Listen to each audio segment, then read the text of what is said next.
Chapter 151. Chapter 151. Exactly 2 weeks had passed by since the exhibition got underway. And, as if to completely mock Sae-Jin's initial worries of will the public shake off their fear and unite for something as unimportant as picking new members for his guild, the whole thing continued on, while proving to be a roaring success in the process. Now, the new worries were of people shaking off too much fear, and the excessively united solidarity of the citizens was rapidly changing into a problem instead. Why didn't the fans stop at praising the candidates they liked, and found a need to irritate and attack others, too? Sae-Jin just couldn't understand it. But whatever the case may have been, 15 knights and 15 wizards, for a total of 30 participants were finalized. And here on out, these people were to engage in things like physical battles between knights, and magic competition between wizards, and steal points from other contestants. This is beyond the level of simple chaos, you know? Even in the dawn, everyone is talking about this only. Sae-Jin. While a refreshing smile was pasted on her face, Sae-Jin's eyes were watching the TV, her right hand moved the mouse connected to the notebook PC, and finally, with her left hand, she was busy sending text messages via her smartphone. It was a near miraculous multitasking. By the way, Sae-Jin. Why are you so busy? Sae-Jin. Well, I'm quite busy lately just as much as you, Appa. See, since Appa doesn't want to hang out with me no more, I was forced into discovering the importance as well as the joy of socializing. So, I went to lots of gatherings and stuff, and well, it's like, people are really curious right now, just what will be the next test, internally whom we are rooting for, that sort of stuff. Sae-Jin. Oh, really? Sae-Jin sneakily shifted his eyes and looked at her phone's display. Really, endless stream of messages were popping up on a group chat room she was participating in. However, the name of the chat room was the Dawn Knights Order First Team Super Elites Meet. Although it was a rather childish title, First Team was usually made up of the core fighting force of the Knights Order, so it wasn't a baseless boasting at all. It was then, the eyes of the wolf sharply gleamed. It was not because of the group chat, though, no, it was because of a private messaging box floating on the middle of the phone's display that popped up just as he sneaked a glance while Sae-Jin's attention was turned towards him. Kim Young-ho, Miss Sae-Jin, whatcha doing? Even with a quick glance, that was a guy's name, on the profile pic, even an image of a guy prominently on display, and to cap it off, those words that would be interpreted as that guy having interest in her, regardless of who read it. That's a man. Sae-Jin. A cold voice leaked out of Sae-Jin before he noticed it. Sae-Jin tilted her head in a slight bafflement. That guy, on the phone. That's a man, isn't it? Sae-Jin. Sae-Jin pointed at the phone. But, by then, the alert for receiving a PM had come and gone. Her eyes followed his pointing finger, then her brows narrowed slightly. What the? You were sneaking a look at my phone? Sae-Jin. What do you mean, sneaking? I can see it plainly in the open. Sae-Jin. Oh, man. You don't let me see your phone no matter what, yet you look at mine without permission? Sae-Jin. She puffed her cheeks in a show of annoyance. However, he didn't have the leeway to mind that right now. Still, she did look quite adorable while doing that, so he patted her head anyways. No, wait. You just received a text from a guy, see? And he was definitely flirting with you. Sae-Jin. This is a group chat, so no idea what you were talking about. Wait, Appa doesn't know what a group chat is? You know, group chat rooms.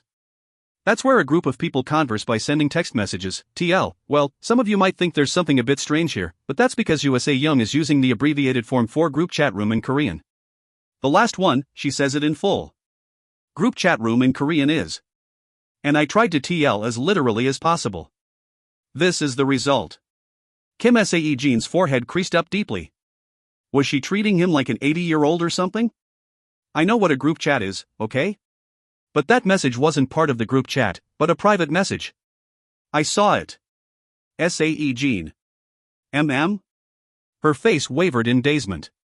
Sae-Jin didn't miss this chance and extended his hand out quickly. His purpose was to forcibly kidnap, the aim being her phone.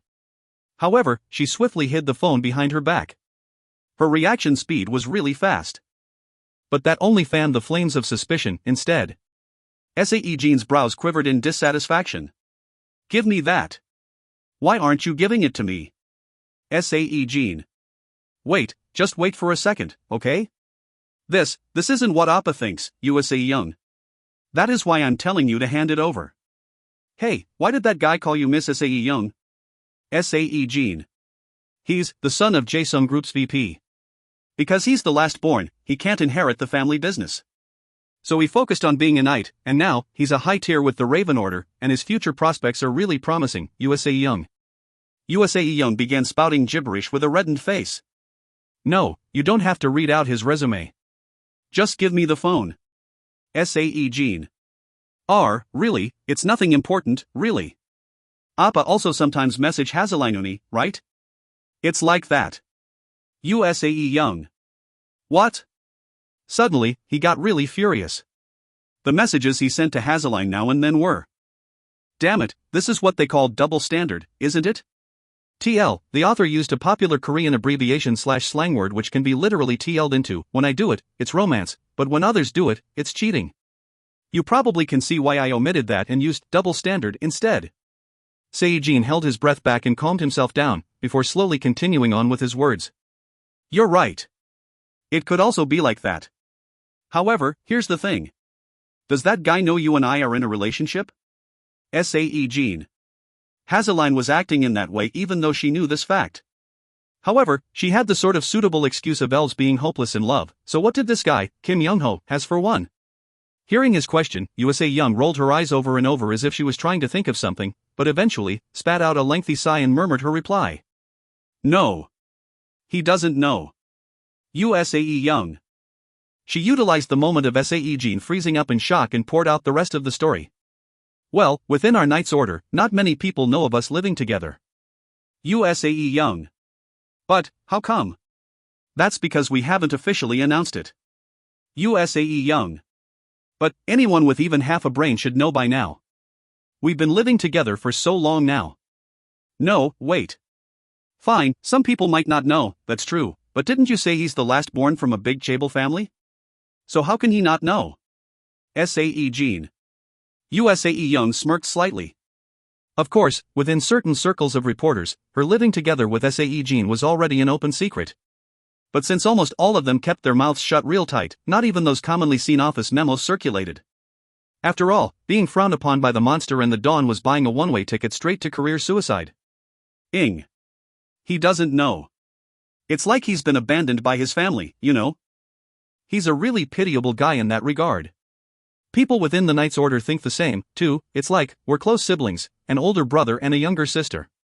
Except for Mr. Ju Ji-hyuk, though. Sae-Jin. Really? No, there is no way that's the case. That guy most likely knows of our relationship already. No matter how abandoned he is by his family, the big corporation, Sae-Jin. Here, why don't you take a look? Look first before you judge. Sae-Jin. As if she thought Sae-Jin had softened enough now, Sae-Jin handed over her phone quite easily. Look. It's really nothing like I told you. Sae-Jin. If Sae-Jin was a man possessing generosity that was as wide as open seas and endless rivers, then he might have returned the phone back to her while saying, "No, I believe in you," with a firm, dignified, yet considerate voice. But, well, open seas and rivers are just too small to contain a leviathan, though. Sae-Jin. What are you even talking about? Sae-Jin. He muttered some incomprehensible excuse and checked the contents on the smartphone. Miss Sae-Jin, you coming to today's business conference? 13th February, 10:03 a.m. Nope. Why should I go there? 13th February, 9:43 p.m. Is that so?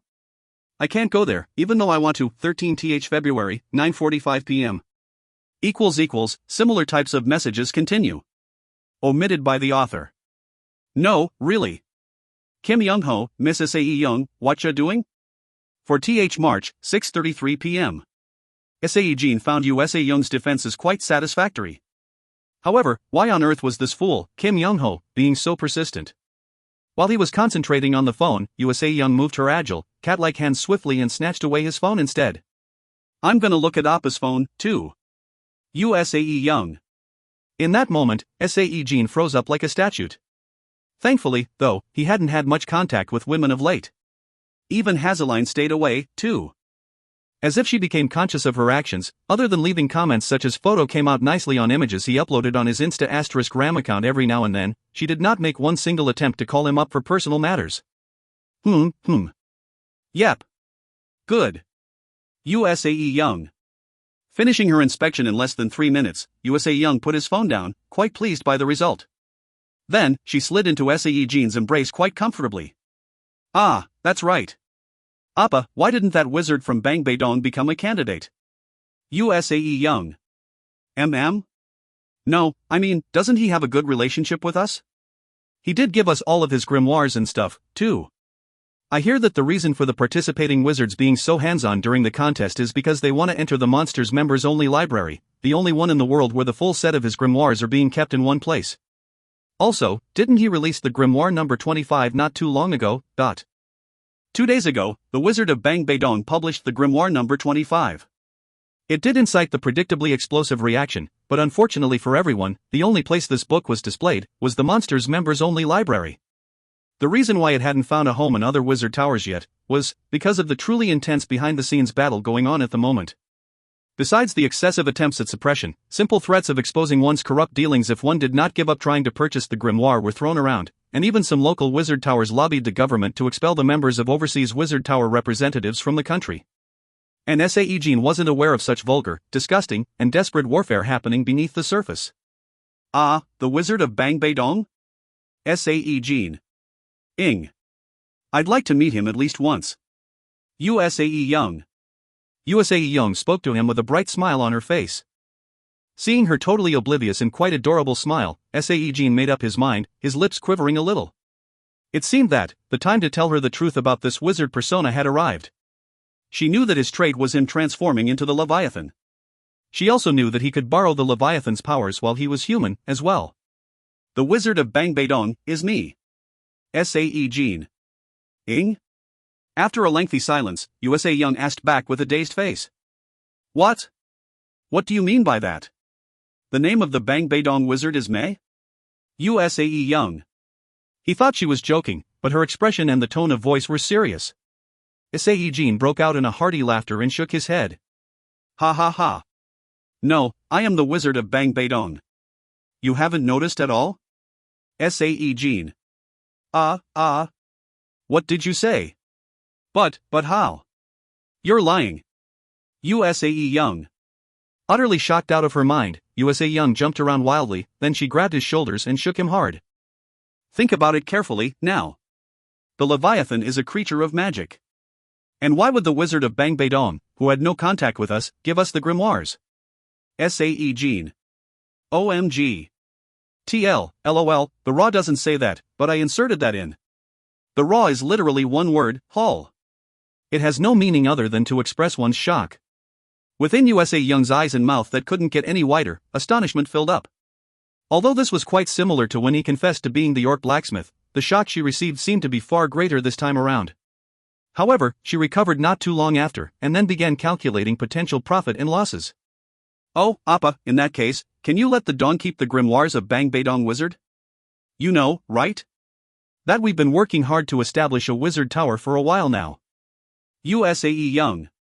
What the heck, that's all? You aren't gonna be shocked anymore? Sae-Jin. Ha? Ah. No, I'm really, stupefyingly stunned right now. Whoa-wah. Wazoozers. Appa, you're so amazing. Really? USAE Young. Seeing her like this, using hands and feet to express how stunned she was, she seemed definitely a lot more vibrant and cheerful than in the past. Comparing the first time he met her to her of now, it was to the point of him feeling a huge sense of change from her. Appa is so handsome, and his body is so buff, and he can make such nice weapons, and now, he can even use magic so nicely, too, USA Young. USA Young dug deeper into his arms while whispering in a pity me, please type of voice. Sae-Jin stared at her dumbfoundedly, before a slight smirk crept up on his lips. Let's do it this way.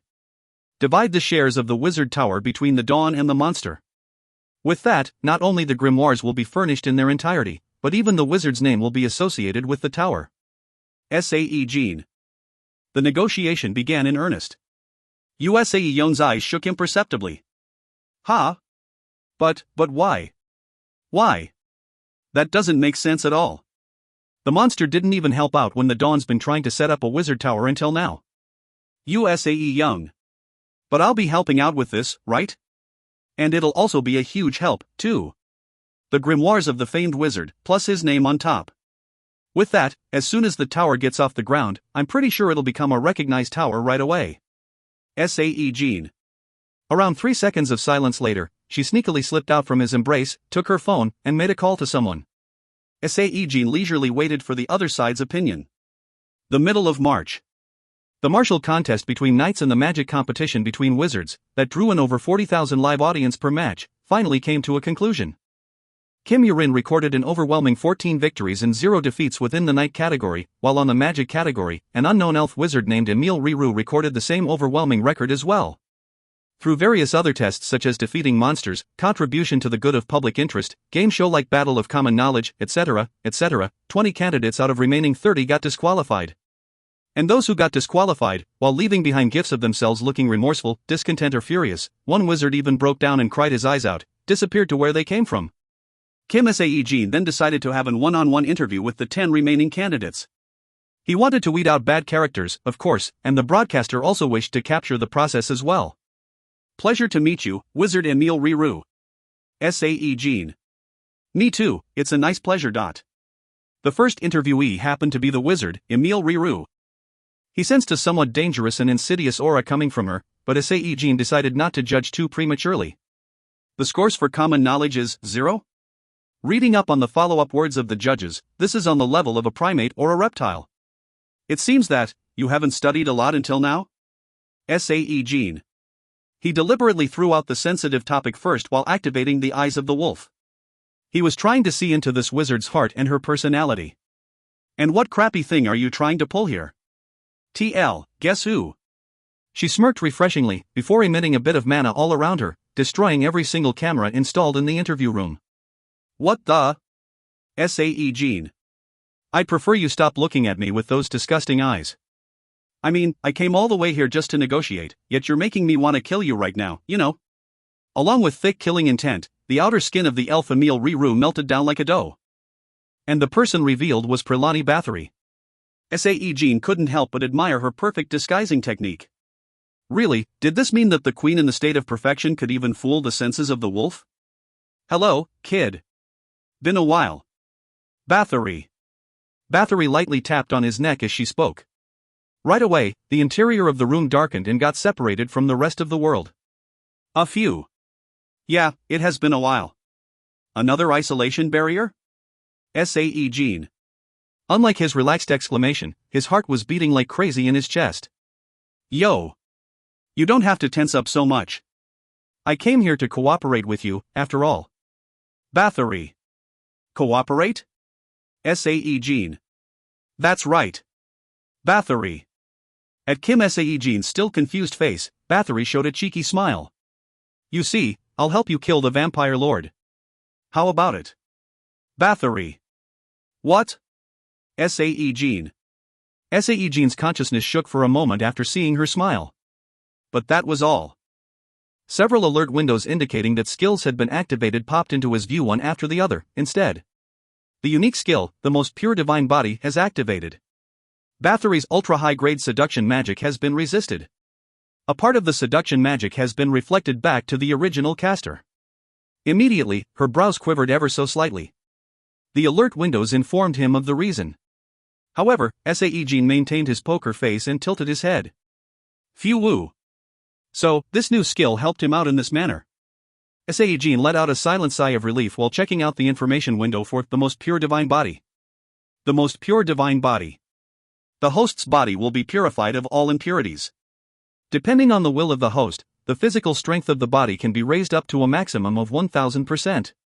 However, the higher the percentage, the shorter the duration. The proficiency level of the skill, resistance, will be increased. And as a part of the defense mechanism, certain amount of the resisted magic or physical attack will be reflected back. Will be applied to all forms. Less than 44. Suspicion and Alliance, 2, Fin. Chapter 152. Chapter 152. Chapter 152, Suspicion and Alliance, 3. You sure know some weird tricks, don't you? Bathory. Bathory glared at Sae-Jin as she spoke. It was just her looking at him, yet the pressure emanating from her eyes felt like a noose was tightening around his neck. If a normal person faced such a cold pair of eyes, then that person would have kicked the bucket in that instant. What are you on about? Sae-Jin. Sae-Jin replied with the most deadpan expression he could muster. Bathory hadn't sensed that he consciously invoked magic, so she did not say anything else. Fine, whatever. Bathory. The weighty mana pressing down on his entire body was withdrawn. Sae-Jin felt a slight sense of enervation. Woo-ah. Sae-Jin. So, you gonna cooperate with me or what? Bathory. Bathory crossed her arms while displaying the unsatisfactory mood. But right now, Sae-Jin could not understand this new attitude of hers. Seriously, back then, she wanted to rip his limbs apart just for questioning the vampire lord, yet, here she was. Bathory didn't wait for his answer and continued with what she wanted to say. This one, though, was as far removed from the main topic as humanly possible. Oh, by the way, kid, just what is this the monster and why is it causing such a chaos? Seriously, it does something, then fools rush in like a mad mob, and that inconveniences me greatly. Did you know that I so wanted to kill a few B***stards on my way here but had to endure it so much? Bathory. The elf wizard Emile Riru enjoyed huge fame.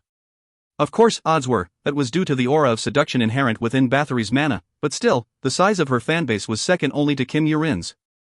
And to be brutally honest, it was understandable why Emile/Bathory's appearance on TV screens garnered so much popularity. She wielded refreshingly awesome destruction magic to blow everything away and acted like the queen that she was, exuding an aura of a tyrant, to boot. Watch the TV, you'll know. It's the world's greatest guild. Offering the best advantages in the world, and the world's best welfare benefits, too. The top guild in the world that every knight and wizard wish to join. Sae-Jin. His voice overflowed with pride. But, don't you think it's funny to talk about the world when you're from this tiny Azaratse***s land? Bathory. Then, just what are you idiots trying to do in that tiny Azaratse***s land in the first place? Sae-Jin. Sae-Jin looked straight into Bathory's eyes and retorted. Her expression was rather unreadable, hard to tell whether she was peeved off or happy. But, she hardened her face soon enough and asked him once more.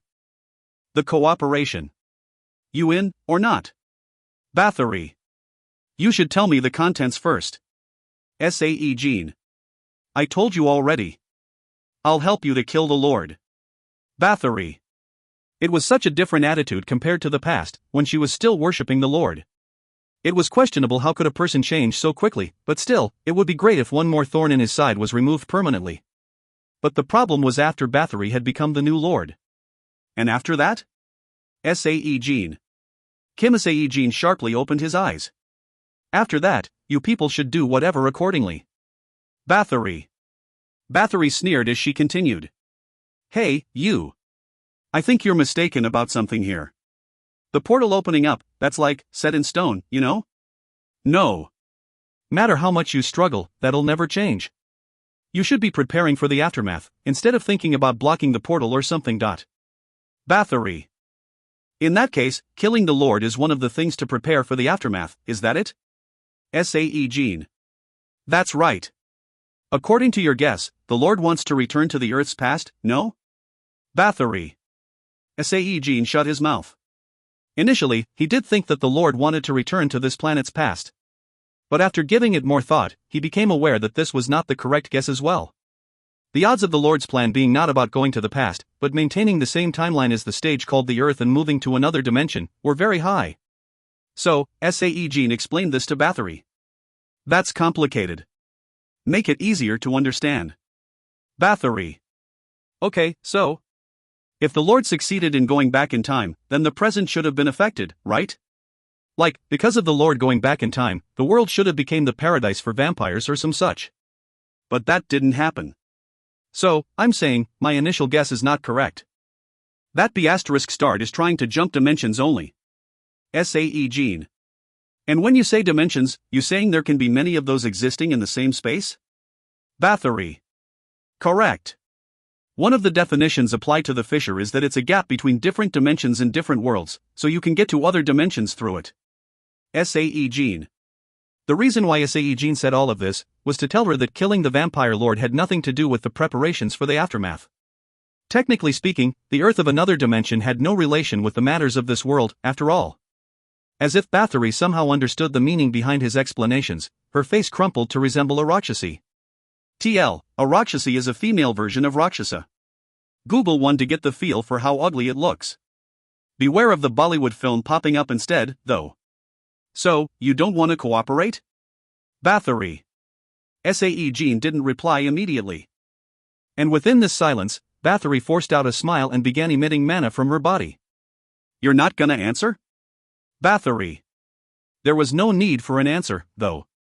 For better or worse, her helping out in killing the vampire lord would be a good thing, after all. However, he simply maintained his silence while transforming into the lycanthrope.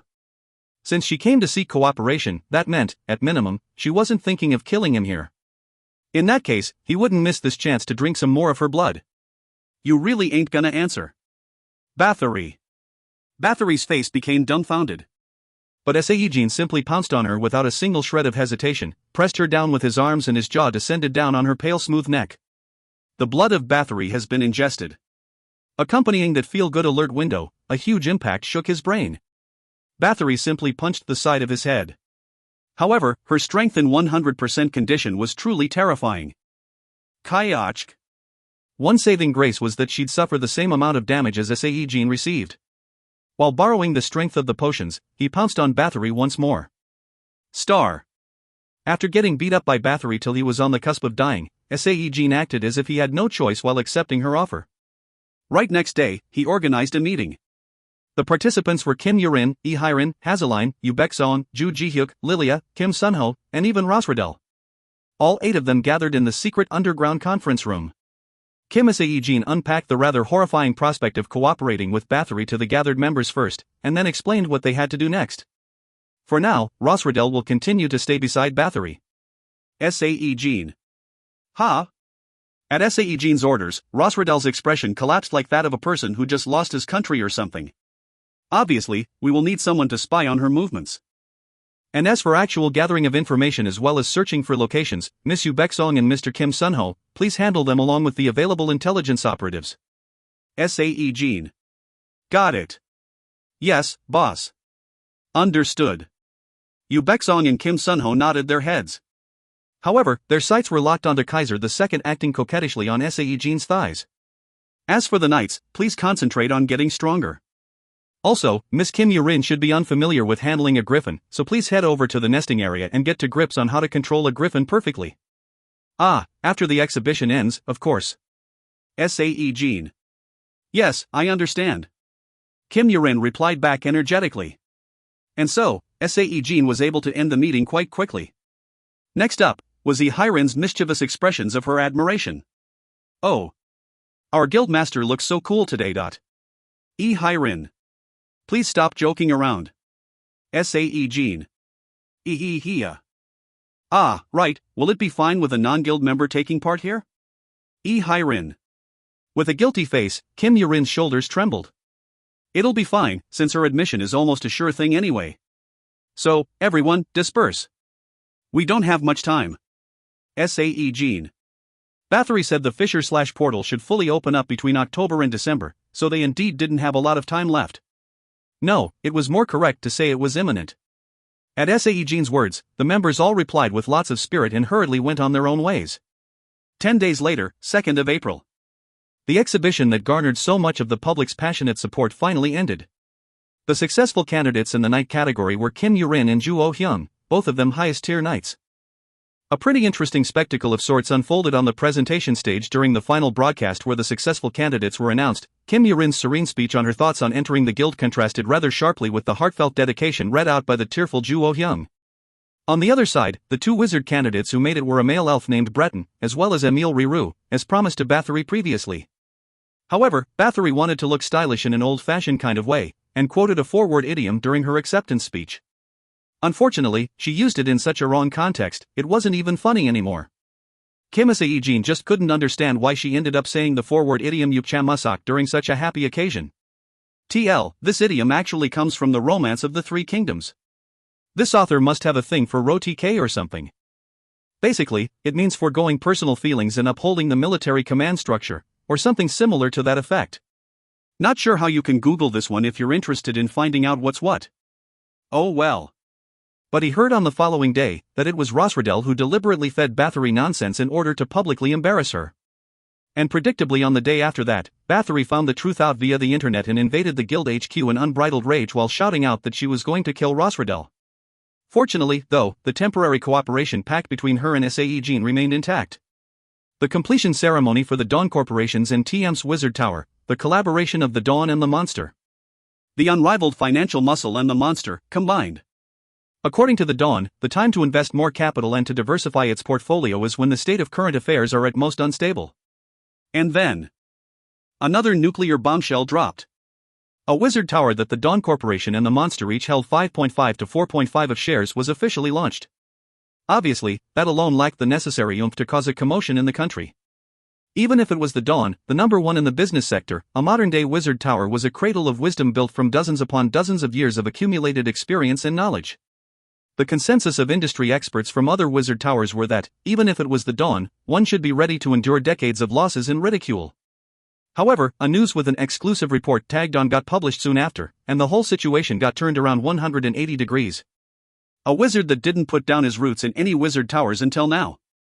Not only referred to with the worldwide recognition as the greatest talent in magic, but also being seen as a true iconic genius, the Wizard of Bangbadong.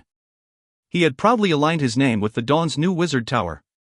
As if that wasn't enough, not only he offered up his grimoires number 1 to 25, he also announced on his blog that all subsequent published grimoires would be donated to the tower, as well. It was, without a doubt, a scoop on the level of nuclear explosion, and many Wizard Towers felt like they had dropped a newborn baby in a mud pit, and realized they had no choice but to give in. And now, the protagonist that had pushed other wizards into a state of confusion and terror was actually enjoying a holiday of sorts, that was a world far removed from the whirlwinds of the wizarding community.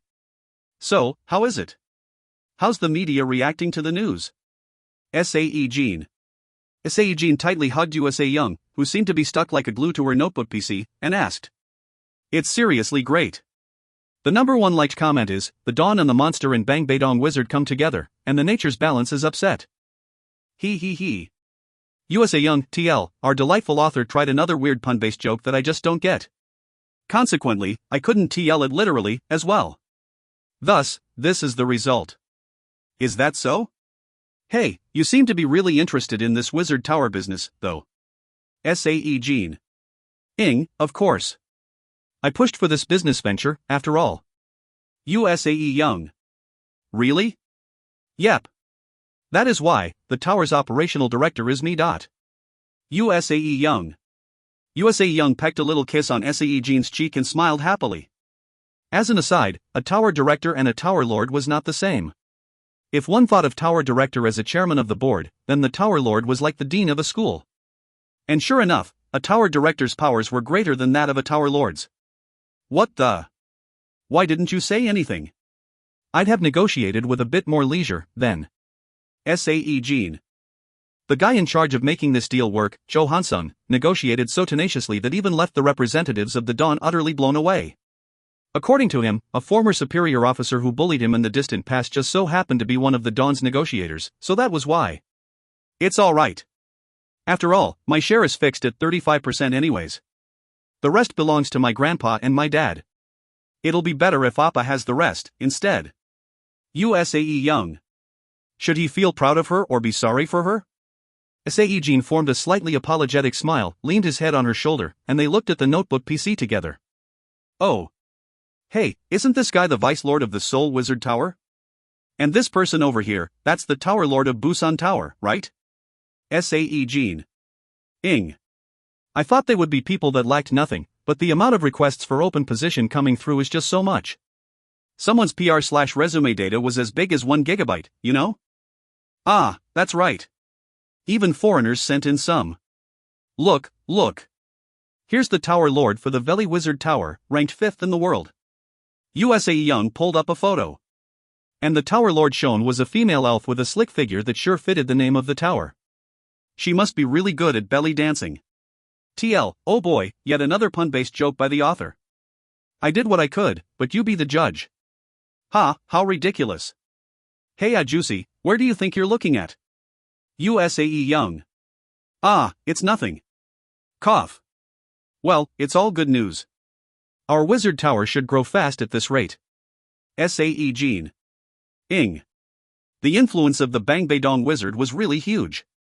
We only have around 100 grimoires stored in the tower, but over 1,000 wizards are applying to enter, you know?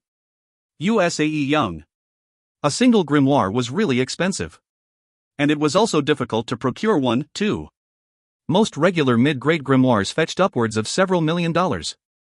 But more importantly, even with enough money, the products themselves were not available to begin with, so it was virtually impossible to buy one. Well, even the Dawn couldn't purchase more than 75 grimoires, 25 grimoires of the Wizard of Bangbei-dong not counted, so there. Many of the grimoires stored in a wizard tower were actually developed and invented through hard work and as well as the investment of a great amount of time by the wizards affiliated with that tower. So, that is why, USA Young formed a content but suspicious-looking smile as she sneakily scratched Sae-Jin's thighs. If Appa works just a bit harder, we might be able to grow at a tremendous rate, am I right? USAE Young. Her hands became a bit more strange and daring. So, Sae-Jin smirked a little, and in that case, I'll decide who gets to become the Tower Lord. And he reopened the negotiations. USAE Young's eyes trembled like a newborn chick. Less than 44. Suspicion and Alliance, 3, Finn. Chapter 153. Chapter 153. Creator not applicable. Editor not applicable. It's disheartening. When you see more comments on a site that has stolen your work, it tells you those readers spit on you. When they thank thieves for the chapter, have engrossing conversations, and support others, it tells us as creators that you do not care for the work we put in. Out of all the large sites out there, JFB receives probably the least in terms of donations. Doesn't faze us. But the creators that provide you with chapters sometimes 5-10x a week, and you can't even read the chapter on the very platform they put their work on? That is another story. That is you disregarding everything that we are. Some may ask, what is the point of continuing, if you despise us so much? You rather read from thieves. To those I see read on fantasy books, with JFB every day, I thank you. I notice you. Sarked, Gons 555, Mesmerized, Nizam, Chpe, Belker, Light DX, Jodiak, GM_Rusuku, Diovir, Shiro, and a few others. I've noticed you. You have supported fantasy books/JFB for a while just from your comments here and there. And there are a few who have donated. It is you that keep us going. As for those few thousand people, yes, thousands, that spit on us, reading and thanking those that steal from us. You disgust me. And I'm proud to tell you. Sincerely. J. TL, this extra chapter is brought to you by these patient and generous human beings, Thomas G., Eddie C., Joska D., Anthony M., and the VVIP, Raul A. Thank you for your support, guys. I really appreciate it. The ribbon-cutting ceremony to commemorate the end of the construction work for the Dawn and TM's new Wizard Tower was taking place at the site of the tower located in Seoul, Seochogu. The identities of every single audience member present were who's who of biggest corporations out there. For instance, people like TM CEO, Jo Han-sung, and from the Dawn side, the sole grandchild of its chairman, USA Young. TL, Agu is a district and it's bigger than a Dawn, which is a suburb.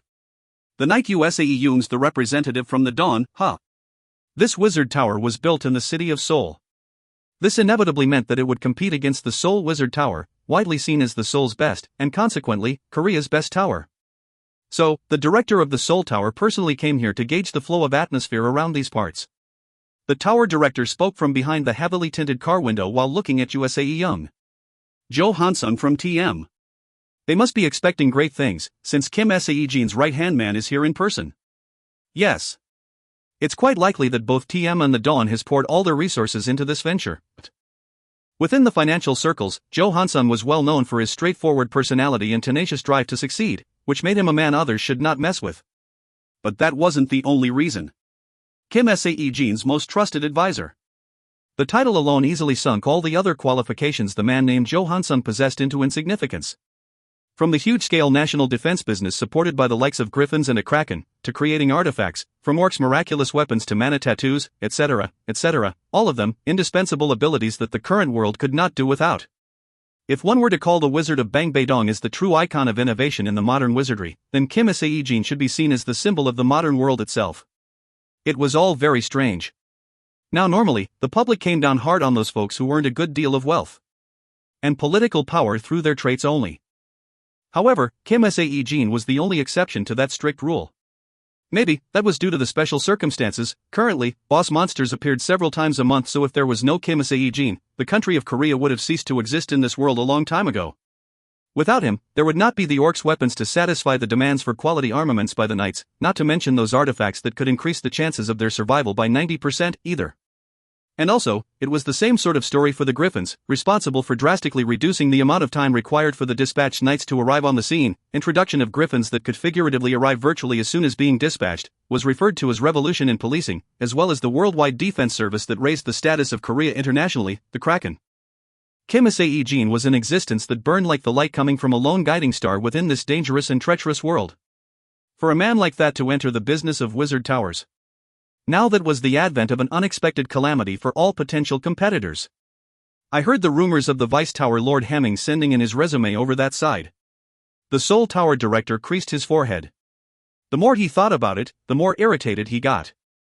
That bat-like son of a gun. The Vice Tower Lord Hemming tendered his resignation yesterday. Based on what? Surely, he hadn't heard anything concrete from them yet. According to the Tower Lord, he said he will bet on him walking away a winner with this move when he resigned from his post. Apparently. Winning? Sounds more like gambling. The tower director's Sae clung to the car window's glass and became a sheen of white frost. Although it was definitely spring, the temperature was still on the colder side. Oh well. The projections for the future should be rosy for them, right? Indeed, yes. The only demerit is them only having 100 or so grimoires, but 25 of them happen to be books that not even an entire year's worth of research into a single volume will be enough to determine their true value. The true worth of a grimoire wasn't simply about learning a single magic spell contained within. No, the most prominent meaning of its existence was all to do with creating other types of spells, by applying the logic and composition of the original spell contained within the pages of a grimoire. Considering that point alone, no one could assign any arbitrary value to those grimoires written by the revolutionary genius, the Wizard of Bang Baedong. With a single volume of his work, 10 grimoires with different spells could be created.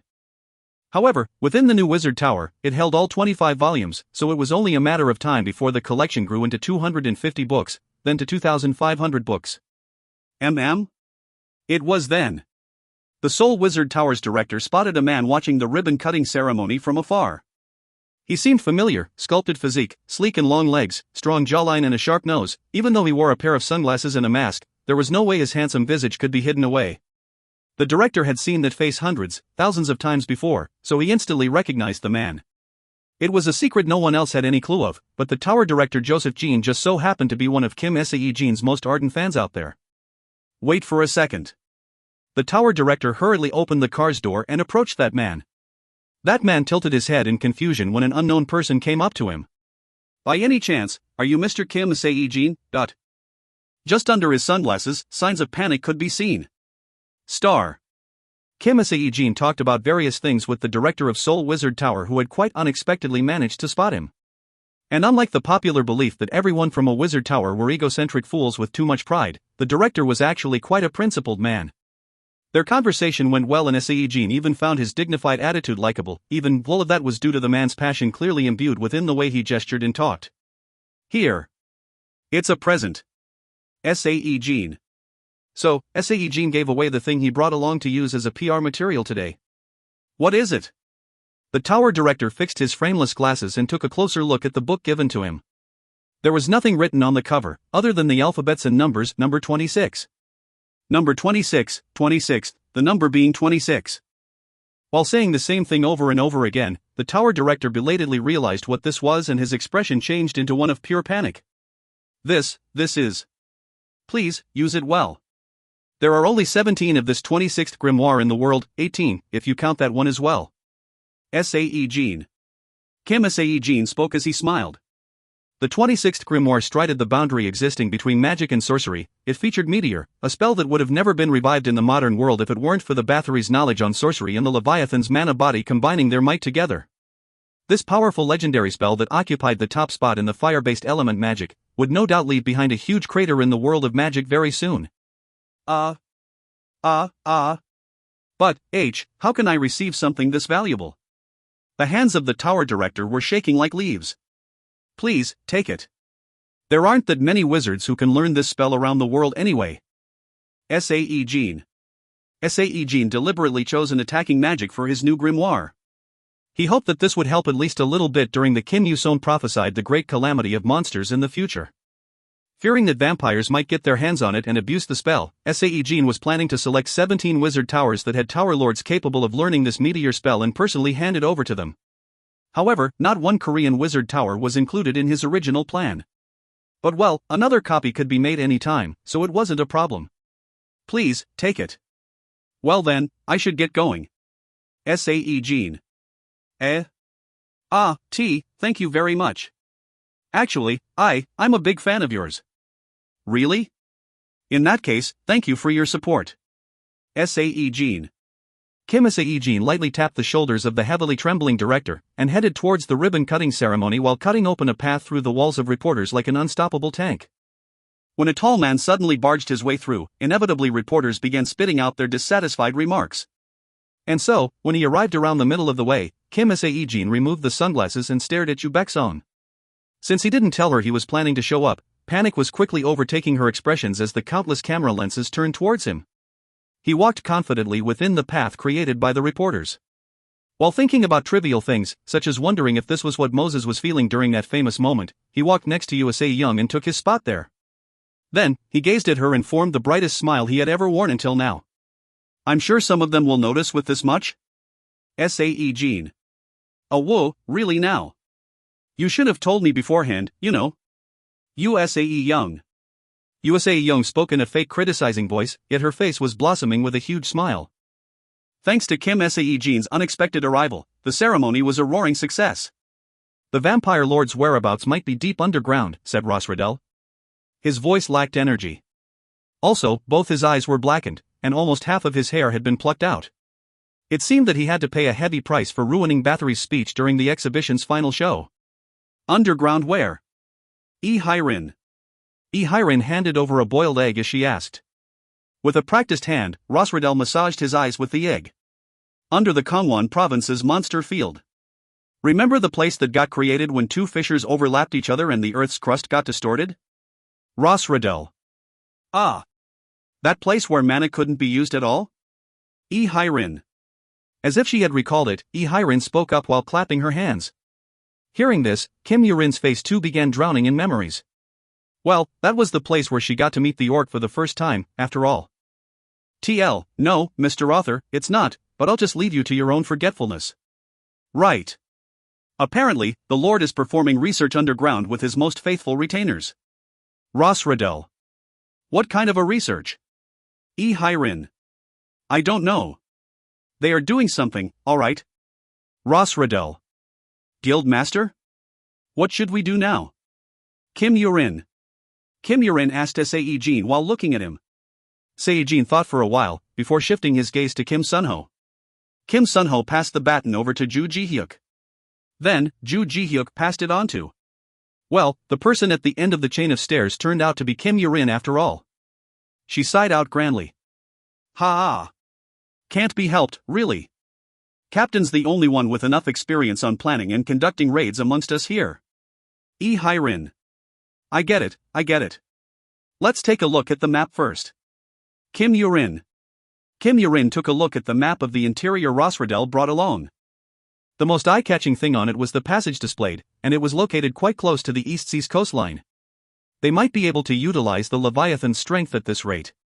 Two methods immediately came up on Kim Yoo-rin's mind once she thought about using this lengthy passage to enter the base. They could bore a hole on the ground and poke their heads in, or quietly infiltrate. Ross Riddell added a few words as she deliberated. Ah, I forgot. Bathory told me to contact her as soon as the planning is complete. She said she will help. Ross Riddell. Really? Then, that's Finn. Wait. Didn't you say that the Lord can see everything? He probably has seen you coming here to meet us. Doesn't that mean we are busted already? Hye-rin. Hye-rin asked. Ah. That only applies to the vampires that had sworn the oath. Ross Riddell. The oath? It happened really a long time ago. Remember the vampire cleansing that happened in the past? Vampires found out that it was definitely an inside job.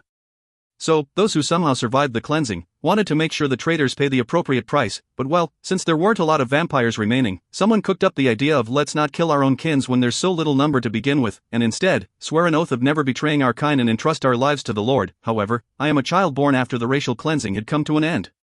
So, I am not affected by this blood oath. Ross Riddell. A child. Hirin. Hirin stared at Ross Riddell with eyes that screamed contempt and her failure to understand his claims. Don't be like that, since I'm the youngest of everyone here. Both Knight Kim Yurin and Wizard Hazeline have shot past their 30s already, no? I'm still in my 20s, you know, The two people who got dragged into the conversation unexpectedly began gritting their teeth. A violent desire to murder burned fiercely in their eyes. Ross Riddell whistled nonchalantly and avoided their eyes. But still. Vampires would die from that by getting caught in it if they are unlucky, right? Even Nosferatus? Kim Yurin. Nope, that's not it either. I hear that the Lord is way too busy doing his research underground that he has no time to check and stuff. Ross Riddell. So, in other words, there is no problem, is that it? Well, then how about we do it like this? Everyone, please listen to this, Kim Yurin. Kim Yurin began explaining the plan she cooked up in this short amount of time. It was quite a bit complex plan, too. And this plan required the presences of excavators, the Leviathan, the Kraken, etc., etc. However, once everyone heard of it, it sounded quite doable, so they ended up nodding their heads in approval. It's good, Captain. Hirin. As expected. It's not for nothing people chant Kim Yurin all the time. Haha, you are overestimating me. Well then, Guildmaster, should we go with this plan? Kim Yurin. Yes, let's. Sae-Jin. Sae-Jin gave his permission. Ting. It was then, the elevator door to the conference room opened up, and a woman with white hair that sorta resembled a middle schooler belatedly arrived. Here I am. What's up? Yu Baekson. Oh, Miss Yu Baekson. Please take a seat. There's a plan we need to explain to you. Kim Yurin. Kim Yurin proceeded to explain the plan once more to Yu Baekson. However, the little white tiger suddenly tilted her head in confusion, and then poured the proverbial cold water on their parade. Why the heck is it so complicated? If you know the coordinates, you can just enter with the sorcery, no? Hey Kim Sae-Jin, that sorcery thing you used to teleport us, can't you use that again? Yu Baekson. How come they haven't thought of that simple idea? A thick silence mixed with self-mockery descended upon the conference room. Good going, Yu Baekson. Less than 45. The Entering, 1, Fin. Chapter 154. Chapter 154. Chapter 154, The Entry, 2. Creator A_passing_wanderer. Editor Akshathadan. It's disheartening. When you see more comments on a site that has stolen your work, it tells you those readers spit on you. When they thank thieves for the chapter, have engrossing conversations, and support others, it tells us as creators that you do not care for the work we put in. Out of all the large sites out there, JFB receives probably the least in terms of donations. Doesn't faze us. But the creators that provide you with chapters sometimes 5-10x a week, and you can't even read the chapter on the very platform they put their work on? That is another story. That is you disregarding everything that we are. Some may ask, what is the point of continuing, if you despise us so much? You rather read from thieves. To those I see read on fantasy books, with JFB every day, I thank you. I notice you. Sarked, Gons 555, Mesmerized, Nizam, Che, Belker, Light DX, Jodiak, GM_Rusaku, Diovir, Shiro, and a few others. I've noticed you. You have supported fantasy books/JFB for a while just from your comments here and there. And there are a few who have donated. It is you that keep us going. As for those few thousand people, yes, thousands, that spit on us, reading and thanking those that steal from us. You disgust me. And I'm proud to tell you. Sincerely. J. TL, oops. I made a boo-boo with the title of the last chapter. This one's the correct one. I've corrected it, but if you are not seeing it, well, buddy, I've got a bad news for you. You are reading this chapter off a pirate site, not on fantasy books like you supposed to. Ha! Kakik. It has been now confirmed that the excerpt from the Grimoire number 26, written personally by the Wizard of Bangbei Don, does mention balls of flame descending from the distant skies. Opinions of experts in the wizarding community are divided regarding those words that invoke the images of the spell meteor, but even until now, the Wizard of Bang Beidong has not revealed the true name of the spell yet. This new Bang Beidong grimoire that has caused yet another huge stir in the world is planned to be distributed to the Dawn and TM Wizard Tower first. Experts believe this will only serve to increase the number of wizards buttering up to Dawn and TM Tower. Things were still chaotic for the media and TV stations. The interest and fervor of the wizards directed towards the new grimoire were just that huge. It was understandable, since the book was rumored to contain the recreation of a certain legendary spell, after all. Whatever the case might have been, thanks to this grimoire alone, the number of applicants for the Dawn and TM's Wizard Tower reached 6785, which excluded the applicants from other countries. If one considered the fact that the total number of wizards in Korea did not exceed 80,000, it was indeed an enormous figure, but even then, that was the figure with the wizards below C-class and judged to be lacking in potential and talent were eliminated from the counting process. In other words, the remaining ones were the cream of the crop. And so, USA Young was spending every day on the proverbial cloud nine after getting the acknowledgement from her grandfather for her business acumen, but well, Sae-Jin himself wasn't all that interested in it, personally speaking. Still haven't received the coordinates yet? Sae-Jin. A meeting was being held in the secret conference room located below the guild's HQ. Please wait for a moment. I have received the coordinates, but, as for the mental images of the interior. Ah, I've received them, Master, and are. Two, Rosradel, TL. For the record, Rosradel isn't calling Sae-Jin Master as in Guild Master, but as his owner. Hence, I didn't use capital M. Rosradel smiled brightly at Sae-Jin. However, the title this young vampire used to call Sae-Jin got on his nerves a bit, so his forehead creased up quite deeply. How many times do I have to tell you not to call me Master? Sae-Jin. If it's not that, then how should I address you? Since I'm not a guild member, I can't even call you Guild Master, Rosradel. Rosradel complained while revealing a bit of his real intent. However, it was Sae-Jin who suppressed that sly request to join the guild. Slap. That was the sound of a palm smashing into a person's back. Stop muttering nonsense and tell us the coordinates already. Sae-Jin. Ah, that hurts. Seriously. Fine. Rosradel. Rosradel jotted down the coordinates on a piece of paper, and then transmitted the mental images of the cavern's interior to Sae-Jin via their link. Sae-Jin closed his eyes and studied the interior for a bit, memorizing good spots where they could hide in. Is that okay, Master? Rosradel. Yeah, sure. Good enough. Sae-Jin. Sae-Jin opened his eyes with a long sigh. At the same time, Rosradel's face went rigid. It seemed that he had received a new telepathic message from Bathory. What? Sae-Jin. Well, Master. Rosradel. Stop calling me a master already. Sae-Jin. Bathory says to come over to where she is. Rosradel. Okay, then. Get going. Sae-Jin. No, I mean, not me. She wants Master to come over. Rosradel. Sae-Jin tilted his head. Why so suddenly? Sae-Jin. I've no clue. Rosradel. After receiving the summons, Sae-Jin went to the former underground city of Nosferatus, which now belonged to Bathory. May 6th? Cool. I'll help you. Bathory. And how do you plan to do that, exactly? Sae-Jin. I'll call out all the retainers working with the Lord on his research or whatever, telling them there's something urgent we need to take care of. Bathory. She gave out a rather insincere answer. And how will you call them out? Sae-Jin. I'll take care of that, so you don't have to worry your little mind, okay? Bathory. Her attitude was way too discourteous. Sae-Jin's forehead creased up automatically after seeing her busy messing around with her smartphone, considering that she was the one who wanted him here. What are you so busy with? Sae-Jin.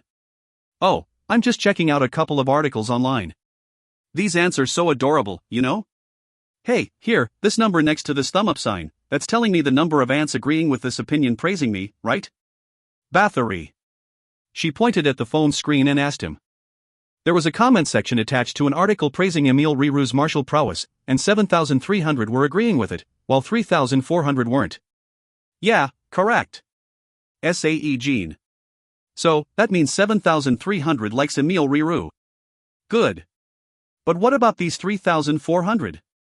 Can you find out who they are? Bathory. What will you do if you find them? Sae-Jin. Kill them, of course. Bathory. All those anonymous somebodies living somewhere were now in danger of being murderized by the origin of all things evil, just because they touched the wrong spot on the screen of their phones. Hey, I am just kidding you. It's a joke. So stop forming such a serious expression, you idiot. Bathory. Bathory smirked and put her phone down, then handed a box over to Sae-Jin. It was an ancient and old-fashioned box that wouldn't have been out of place if it were found within the pages of Old Testament. And this is? Sae-Jin. The Lord's weakness is inside. It's nothing much, just a gift wishing for your success, is all. Bathory. A weakness? Sae-Jin. Yup. Even if he is the Lord, because he's so old now, all his senses, including eyesight, hearing, whatever, are in steep decline. Even the might of his eyes that see everything is no longer what it used to be. Well, even if you fail to carry out your plans, I'd love it if you still manage to get rid of that eye for me. It's so annoying, see? Bathory. Sae-Jin cautiously opened the lid, trying not to damage the box. A silver knife glistened coldly within the black interior. Silver? Sae-Jin. Right. But it's not a regular silver, nope. It's the silver refined by my homeworld's much more powerful sunlight, you know? Now normally, a vampire has two weaknesses, sunlight and silver. This here is the thing combining both of those. Bathory. If that's the case, Sae-Jin. Grasping the knife, Sae-Jin glared at Bathory with the unreadable light in his eyes. After sensing his intent, Bathory's eyes arched slightly. But she wasn't angry or anything like that.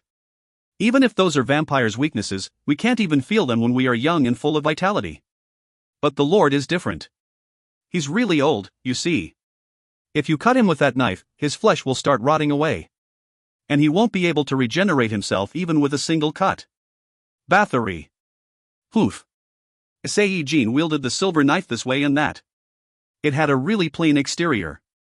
It looked like he should slice steak with it instead of a person's flesh, and even then, since rare was too tough, maybe well done instead.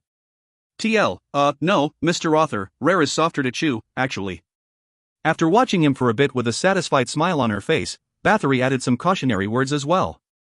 Hey kid. You shouldn't take this too lightly. The Lord has achieved the peak of all peaks in chimera engineering, you know. And with that, she poured in all her focus back on the smartphone. Seeing her fingers quickly fidgeting away, Sae-Jin wondered whether she was trying to manipulate the public sentiment all by herself or not. Sae-Jin smirked and spoke. Fantasy books property. I'm leaving. Sae-Jin. Bathory didn't bother to reply, only the sounds of that unique SFX of the phone's on-screen keyboard being pressed echoed in the silence. The date was set 10 days from now, on 20th of April. eh? But what happened to May 6th? This author can't even remember what he wrote a couple of pages ago. Although he acted all relaxed and ready, the pressure emanating from the titled Vampire Lord wasn't something Sae-Jin could carelessly receive at all. Unable to do anything about the heaviness weighing down on his heart, Sae-Jin ended up taking a stroll through the underground village of Nosferatus. Set up next to the Goblins' village, the base for the Nosferatus actually was quite beautiful to look at. An old-school castle, seemingly plucked straight out from medieval times, stood tall enough to pierce the ceilings, and the more normal-looking stone and brick houses surrounded it. A city built within the darkness, a spitting image of their home back in their original world. To vampires that hated sunlight, this might as well be their one true paradise. You will succeed. Lilia. While he was quietly taking it all in, Lilia approached Sae-Jin and handed over a mug of coffee. Did he look that troubled? Sae-Jin forced out a smile. I should hope so. Sae-Jin. No, you will succeed. The Lord will die, and everyone will return safe and sound. Mr. Sae-Jin will return home, reminisce and write on his diary. It'll be like that sort of, a happy ending. Of course, there should be some other complications, though. Lilia. An imperceptible smile spread on Sae-Jin's lips. He sipped on the coffee and asked her about something he was curious about. By the way, how's the life down here? Sae-Jin. It was impossible for vampires to absorb nutrition through any other means except through drinking blood. It was because, besides the mouth and esophagus, a vampire did not possess other digestive organs. They were born with a completely different structure of the body, as well as the methods of survival, compared to regular human beings. Maybe, it was an inevitability that vampires would end up being the enemy of mankind. However, Sae-Jin thought that in the modern world, there was no such a thing as inevitability and all that. The current Earth and the world which the level of science hadn't even caught up to Earth's Middle Ages, and where the vampires originated from, couldn't even be compared at all. No matter how much magic and mana rampaged about, the accumulated pool of scientific knowledge still managed to exist in the modern world. Not only the science didn't get swept aside via the advent of mana, it survived, and even marched further forward thanks to injection of magic and mana as the basis for technology to revolutionize. That was why, there was no impossibility in the modern world. No, there were only the things that haven't been tried yet and the things that have been tried before. So, Sae-Jin decided to come up with new sources of nutrients for vampires' exclusive consumption. This idea came about after realizing the simple truth about vampires being able to drink potions. And that vague outline of an idea finally bore fruit in the form of a prototype liquid after 6 months of arduous research. A magical liquid that sent all the necessary nutrients to the entire body as soon as it was drunk. With this much, vampires should no longer feel the disgust towards drinking bovine or swine blood. Of course, wizards capable of handling mana were required during the manufacturing process, but as it was mentioned before, there were 6,785 applicants wishing to join TM's Wizard Tower, so... And Nosferatus went on a drive to improve their diet with the aid of this drink. There are a few of us who find it difficult to adjust, but it's better than expected. We're moving forward nicely. Lilia. That's a relief to hear. I'm planning to add the flavor of meat, something I hear you have never tasted before until now, so please do look forward to it. Sae-Jin. Well, a few wizards might have to slave away like crazy, though. Foot. That's a nice news to hear. Yes, I'll look forward to it. Lilia. Chief Lilia. Over here, please. From somewhere, a man's loud shout came towards them. Lilia smiled after hearing that shout containing that person's scent, and stood up from her seat. Then, I shall be on my way. Mr. Sae-Jin should also return home, although, it's fine if you want to stay for a while longer, too. Lilia. Her voice was gentle and kind. He followed suit and got up as well. Sure, take care. I should also get going now. Sae-Jin. Lilia left, and Sae-Jin headed off to the exit located on the opposite side to the underground village. Then, a certain thought popped up in his head. How does she know that I keep a diary? However, his legs moved again towards the exit after he told himself that her words simply meant those everyday routines, like wash your face before going to bed, etc., etc. The giant called time took hefty strides forward, and before long, 10 days flew by at the blink of an eye. The date today was 20th of April. The day they were waiting for. The members about to participate in this plan gathered in the underground conference room while decked out in expensive artifacts like some kind of Christmas trees. Hang on, wouldn't each one of us reach a value of close to $1 billion, dressed like this? Hirin muttered loudly as she rubbed the belt-style high-class artifact. Most likely, she tried to diffuse the tension with her question. $1 billion is too much, so maybe 500 million? You bets on. Combine mana tattoos to that and any one of us shoots past $1 billion easy. I mean, the inflation nowadays is so crazy during these uncertain times. Kim Sun-ho. You Baek-song, and Kim Sun-ho replied. Sae-Jin chuckled a little bit, before changing into the Leviathan. Let's cut the chit-chat and get going. Please gather around. Sae-Jin. Wah? What the? You can speak even in the Leviathan's appearance? Kim Yurin asked out aloud after hearing the Leviathan's charmingly baritone voice. Yes, I can. But let's talk about that later and gather around me. In order to raise the accuracy, you guys need to stick close to me. Sae-Jin. Remembering the first time they moved via instant transmission, where their faces ended up slamming into the ground, the members quickly sneaked up next to Sae-Jin's position. And then, they slowly closed their eyes while feeling the surprisingly soft and squishy scales of the Leviathan. Sae-Jin also closed his eyes. After recalling the coordinates once more, he also recalled the images of the cavern's interior he memorized earlier, as well. Here we go. Sae-Jin. Suddenly, a strong dizziness swept by his brain. But that was only for a short moment. The party staggered while opening their eyes. The thick darkness welcomed them. Sae-Jin reverted back to his human appearance while looking at the far end of the lengthy cavern. No matter how powerful the Leviathan was, it was simply far too slow outside the body of water. Phew. Okay, let's go. From now on, Knight Kim Yurin will take the lead. Sae-Jin. Right. Everyone, be very quiet and follow me. Remain mindful of how you breathe, even. Kim Yurin. Following right behind Kim Yurin, the party walked forward in the darkness. Not even 5 minutes had passed by, yet their faces were soaked in sweat from the taut tension gripping them tightly. And another hour passed by like that. SFX for strange vibrations. An ominous tremor spread into their ears. Kim Yurin was hurriedly trying to shout out an alarm, but before she could, the darkness bleached out and the space got flipped on her. Kim Yurin had to close her eyes for a moment and reopen them to the blinding whiteness. The pure white that tormented her eyes had been replaced by a deep navy blue. Worse still, she couldn't spot the rest of the party that should have been there with her in this new space. That was, with the exception of Kim Sae-Jin. With a flustered face, Sae-Jin spoke while looking at Kim Yurin. Looks like the Lord has caught on to us.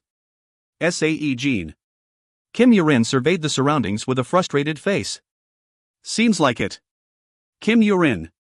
It was right then. The Lord's voice reverberated through the cavern. 2 people present heard it clearly, the words. An orc and a human. Welcome. The words uttered out by the Lord. Less than 45. The entry, 2, Finn. TL, $45 out of $50 left for this week's first sponsored chapter. TL, also, my bad about that cliff. Chapter 155. Chapter 155. Creator A_passing_wanderer. Editor Akshathadan. It's disheartening. When you see more comments on a site that has stolen your work, it tells you those readers spit on you. When they thank thieves for the chapter, have engrossing conversations, and support others, it tells us as creators that you do not care for the work we put in. Out of all the large sites out there, JFB receives probably the least in terms of donations. Doesn't faze us.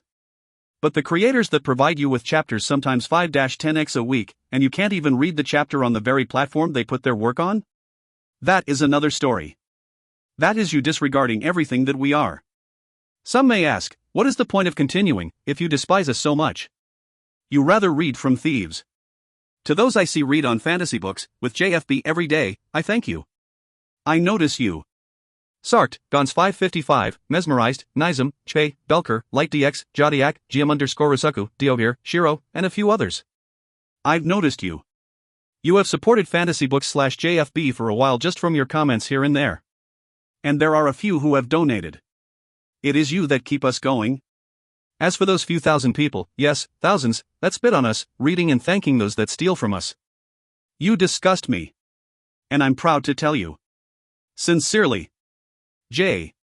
The orc and the human, is it? I've enjoyed witnessing the destruction of my creation by your hands. Kim Yurin's head tilted sideways. She heard the Lord's voice just fine, but failed to understand the meaning of his words. The orc and the human the vampire lord had mentioned, well, the human was here, so where was the orc? She took a look behind her, but beside the thick darkness, no such thing as an orc existed nearby. While observing the changes in her mood from the side, Sae-Jin wiped the cold sweat off from his forehead. And what brings you to my abode? Fortunately for Sae-Jin, the Lord's dignified voice changed the topic quickly enough. Feeling hurried now, Sae-Jin tried to move towards the direction of the voice quickly, but Kim Yurin didn't follow suit. No, she instead reached out and grabbed Sae-Jin's wrist firmly in order to stop him, before throwing a question at the Lord. What did you mean by that just now? Kim Yurin. Regarding which matter, Just now, you said the orc and the human. Humans are here, but where is this orc you mentioned? Kim Yurin. The Lord's lengthy and low-pitched murmuring seemed to stick to the walls of the cavern like some sticky glue. Answer me. Kim Yurin. Although I did not expect you to address me with honorifics. Still, don't you think your attitude is a little troublesome, human? It seemed that the Lord didn't care for Kim Yurin's attitude at all. Ha! Her face hardened rather coldly. How dare he seek decorum after he drove the world to the brink of destruction? She gritted her teeth and pulled out Gungnir. In that case, allow me to beat you up and make you spit it out. Kim Yurin. As expected, even though the world may be different, humans are still arrogant and conceited. Shut up. Let's go, Guild Master. Kim Yurin. Kim Yurin shouted out confrontationally and took the lead. Sae-Jin quietly followed after her. So, the 2 people walked in the passage while scything through the darkness. The more they walked, the stronger the sensation of the passage widening became. Me. For sure, the interior of the cavern was indeed changing. To be more specific, the narrow and lengthy shape of the terrain was gradually opening up. And they must have walked non-stop for the next hour or so. Finally, the two of them were able to step into a huge open space. Ha! Really now? Just how much further should we keep walking? Sae-Jin. Sae-Jin scratched the back of his neck and groaned. Kim Yurin stared at him with a gentle smile, then spoke to him while surveying this huge open area. But still, I am relieved. Kim Yurin. About? Sae-Jin. Seeing that the Lord is within this passage, it's most likely our path is the correct one. And out of everyone in the team, we're the strongest, after all. Kim Yurin. As expected of Kim Yurin and her selfless personality, she believed it was a fortunate thing for them to face the strong and difficult opponent instead of others. Sae-Jin chuckled and his hand automatically rose up towards her head. Then, he went oops and stopped himself in the middle. The old habit of the hero orc, patting her head every now and then, almost broke out by mistake. Excuse me. Kim Yurin. And the eyes of Kim Yurin staring at him also widened in real time as well. He quickly withdrew his hand and coughed awkwardly. Ah, my apologies. For you being a bit of a shorty. Sae-Jin. And he tried to turn it around with a bit of humor. I'm 168 centimeters tall. If this is too short for you, then how tall should a woman be? Kim Yurin. Kim Yurin narrowed her eyes and complained. But seeing her cheeks redden a bit, he couldn't help but wonder if she liked being treated like a young kid. Of course, he threw away that idea quickly enough, though. He pointed towards the far end of the passage and spoke. I am just kidding with you. Regardless, let's hurry. It's not good to be too tense, but it's also equally bad being too Sae-Jin. Kwong. Before he could finish his sentence, the entire terrain shook violently. Kwong. Kwong. Right after that, powerful shockwaves spread out as if something was trying to break out from the underground. Get ready for battle. Kim Yurin. Kim Yurin's occupational habit reared its head again. She shoved Sae-Jin behind her and unsheathed the sword. Kwajiek. At the same time, the surface of the floor cracked open, and something massive climbed out from the gap. First to show up were two hands the size of an adult person, and just behind those huge hands, a pair of heads with their own pairs of blood-red eyes attached could be seen. It was an ogre. Of course, it was on a different level compared to a normal ogre. First of all, there was the thing with the number of its heads, and next, the shape of one of the heads it possessed. One head was that of an regular ogre, but the other one just so happened to be that of a Cerberus, the guardian of Hell's Gate. Looks like it received a head from an annoying guard dog. Kim Yurin, TL, troll face. Kim Yurin's expression crumpled. The monster really was that disgusting to look at. But still, she couldn't overlook its potential power, now that a Cerberus and an ogre had been combined into one. She gripped her Gungnir real tightly while glaring at the ogre. Shararuruk dash. And as she was searching for the monster's weakness, a transparent and light beam-like energy descended on top of her head. She even forgot about her nervousness and exclaimed out. When that spectral light entered her body, her entire being felt much lighter than before, and the flow of mana within her blood vessels received a huge boost. She turned to look at the person responsible for this, Kim Sae-Jin. He replied her quizzical look with a warm smile that even made her fluster just a little bit. It's a buff spell. Please go ahead. I'll support you with magic from the rear. Sae-Jin. He then morphed into the Leviathan form. Thank you. Kim Yurin. A Leviathan had her back, deriving the utmost confidence from that fact alone. Kim Yurin lunged towards the ogre. SFX for the ogre's roar. The ogre roared out and violently swung its jet-black club. Kung. A sword emitting the brilliant golden light clashed with an unbreakable blunt instrument made out of black metal. An indescribable explosion resounded out from the contact point. A huge crater caved in on the ground, and from within the thick, choking dust cloud, seeds of flame sparkled threateningly. Only a single strike caused such a memorable scene. Soon enough, though, the dust cloud cleared away and the result became also clear for all to see. And that was the ogre and his missing right arm, its black metal club also gone for good. Kim Yurin pounced on the suffering ogre that was in agony after losing its arm. Her whole body felt like it was 3 times purer and overflowing with strength, thanks to Sae-Jin's incomparable buff magic. This feeling, she wanted to keep feeling it for the rest of her life. Star. The appearance of the two-headed ogre was merely the beginning. But they could defeat other monsters without too much issues. According to Kim Yurin, it was because of their fantastic teamwork, apparently. Nominally it was a teamwork, but all Sae-Jin did was to support her with buff magic, actually. Of course, the level of Sae-Jin's spell was way too high to label it as a simple support magic. As the sorcery formed the foundation for this difficult buff spell, Sae-Jin had to morph into the Leviathan form just in order to maintain it. And its effects were just as excellent, too. Anyways, as they eliminated various chimeras that tried to block their path and continued on forward, they eventually encountered a rather suspicious-looking door. Even with a single, casual look, it was an old-fashioned and dignified door that screamed the final boss is here. Strange figures painted in white color decorated the black door. Shall we? Kim Yurin asked, and Sae-Jin wordlessly grabbed the door handle. I wanted to open it, though, Kim Yurin lightly complained and nodded her head. Sae-Jin chuckled slightly and pushed the door open. SFX for the creaky sound of a door opening. The door issued a worn-out creak as it opened. Past the doorway, the very first thing they spotted was an old man wearing a black robe that seemed tattered and disheveled. Then, they saw his energy-less drooping shoulders and the white eyes that had lost vitality a long time ago. He was blind as well. His eyes, Sae-Jin. Only then, Sae-Jin realized why the Lord failed to show himself even though Nosferatus were openly rebelling, as well as when Bathory showed signs of suspicious behavior. A leader of the organization that couldn't be of any help for the said organization was no longer acknowledged as the leader. There were only two possible endings waiting for such a person: 1, get eaten by the challenger, or 2, retire on his own volition. I heard you possessed eyes that could see everything. Kim Yurin taunted and pointed the tip of her gungnir at the Lord's neck. The Lord stared at the two of them with those eyes that couldn't see nor reflect anything. However, although they might have lost their original functions, it sure felt like his eyes could still decipher the truths of all things regardless. As you can see, my eyes have lost their clarity already. The Vampire Lord. The Lord's phlegm-laden voice sounded calm and stable, yet the tone indicated he was sternly admonishing the pair of intruders before him. That was quite evident from the smoldering rage hidden in his calm appearance. That means, we can get rid of you quite easily, no? Sae-Jin. This time, Sae-Jin spoke up. He grasped the Bathory's gift tightly and got ready to pounce on the Lord. However, Kim Yurin stretched her arm out and stopped him. Her face said that she somehow managed to remember just now the question she had nearly forgotten about. There's something I'm curious about. Kim Yurin. And what would that be? The Vampire Lord. In that moment, Sae-Jin's face became dyed in panic. The question she wanted to ask the Lord was quite obvious, really. Obviously. You clearly said, the orc and the human when we came here. Are you saying that the orc is here too?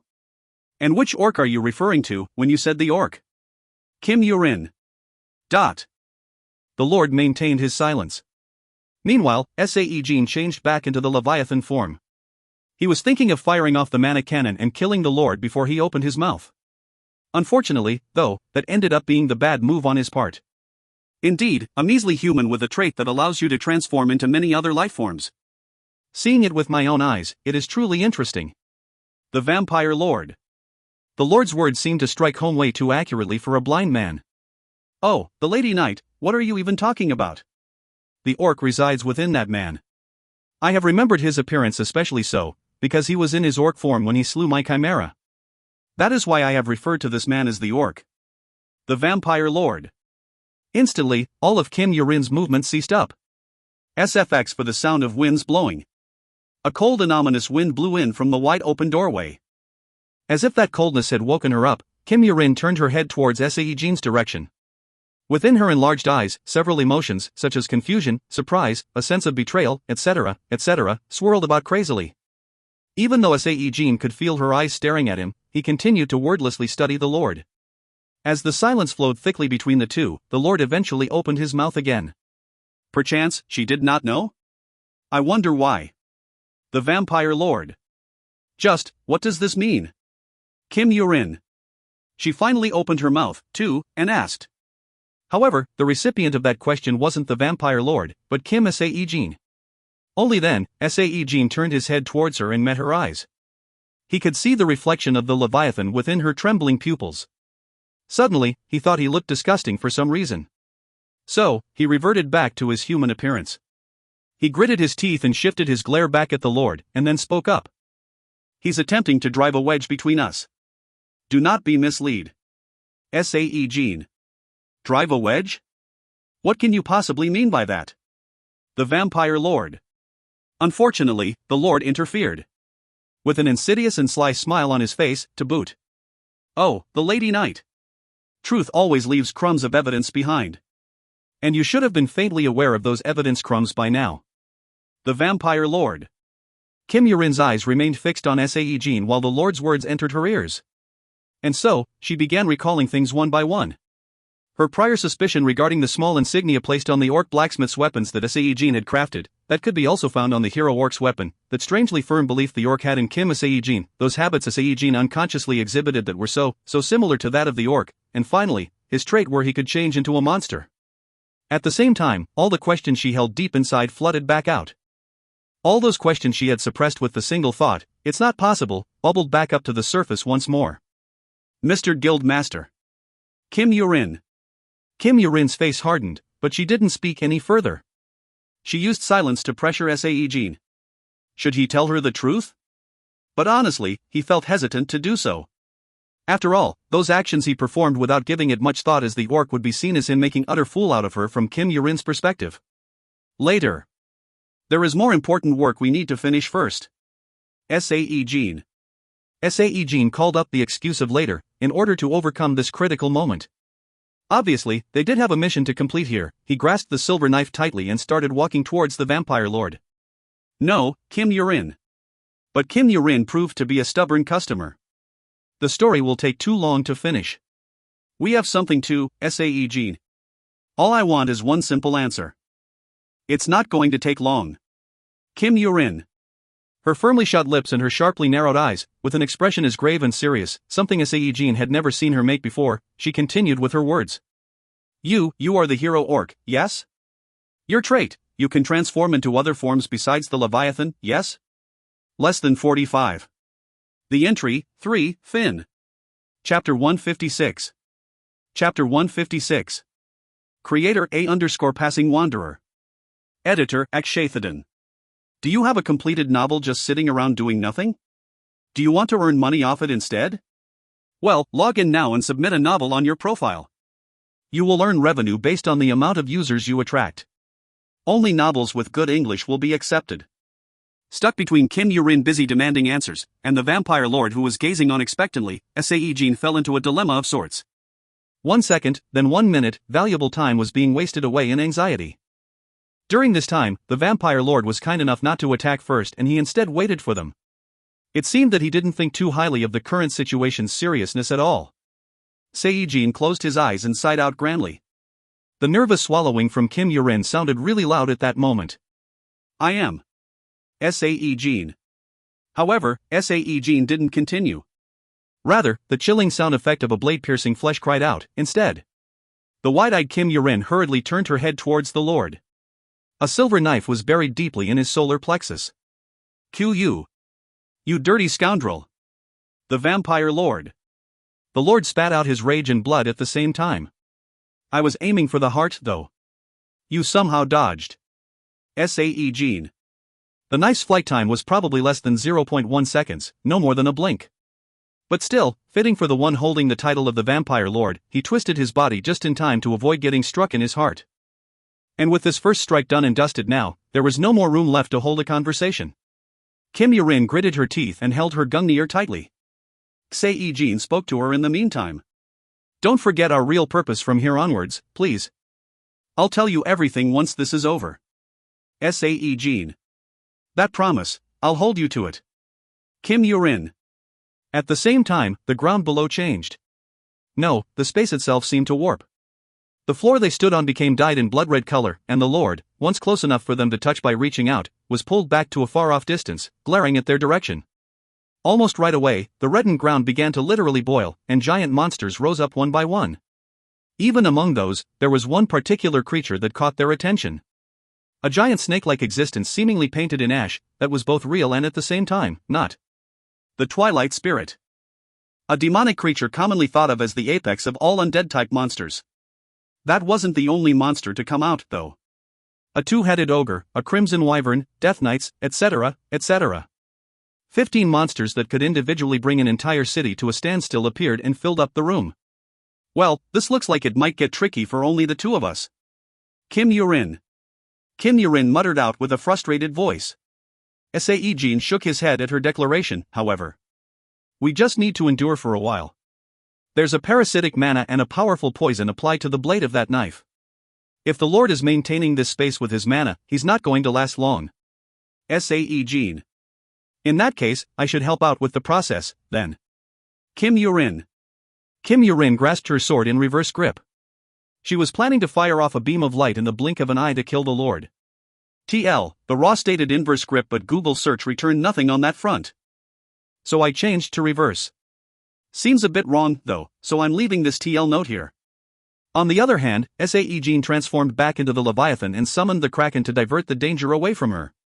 Just as the Kraken's suction pads stretched out on the ground, with a loud kwahaha, Kim Yurin's beam of energy shot forward like a bolt of lightning. The monsters summoned by the Lord got in the path of the beam to block it with their bodies, but the energy beam simply blasted past all flesh and bones to successfully blow away the Vampire Lord's arm. Her trait was set to pierce through everything, that was why. Kuahak. The Lord's pain scream was the signal. The 15 summoned monsters lunged forward. Sae-Jin exhausted over half of his mana reserve and fired off the mana cannon, and almost half of the monsters were killed off on the spot. However, the super annoying Twilight Spirit and the fleet-footed Death Knights were still fine. They bared fangs and swords instead, thick killing intent fully on display. I'll take on that snake-like creature. The Death Knights are yours. Sae-Jin. Got it. Kim Yurin. The Twilight Spirit was a monster existing on the boundaries of ambiguity, and was both a physical being and not at the same time. In other words, it could freely alter its nature and the characteristics of itself at will. So it could become immaterial to evade an attack, then become a physical being again to counter. Such as now. Cube.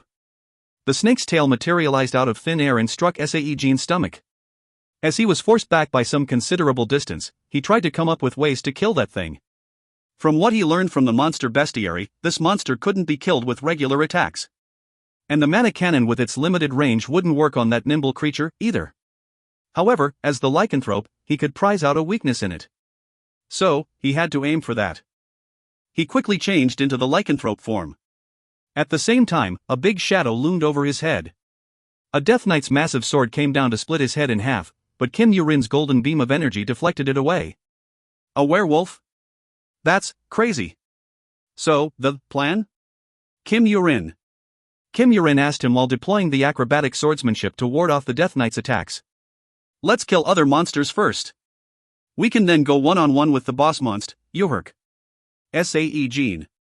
As he was in the middle of his answer, Sae-Jin got hit on the belly by that dang tail again. Quang quang, quang quang. Even while he was flung away, countless attacks rained down on him. He felt like his entire body was turning into a meat paste. He got hit, so that hurt like hell, and the pain caused him to get angry.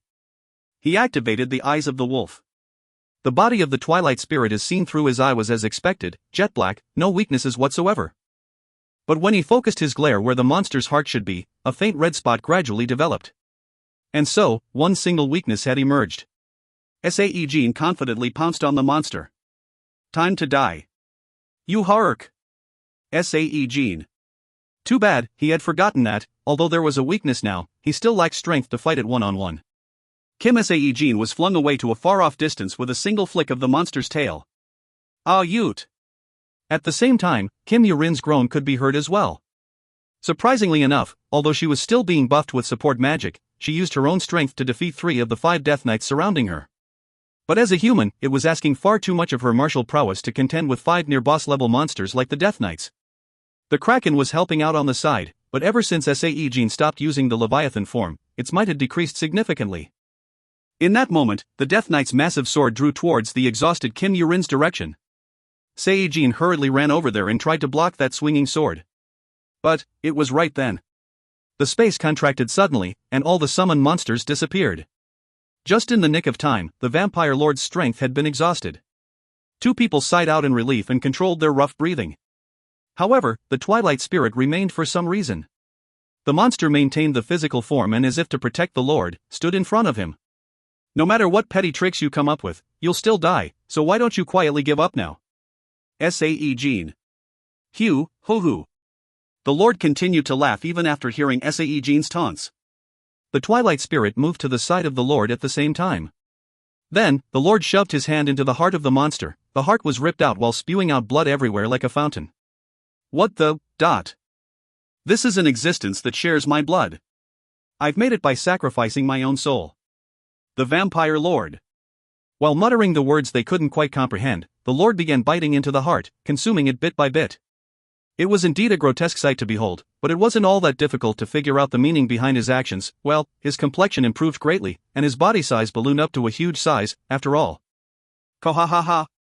Continuously growing larger and larger until he was as big as an ogre, the Lord viciously laughed out and pounced on Sae-Jin and Kim Yurin's direction. For a something that big, he moved seriously fast. The Lord arrived in the blink of an eye and his fist flew toward their way. The moment they blocked that hit, it felt like every single bone in their bodies were twisting apart and exploding out from their bodies. The Lord's strike was that terrifyingly powerful. Even though the two of them shared the burden, the pressure was so immense that their eyeballs were about to pop out from the sockets. 1 second, 2, then 3, the incredible pressure gradually grew greater along with the Lord's ballooning muscles as the seconds ticked by. If this continued, they would surely be squashed to death. Sae-Jin glared at the Lord with his bloodshot eyes. The darn B***starred was smiling. That evil grin was so disgusting, Sae-Jin also wanted to wipe it away really badly. He desperately rolled his brain that was on the brink of being squashed flat, until one possible method popped up in his head. The orc, and that most pure body thingy. That skill allowed him to increase his physical strength by 1000%. If he added the warrior of reversal on top of that, then there should be nothing in this world that rivaled him for physical might. Kim Yurin was next to him but, since he had resigned himself to tell her the truth, it was now only the matter of time, instead. His thoughts were quick, but his actions were even quicker. The thick fur covering his body disappeared, while his muscles quivered and quaked as his skin started to change. Changing into the orc form, Sae-Jin opened his eyes wide, and at the same time as activating the warrior of reversal, he explosively forced his strength well past his limit. SFX for the orc's roar. The violently surging strength he could not control exploded out of his mouth. This marvelous power, this sense of overbearing boost bursting out from his insides, with that, he shoved the Lord's fist away with only one hand. Yuk. Freed from the Lord's pressure, Kim Yurin crumbled to the ground. And she dazedly turned her gaze sideways. An orc, instead of Kim Sae-Jin, was standing there. Ha! Seriously, I can't even. Utterly stunned, she broke out in a bitter chuckle. The person she harbored warm emotions for the first time in her life turned out to be not an orc at all. She didn't know whether to feel relieved, or be very set off at the man who had seemingly made fun of her until now. But she couldn't think too deeply about this. Her entire being felt fatigued. And an unavoidable sense of weakness washed over. She fainted in exhaustion where she sat. Oh, child. You have lost your humanity. The Vampire Lord. The Lord dazedly murmured as he stared at Sae-Jin and his brightly burning body. Why don't you take a moment to compose yourself, the Vampire Lord? Stop barking like a dog. Sae-Jin. Sae-Jin the orc jumped up towards the midriff where the silver knife still remained stuck, and went to town there. The Vampire Lord spat out a mouthful of blood. Then, he muttered strange words. Agrabahak Sobit. What was that? Sae-Jin. Hovu, the Vampire Lord. His grin was rather ominous. Soon after, the Lord's body began to shrink back like a deflating balloon. He staggered around before falling on his back, then gazed at the darkened ceiling with sorrowful eyes. I cannot see anything anymore. The Vampire Lord. Really? Sae-Jin. Ever since losing my sight. I didn't expect my end to be like this. Oh child, come closer. Now that I've welcomed my fate, there is something I must tell you. Are you not curious, just what research I have been performing in here? The Vampire Lord. The Lord gestured him to come closer. The orc tilted his head and approached the dying vampire. And the Lord whispered several strange words to the orc's ear. Sae-Jin the orc's brows narrowed.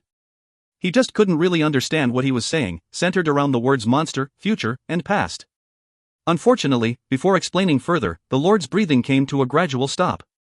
Star. And so, the Vampire Lord was dead. And just like the decrepit king he was, his end was wretched and hollow. Meanwhile, Kim Yurin woke up largely unscathed after drinking a potion. The two of them, Sae-Jin and Kim Yurin, set out to locate the rest of the team. But they didn't talk. Trapped within this stubborn silence, they found the missing team members one by one.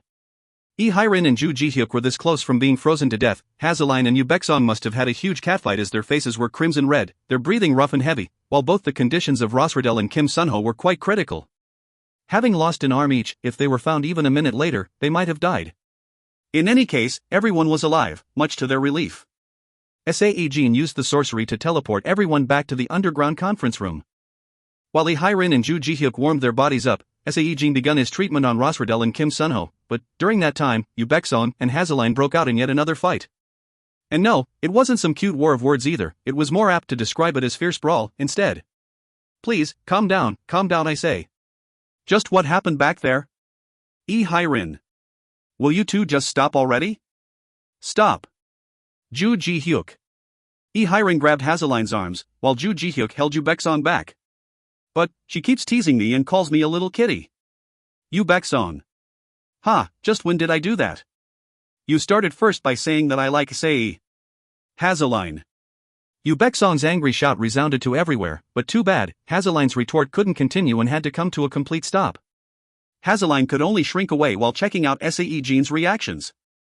It was then. Kim Yurin remained deep in thought, before she suddenly stood up from the couch. I'm going ahead first. Kim Yurin. She spoke while staring at Sae-Jin pointedly. Ah, sure.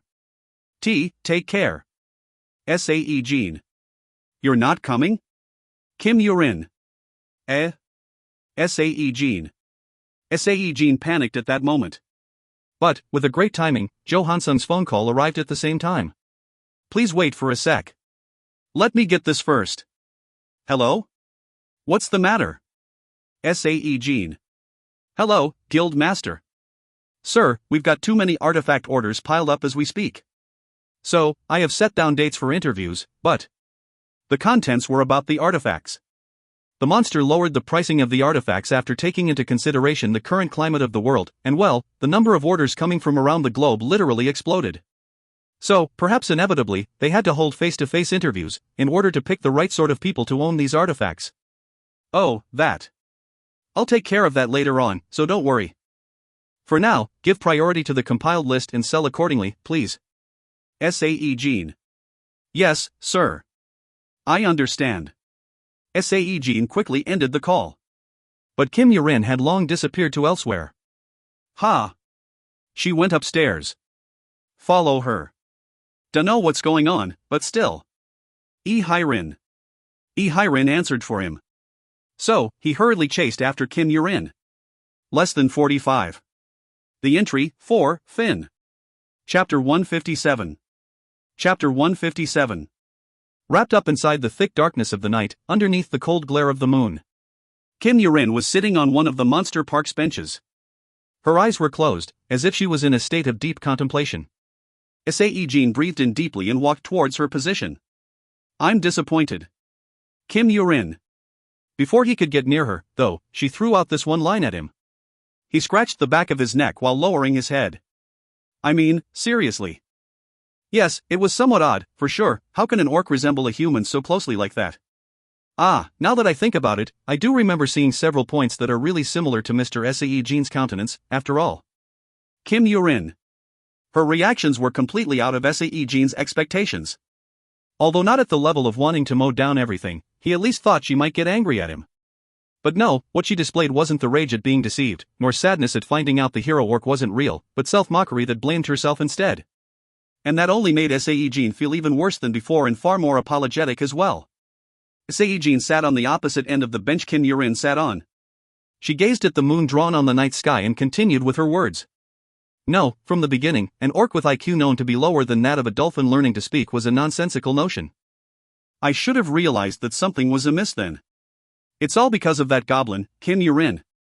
After hearing her sudden change in the topic, Sae-Jin's body shook imperceptibly. That goblin. Without a doubt, she must be talking about the tale from a long time ago.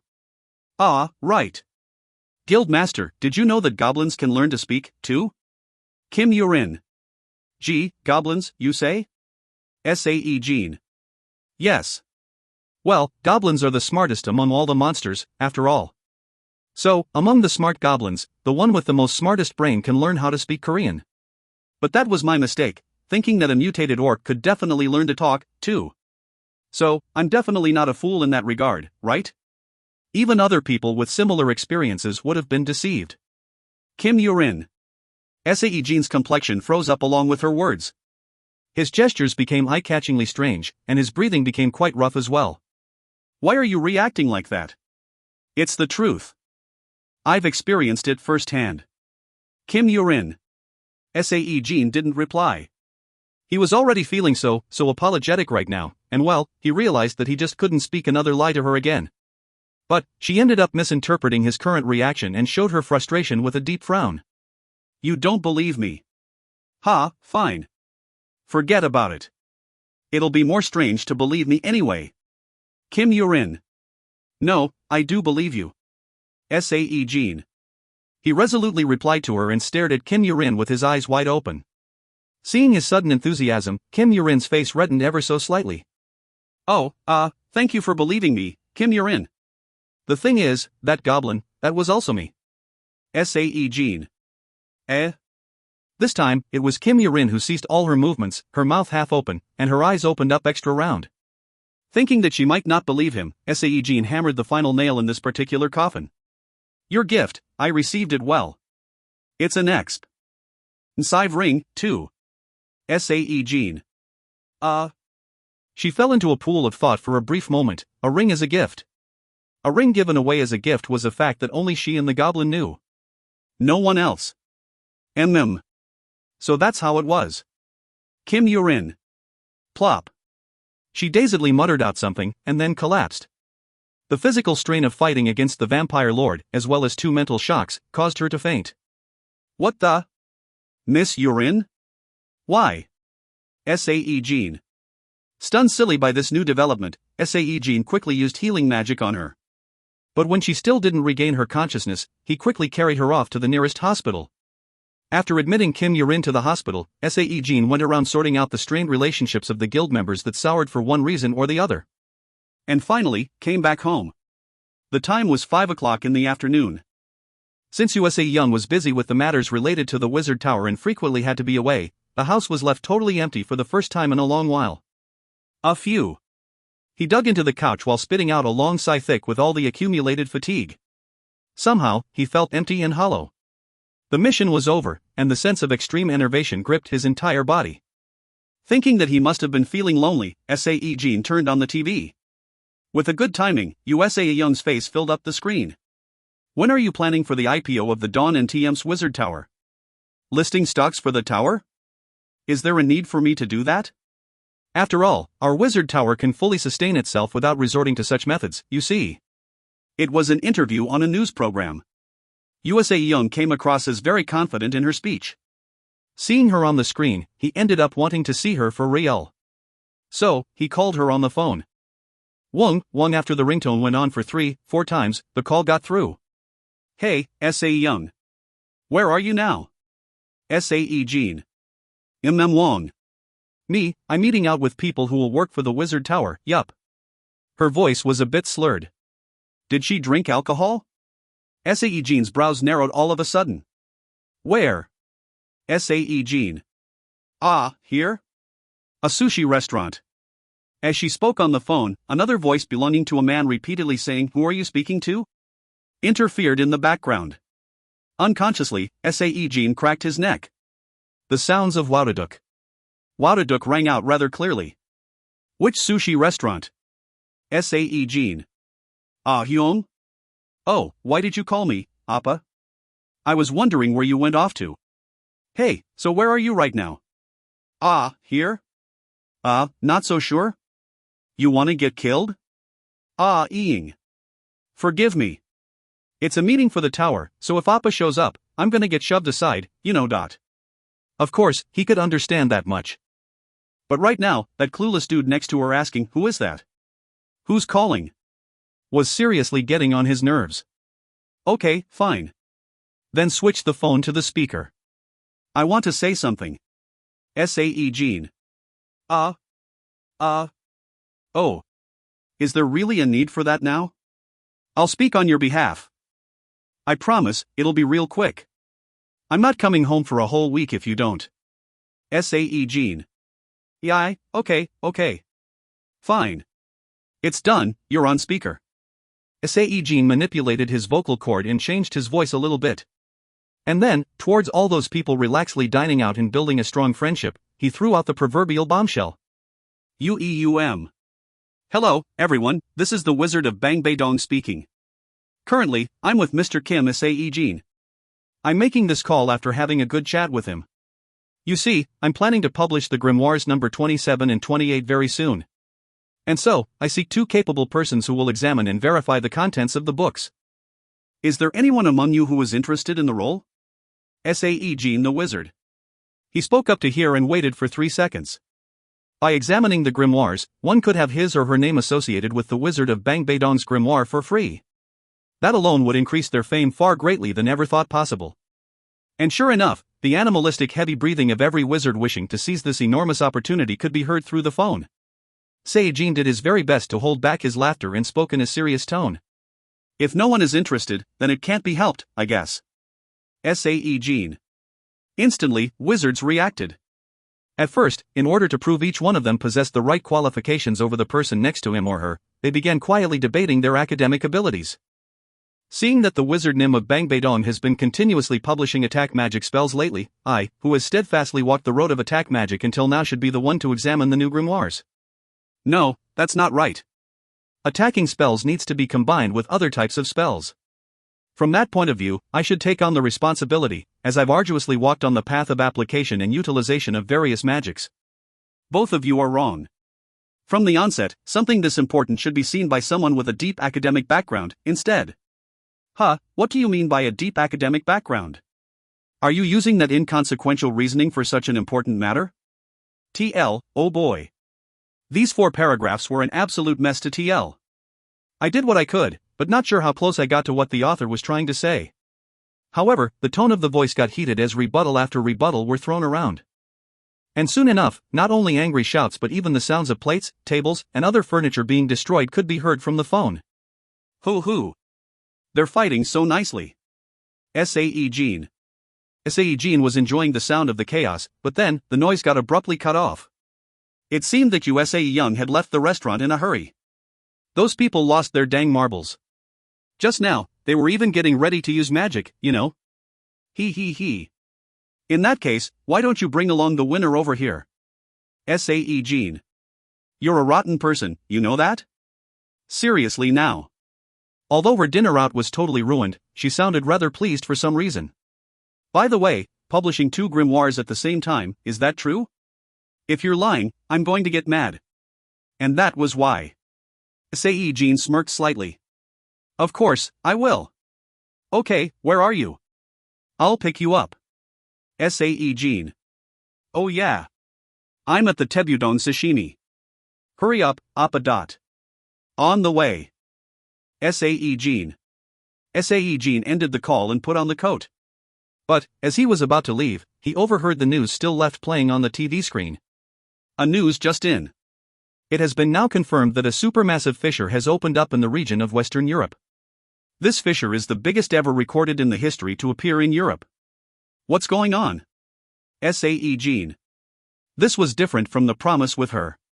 So, Sae-Jin tried to contact Bathory through the communication crystal hidden in his pocket, but she didn't reply. Was she going back on her promise? Just as the back of his head began developing a strong case of migraine, Bathory's voice got transmitted to him, which was fortunate. Come see me tomorrow. Busy today. Star. Immediately on the following day, Sae-Jin went to see Bathory. I'm sure you found out already whether we succeeded or not. Sae-Jin. Yep. I know already. El-Las and their loyal dogs were throwing a huge tantrum not too long ago. Bathory. Bathory was pretending to be relaxed, but the emotions of sadness couldn't be disguised in her voice. Plus, her eyes staring at Sae-Jin weren't even looking at him either. Memories of distant past were sorrowfully overflowing from within those eyes that rippled like the surface of a lake. Who's El-Las now? Sae-Jin. When Sae-Jin asked her, Bathory tilted her head in confusion. It looked as if she had misplaced a couple of screws in her head. Oh, El-Las? They are a clan. The Bathory, the Nosferatu, the El-Las, only these 3 remain now. Bathory. She forced out a smile and continued on. And, your prediction was right. What the Lord wanted wasn't going back in time, just a simple travel through to another dimension. Apparently, after deciphering the text from the ancient tome, jumping both the time flow and dimensions at the same time is impossible. Bathory. Is that so? Sae-Jin. Because of that, both the El-Los and the Lord's retainers are in a state of rage right now. I think the Lord was thinking of running away alone. Bathory. On top of that, the treasure that controlled the vampire's instincts for blood has been lost a long time ago after the Lord lost his sight. How pathetic. Bathory. Bathory stopped talking here.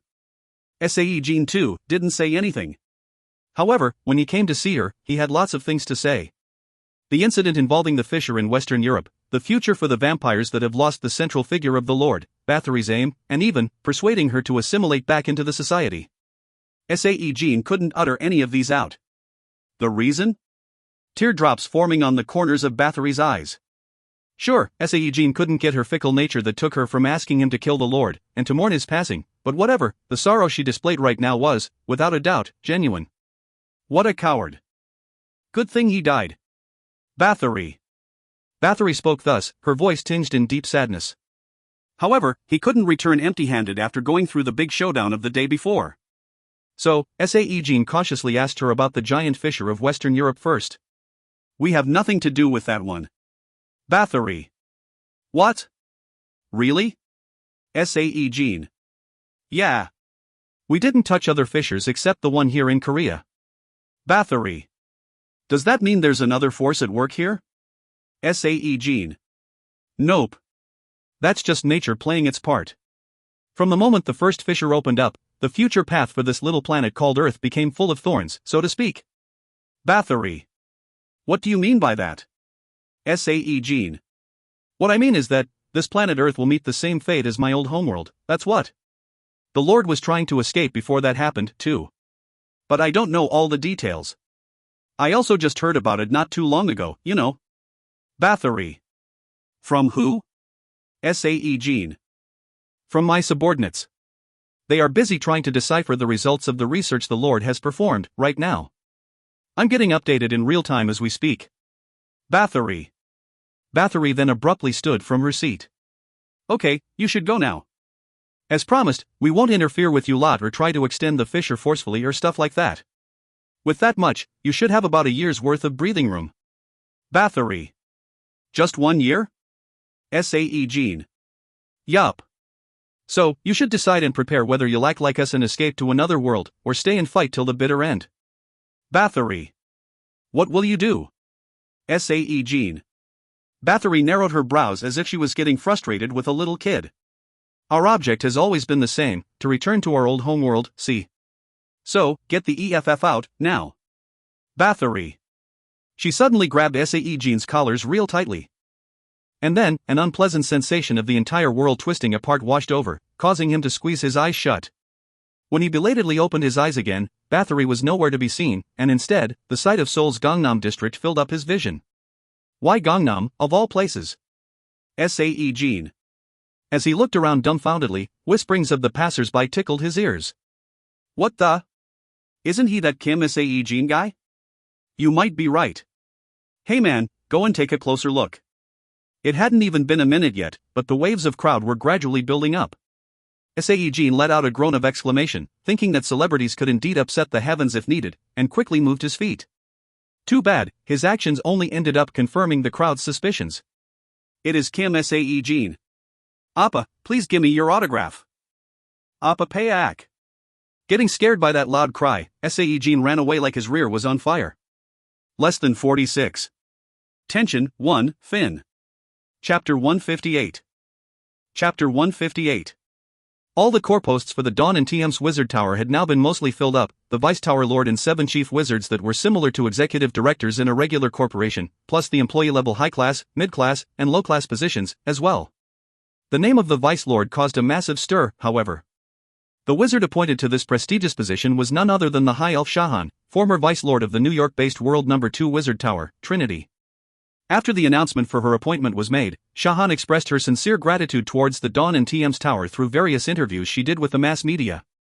Hell, she even did that in fluent Korean.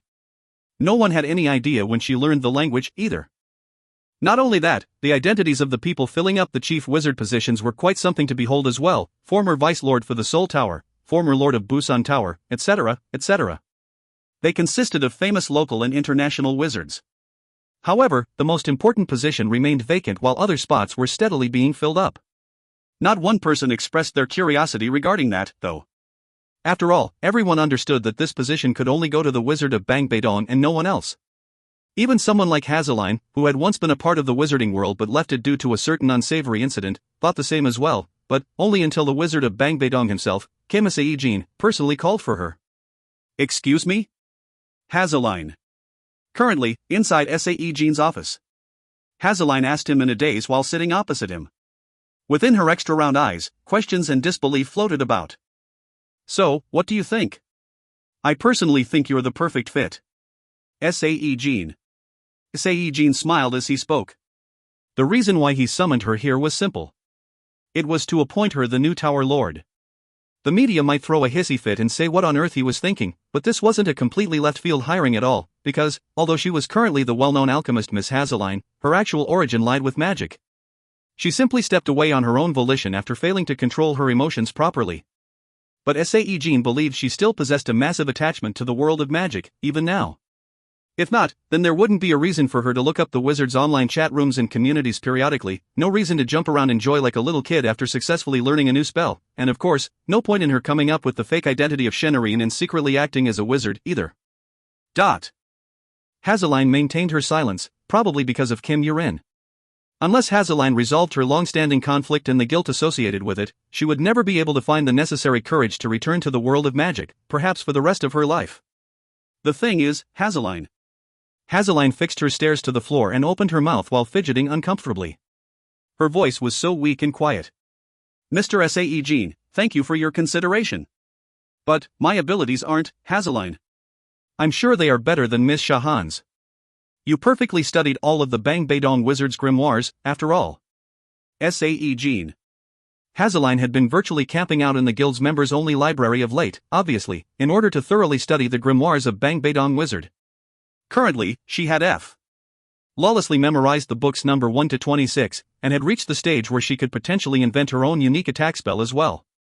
So, her qualifications were more than good enough. But, she still lacked confidence. No, it was more like, she lacked courage.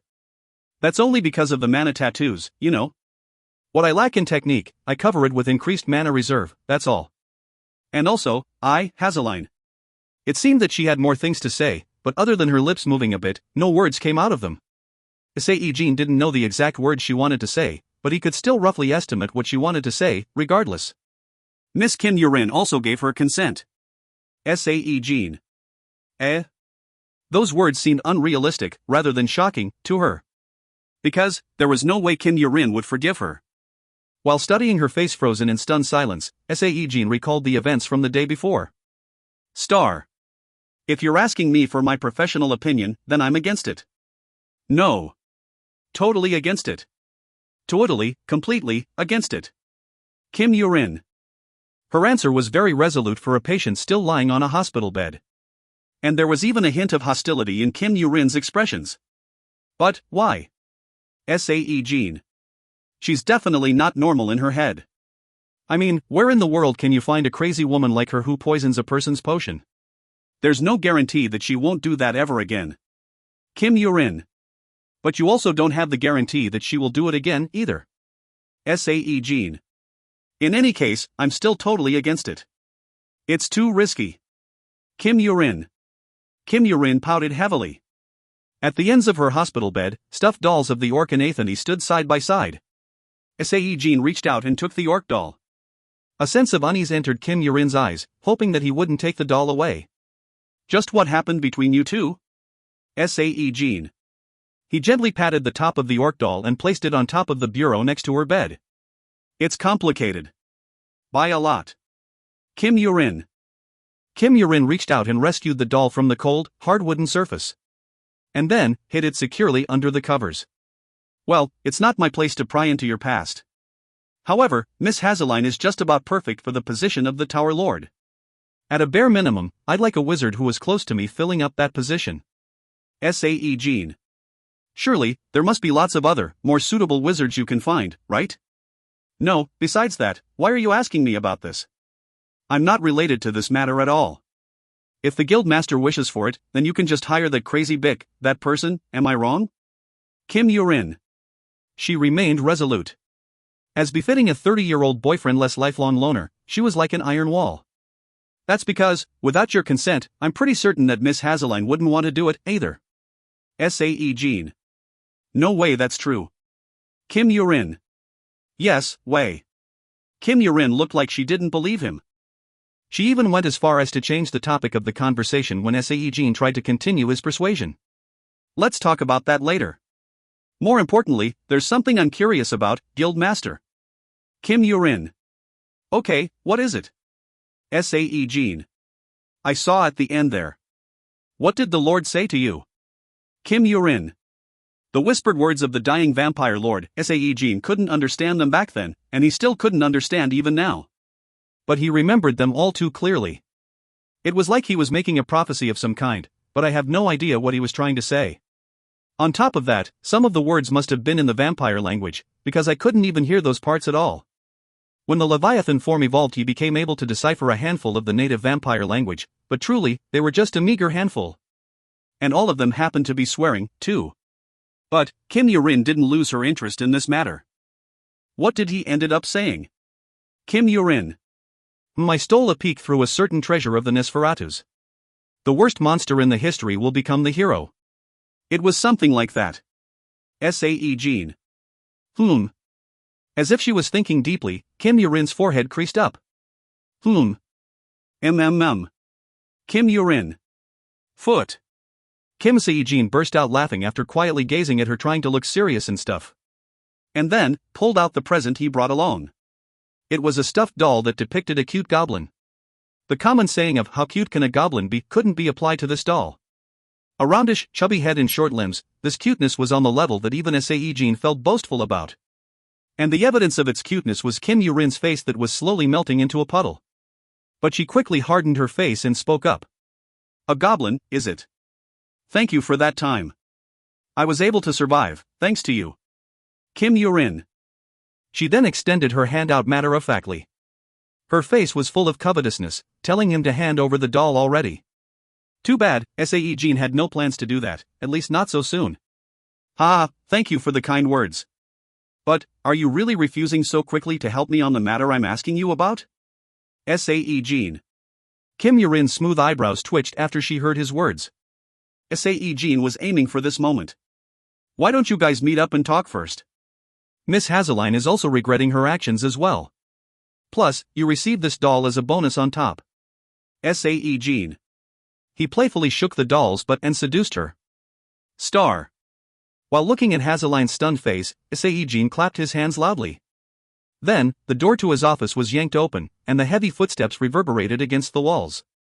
Hazeline froze up like the Mangbasik. She didn't dare to turn her head around to look, only her eyeballs desperately shifted around. The legend of Mangbasik comes from the Korean history/folklore. Basically, a government official is sent to Japan back in 5th century AD for some sort of a rescue mission. His wife cries her eyes out by the shore, and allegedly turns into a stone statue, or something like that. Can't find a link in English that describes the lore, so well, take my word for it. Not sure why the author chose to use this reference, though. The unknown person arrived right behind Hazeline and threw out this one line. Hey, you. Look at me. Kim Yurin. Hazeline's shoulders jumped up. Looking as if she might fall off her chair at any moment, she stiffly turned around to look. And as expected, Kim Yurin was standing there. The only difference was, she didn't carry the same old expression of anger. Let's talk for a bit. Kim Yurin. Her voice sounded rather bitter for some reason. Sure thing. Hazeline. Hazeline dazedly replied. Kim Yurin then turned to leave, before speaking up once more. Just the two of us. Will that be fine, Guildmaster? Kim Yurin. Of course. Sae-Jin. Kim Yurin left the office first, and with a totally terrified face, Hazeline followed right after. Sae-Jin had no idea what the two of them talked about. But he could guess that the matter between them was heading towards the right direction after he heard the noises of Hazeline's loud sobbing as well as the much softer sounds of Kim Yurin lightly patting the crying elf's back. Star. August, a month of scorching heat waves assaulting the public. This should have been the season when all the vacationing spots would be jam-packed with holiday makers, but the current status of the world wasn't nice enough for something so relaxed like that. Boss monsters were popping up everywhere all the time. A huge fissure opened up in Western Europe, and to top them off, predictions of the so-called experts that said what the world was experiencing was not a one-off thing at all. And because of all this unprecedented chaos, even the heat wave ended up feeling quite bone-chilling to everyone alive. But the monster's status was shooting up like crazy, totally opposite to the direction of ruination the world was busy walking towards. Showing a gradual rise from the initial boss monster incidents, then with the huge fissure in Europe opening up, boom. The monster's sister company, TM stock prices surged up through the roof, until shooting past the atmosphere, entering the stratosphere and beyond. With this, Sae-Jin came to a realization how the USA was able to become the most dominant, wealthiest nation on Earth through the First World War. The number of griffins living in the nesting area managed by the monster now totaled almost 600. Many countries in Europe begged to rent out this amazing method of transportation that allowed one to travel from the city of Sae-Jin to Busan in less than 3 minutes, while requiring no prior preparation whatsoever. The amount they proposed for one griffin was 10 million euros, and the duration being only a month. TL, Sae-Jin is a city in North Korea that borders Chinese city, Dandong. Basically, it's on the other side of the Korean peninsula from the city of Busan. Plus, the demand for the monster's mercenaries had increased by a great deal as well. There were 2,300 mercenaries working for the monster, and only around 50 of them were currently not out on a mission, because they were injured at the moment. Also, the monster established a control tower of sorts, which would play the central role in making the important decisions in this fast-changing world. Well, it wasn't exactly establishing, but more like moving all the personnel that acted as the brains of the organization into one spot. And that spot just so happened to be the underground conference room hidden below the Monster Guild's HQ building, where the weekly meetings between the guild members took place. Right now, around 100 knights each from the countries England, Germany, and France are requesting for the license to ride griffins. And the orders for the various artifacts and the orcs' weapons are backed up to the point where we are running out of the numbered waiting tickets. Jo Han-sung spoke while browsing through the documents. Sae-Jin could only spit out long sighs, though. The time he needed for making an artifact or a weapon depended solely on the grade of the finished item. Although the proficiency levels for several skills, such as dexterity, had increased by a lot, he still required a minimum of 2 hours to craft a single item that could be rated the best or the so-called named goods. And to compound the difficulty, he even seemed to have developed the mentality of a true artisan. He didn't want to sell those artifacts he wasn't satisfied with, so out of 10 he made, Sae-Jin ended up throwing away 3 just because he was unhappy with them. He tried not to do this, but it was now ingrained in his instincts. He'd go crazy and destroy the offending articles, before regaining his senses and regret his actions a bit later. This repeated over and over again. Many things have been delayed like this, sir. Jo Han-sung studied Sae-Jin's mood before saying some words that indirectly conveyed his message. He was urging Sae-Jin for answers. Do one of those interviews or whatever and remove some of them off the list, please. The best I can do is 3 items a day. Sae-Jin. But if that happens, we might end up starting a bloody competition between the aforementioned European nations. The current crisis of the planet can only be overcome if all the Earthlings band together, Jo Han-sung. What was that? Did you just say something? Sae-Jin. No, sir. Jo Han-sung. I'll do what I can, so for now, let me off the hook with this much. Sae-Jin. Yes, sir. And with that, the matters related to weapons and artifacts came to an end. Too bad for him, that wasn't the only topic to discuss, however. Next. France's president, as well as prime ministers of Spain and England requested for a face-to-face meeting with you, sir. They wish to discuss the topics regarding the mercenaries as well as various others. Each of them are asking you to meet them first, and to the Korean government, Jo Han-sung. Wow. Our guild master is so busy. It's really, really cool, you know. Hyrin let off a soft exclamation of admiration as she continued to interestedly observe the proceedings from the side. However, Kim Yurin smacked the back of her head, then. Ouch. That hurts, you know. Hyrin. If you're aware of how busy he is, then stop distracting him. Kim Yurin. Hazeline. Meanwhile, Hazeline cautiously slid in between the bickering duo while carrying a slightly weird expression, or, more correctly, with an envious face. Why, Yurina, are you enjoying your lunch? Hazeline. Yeah, it's nice. Kim Yurin.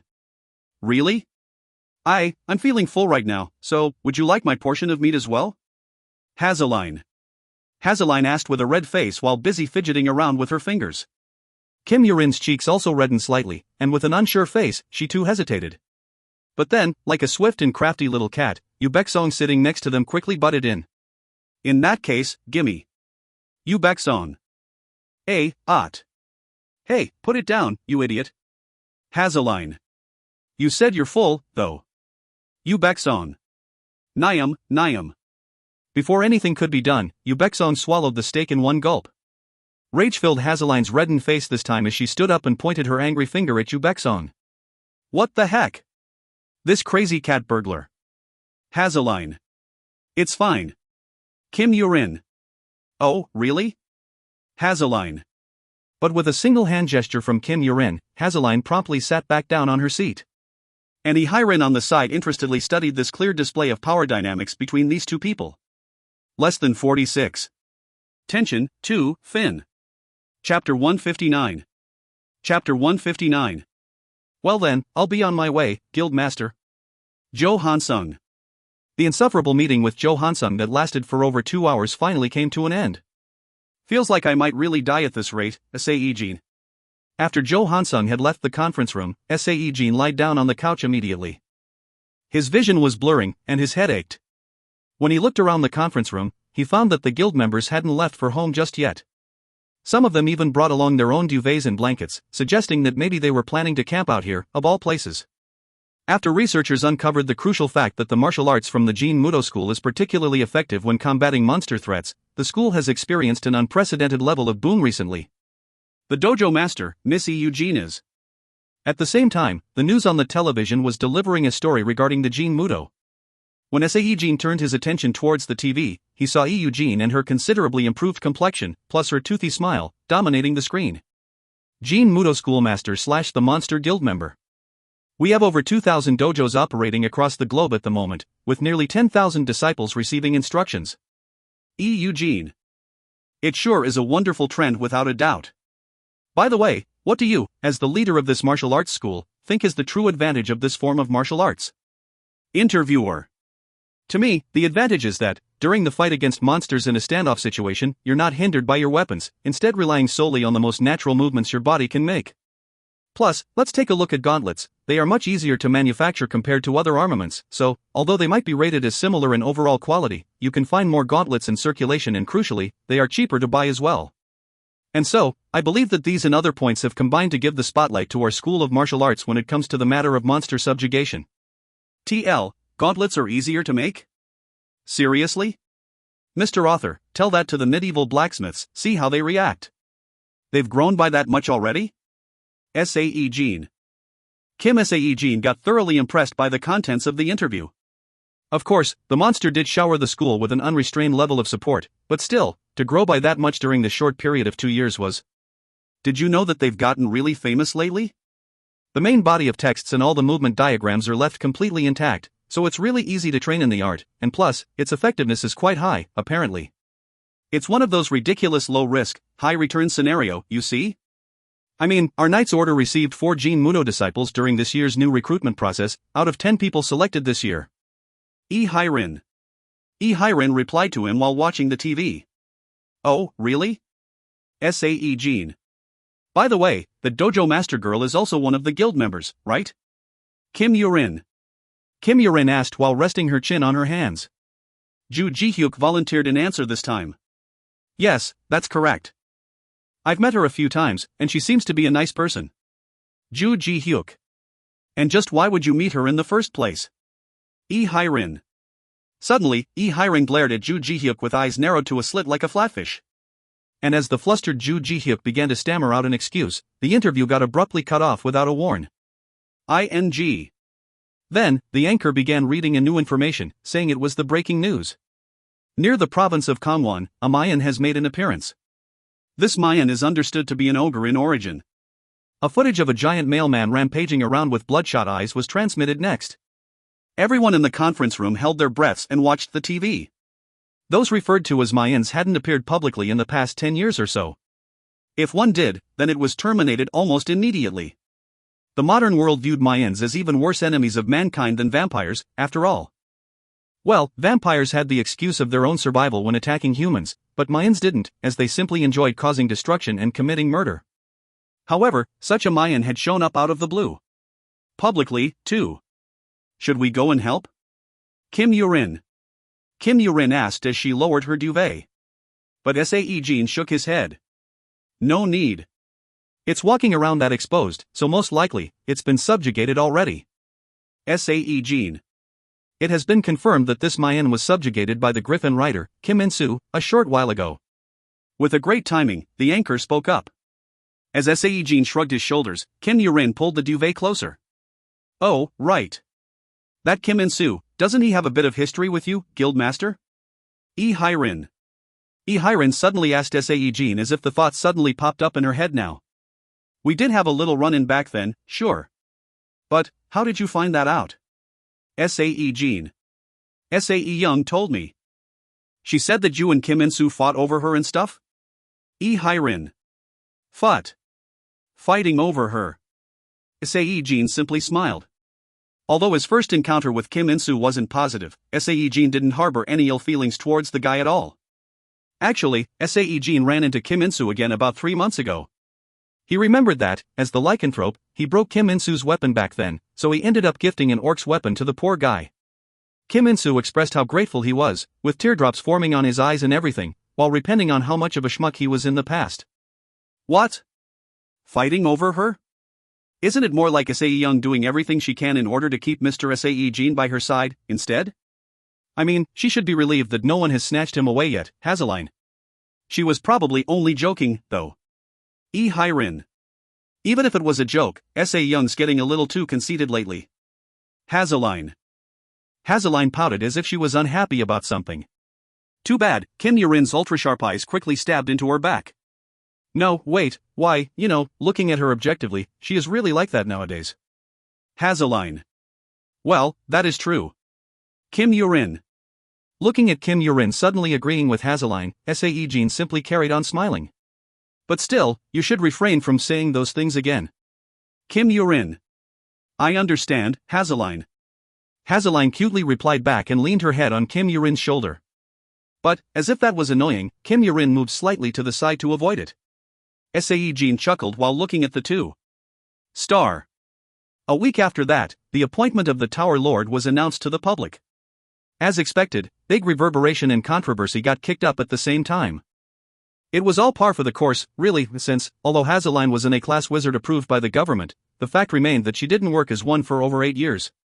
It didn't take long before her status as the Monster Guild's member got revealed, though. That helped turn around the public sentiment towards her favor. Of course, that was only the public's. Isn't there more water? Kim Yurin. Please endure for a bit longer. Sae-Jin. Currently, the top floor of the Dawn in TM's Wizard Tower. Sae-Jin was standing before Hazeline's office. But he wasn't alone. And the person accompanying him was Kim Yurin. It was her very first time visiting Hazeline's workplace, which was stressing her out a lot, causing her to ask constantly for a glass of water for quite some time now. I'm going to the bathroom for a moment, so please go ahead and wait for me inside. Kim Yurin. No, hey, wait a sec, Sae-Jin. Before Sae-Jin could say anything, she ran away like a fired arrow. He could only look on dumbfoundedly at her disappearing back, before knocking on the door to Hazeline's office. Who is it? The initial reply was rather energyless and also sounded annoyed as well. It's Kim Sae-Jin. Miss Yurin is accompanying me as well. Almost immediately, there was a change in her reaction. With a hurried shout of "just wait for a moment," the sounds of something tumbling around could be heard beyond the door, and he even sensed faint traces of magic being used as well. It seemed that she was busy tidying up the messy interior with magic. Sae-Jin relaxedly waited for her to finish. And after 5 minutes passed by, an officious voice leaked out from beyond the door. Please, enter. She sounded needlessly dignified. Sae-Jin smiled thinly and opened the door. Hazeline was sitting with her legs crossed and her back leaning against the back of the chair. Was that how a Tower Lord should sit? Sae-Jin swallowed back down his rising laughter and sat down on a chair located in front of Hazeline's desk. Meanwhile, she looked beyond Sae-Jin, searching for Kim Yurin's shadow. She went off to a restroom. But, besides all that, how is the work treating you after 10 days on the job?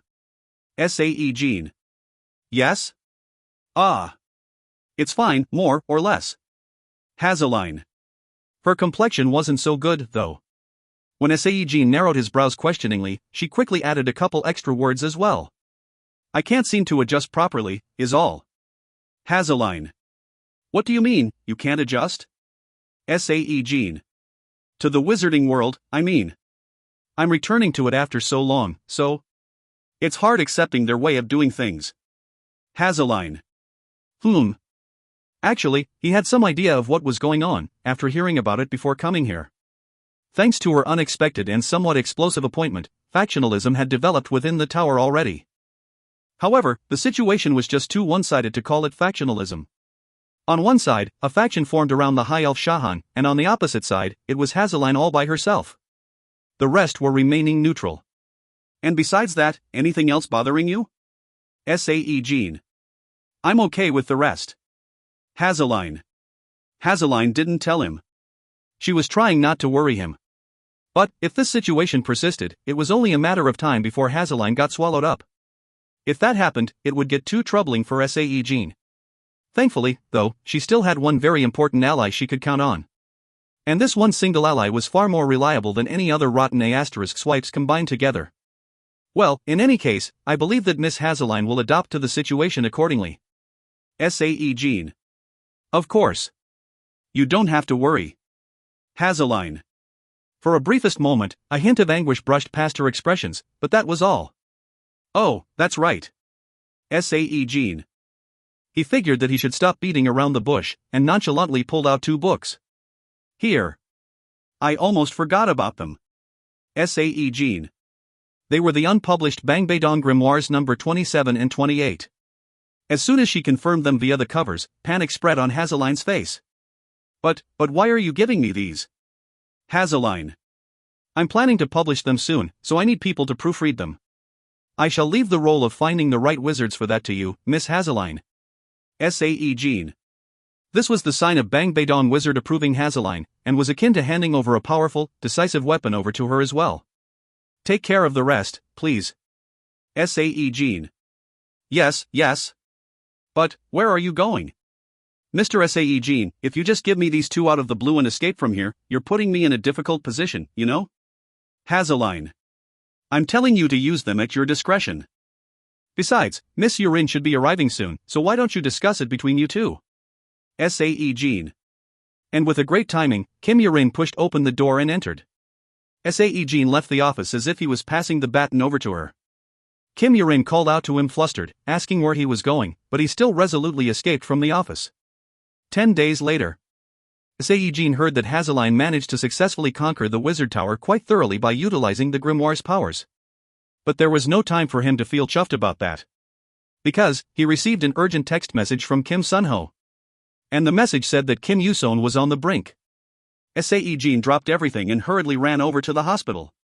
Guild Master. You've arrived. There were other guild members beside Kim Sunho present in the hospital room. Sae-Jin had come for a visit less than 2 weeks ago, yet Kim Yuson's complexion was incomparably worse compared to before. Sae-Jin could acutely understand the meaning behind the description, nothing but skin and bones. Sae-Jin sat down on a chair next to Kim Yuson's hospital bed. Almost at the same time, the dying man slowly opened his eyes. And as if he was waiting for this moment, a thin smile spread on his mouth as he stared at Sae-Jin. Sae-Jin carefully held his skinny, bony hand. His chest tightened. He felt numb. Kim Yuson. The first person Sae-Jin had ever confided his secrets to, and the person he relied on the most. Looking at him, Sae-Jin once or twice wondered it would have been nice if he had a father like Kim Yuson. You're truly one stubborn person. Sae-Jin. Hearing Sae-Jin's words that contained a myriad of meanings, Kim Yuson simply returned a smile. Then, he blinked slightly. Sae-Jin placed his ear closer to Kim Yuson's mouth. You've come. Kim Yuson. Of course. Sae-Jin. Sae-Jin tried to smile. But he couldn't do anything about his trembling voice and tears pooling on the edges of his eyes. I had a dream, one after such a long time. Kim Yuson. Sae-Jin's eyes widened instantly. Kim Yuson didn't lose his smile while he continued on. However, it seems that, you don't have to worry. Kim Yuson. Why not? In the near future, a hero will emerge and rescue this world. Kim Yuson. Kim Yuson tightly grasped Sae-Jin's hand. And that person is probably you, Mr. Sae-Jin.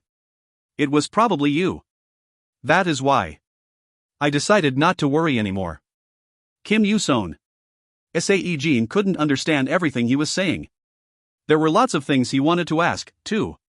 To hear what he meant, and to see his healthy face and voice, that's what Sae-Jin wanted. But, that wasn't possible anymore. Kim Yuson simply left behind those enigmatic words, and before Sae-Jin had the chance to comprehend, closed his eyes forever. Well, then. Those were the final words of Kim Yuson. Ha ah. Sae-Jin's long, helpless sigh descended heavily in the room. Dad. Kim Sunho ran up to the hospital bed. And soon, the sobbing cries of a son who lost his father filled up the room. Kim Sunho's daughter, not yet a middle schooler, also began sobbing, seeing her father. On that day, when the sounds of sadness echoed outside the window, the refreshing yet hot rays of the summer sun continued to blaze down. Kim Yuson's funeral was a simple and small-scale affair. Too bad, as if the news of Sae-Jin attending it got spread around, the number of people wanting to attend the occasion was incredible. Of course, Sae-Jin and Kim Sunho refused them all.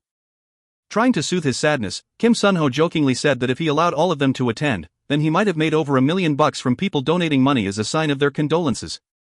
But there was this one person they couldn't refuse. And that was none other than Emile Riru. Well, the author suddenly switched the name from Emile Riru to Emilia. Thus, I will be switching to the latter version as well from here on. If they refused, she'd murder them all publicly, after all. What brings you here? Sae-Jin. Sae-Jin questioned her while wiping away tears around his eyes. Looking rather exhausted for some reason, Bathory didn't even bother with useless banter before diving into the main topic. Hey you know a guy called Jin Seihan? Bathory. Sure. Although he got scared there for a second or two, he replied while maintaining a poker face. Did you know that it was El Los vampires that killed that dude? Anyways, those El Los fools are colluding with the Mayans. Looks like there is some kind of secret that even I'm not aware of. Bathory. Sae-Jin's face hardened. Okay, so? What do you mean by, okay, so? I only came here to let you know, so you don't misunderstand about this whole thing, okay? I don't want to be seen as someone who doesn't keep her promises or something. Bathory. Bathory spoke thus and coldly turned around to leave.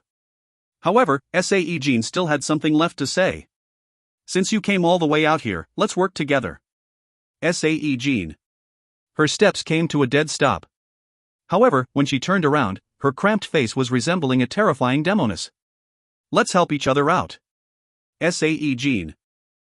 Have you lost your marbles? Bathory. Well.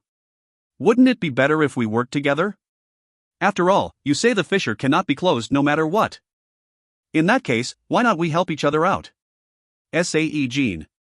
Sae-Jin smiled confidently. Bathory stared back at him wordlessly. However, all those ugly, angry creases on her face from a moment ago had vanished, replaced by her dumbfounded expression. Less than 46. Tension 3, Fin. Chapter 160. Chapter 160. On a river, with a calm breeze gently blowing by. Sae-Jin accompanied Kim Sunho to the Siam River near the county of Hangseong. They came here to scatter Kim Yuson's ashes on the river according to his will. At the upstream of the river, it was shallow enough to make them wonder whether renting a boat was strictly necessary, but as they neared the midstream, they were glad that they did. SFX for a small boat cutting through water. The duo moved forward while silently enjoying the sounds their seemingly cobbled-together tiny boat made as it parted the water's surface. With a soft breeze tickling his face, Sae-Jin stood on the deck and took in the breathtakingly beautiful scenery of the Mother Nature, the wondrous scenic spots carved out by the flow of the river itself. My mom and dad met here for the first time, or so I heard. Dad must have been longing to come here, even in his dreams. Kim Sunho. Kim Sunho spoke as he brushed the river's surface with his hand. His voice was drowning in old memories. Sae-Jin smiled imperceptibly. Well, he must have been happy, the place for their first meeting being this beautiful and all. Sae-Jin. Yes, it must be so. Oh, yeah, by the way. I've always thought this, but I'm a lot older than you, Guild Master, yet it feels like you're more mature than I am. Kim Sun-ho. Maybe, it's because I've lost both of my parents a long time ago? It's like, I've learned the life's bitterest lesson very early on in my life. However, Hyung Nim. I'm telling you it's okay to speak plainly with me. Sae-Jin. I'll get mighty uncomfortable real fast if I do that. Please don't mention that. Ever. Kim Sun-ho. Fu Woo. With the end of that conversation, they didn't speak anymore. They had nothing much to say, anyways. They didn't feel any awkwardness either, however. They simply enjoyed the beautiful sights and the much-needed respite from all the madness plaguing the world lately. And as they silently let the time tick away, Kim Sun-ho suddenly asked him a question. Should we do this together? Kim Sun-ho. He was talking about the ashes. Sae-Jin smiled bitterly and shook his head. No, that should be Mr. Sun-ho's role. Sae-Jin. Kim Sun-ho nodded his head without saying a word. Then, he scattered the ashes of his father on the river. The gray-white ashes floated innocently on the surface and soon descended to the floor, disappearing from the view. And at the same time, a single teardrop formed on the eye of Kim Sun-ho and gleamed like a lone star, as he continued to look on at the disappearing ashes. Sae-Jin quickly averted his gaze. As if the distant trees dotting the mountainside had felt the encroaching autumn, their leaves were being dyed in a cacophony of colors. Sae-Jin understood why Kim Yuson wanted his ashes scattered around here. It was that beautiful. Sae-Jin returned to his everyday life while still unable to shake off that forlorn emotion clinging onto him. He'd like to take a good rest after his mind got frayed a lot recently, yet his surroundings didn't let him have one. As ever, the chaotic world demanded lots of things from him: artifacts, weapons, mercenaries, griffins, potions, and now, even grimoires. Ah, I almost forgot. Appa, they say hero orcs have been found alive. Sae Young. After Sae-Jin ended his business call with Jo Han-sung, Sae Young laid her head down on his lap, before telling hi. This news. Immediately, Sae-Jin snapped out from the mental fatigue and opened his eyes wide. Really? Sae-Jin. I hear they rescued another young knight recently. Sae Young. Around where? Sae-Jin. He thought they had all died after getting mixed up in that huge explosion. Well, in that battle against the three-headed ogre, the site of the orc village got obliterated, after all. Apparently, near where their old village used to be. I hear they are rebuilding it from the ground up. Sae Young. What a relief. Sae-Jin. Sae-Jin breathed out a sigh of relief. He thought that he should go there soon, since he was looking for a capable substitute to mass-produce weapons for him. Sae Young studied him with curious eyes before continuing on with her eyes. Ah, right. Appa, didn't you say you have something important to do today? Sae Young. I've postponed it. Sae-Jin. But was that something you can postpone that easily? Didn't you say you were going to meet the Spanish ambassador? Sae Young. To be more specific, it wasn't the ambassador, but the Prime Minister of Spain. The meeting was to discuss a variety of matters including reaching an agreement regarding potion supply, as well as to finalize all the deals, and that was why the Spanish Prime Minister saw fit to personally fly over here. Unfortunately, the timing sucked as Kim Yuson had passed on, so the date had to be postponed somewhat. It couldn't be helped. You also know why, right? Sae-Jin. Kim Yuson was an official member of the Monster Guild. Plus, he was also the very first director of operations for the mercenary company as well, meaning that many newspapers had to express their condolences on his passing on the front pages of their publications. Thinking about him made Sae-Jin even more depressed. Letting go of an important person was, indeed, a painful thing to do. Appa? Sae Young lifted her head after seeing the shadow descend upon Sae-Jin's expressions. She then pushed him down in the blink of an eye. After he fell down on the bed, a pair of rather soft sensations pressed down on his face. He'd been wondering for a while now, but seriously, her twins had definitely grown bigger than when he first met her. Did she get an operation or something? I heard that guys like it when girls do this. Sae Young. Sae-Jin chuckled after hearing her praiseworthy words. You learned something nice. Sae-Jin. He wrapped his arms around her waist, while she hugged his head tightly. Now that he was rubbing his face on a pair so soft and wonderful, a pair that made him happy simply by looking at them, his depressed mind seemed to regain some of its former brightness. By the way, they seem to be a bit bigger than before? Sae-Jin. I borrowed my trait's powers a little bit. And I plan to do so from now on, too. Sae Young. Sae Young declared resolutely. Sae-Jin guffawed out and closed his eyes shut. His head settled down, and as he felt relaxed, sleep began to creep up on him. And just as he slowly drifted towards the bliss of slumber, out of the blue, Sae Young's sharp, questioning voice cut into his dimming consciousness. Ah, that's right. Appa, aren't you meeting up with Knight Kim Yurin way too often these days? Sae Young. Slurp, what are you talking about? Sae-Jin. And he was about to fall asleep, too. Sae-Jin slurped back his drool and shook his head. You've been eating out with her frequently, right? Also taking lots of photos, too. At this rate, you might get to start a scandal way before me, don't you think so? Sae Young. Up until a minute ago, she was the very personification of model wife, yet now, she was being sarcastic while glaring at him.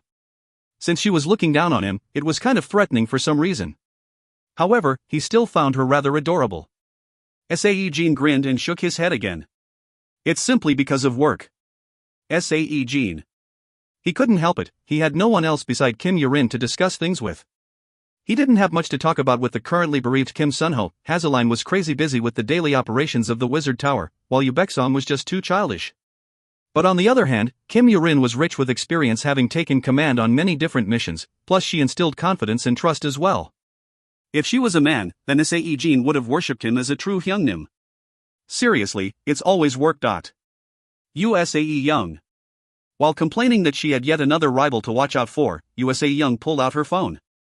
At first, she loitered around Sae-Jin's SNS profile with its over 150 million followers, before beginning her spying operation on Kim Yurin's profile that only had 1/10 of his followers. Out of 10 photos recently uploaded on the profile, 8 of them were taken with Sae-Jin present. And it was said that Kim Yurin's followers rapidly increased precisely because of this. What, this is so unbelievable. Look, what is this? I never imagined Susungnim would be like this, but this is just too much. She's got more than 3 million followers than me. Sae Young, TL, a Susungnim is similar to sensei in Japanese. However, in this context, it's being used sarcastically. No idea why the term was invoked here, though, not like Kim Yurin taught Sae Young anything. And what's bothering you so much like this, Sae-Jin? It's fine. Please be quiet. Sae Young. Blurting out a blunt answer, Sae Young stopped looking at SNS and moved on to news channels. She wanted to see if there were any stories that might sounded like a scandalous gossip, but rather than that, she found something else just as interesting instead. Excuse me, Appa? A mass-armed unrest broke out in Spain just now. Sae Young. Why? Sae-Jin. Due to the inept diplomatic skills of the leaders, the meeting with Kim Sae-Jin has been cancelled, and so, Appa, is Spain going to be alright at this rate? Sae Young. 2 of them remained silent afterwards. It turned out, having a renowned fame and being able to influence the world wasn't all roses and happy smiles. Sae-Jin hurriedly held the promised meeting with the Spanish Prime Minister. The PM wasn't someone who could move his schedule around that easily, yet he came running over in less than the proverbial single breath. During this hurried-up meeting, the deal to export potions, several weapons of the Orc blacksmith, as well as lending of griffins got finalized. And so, Sae-Jin got to receive the Spanish PM's heartfelt thanks, and hear the news regarding the unrest in Spain finally coming under control. Really, it was a huge relief. But he still didn't have time to take it easy. That question he threw quite carelessly at the funeral, well, Bathory ended up saying yes to it. She then came to see him in the underground conference room on the following week. Hiya. Bathory. When Bathory stepped into the conference room, thick silence fell. What is going on? Hyrin cautiously asked. Sae-Jin shrugged his shoulders and pointed at the newspaper on top of the conference table. On the headline, big letters shouting out "My in," another one appears were clearly written for all to see. No way, that woman is responsible for that, too. Hyrin. Hey, you've got a bad mouth on ya, haven't you? Who's that woman here? Bathory. Hi Eek. Bathory approached her while showing a bit of anger. Hyrin couldn't even meet her gaze and simply trembled in fear. You don't have to get scared, though? She's here to lend us a helping hand. Look at it as her repaying the favor of us successfully killing the Lord back then. Sae-Jin. Right. That's correct. I don't want to become a lord who can't keep her promises, you see. I also don't like what the idiots of El Las are doing either. Bathory.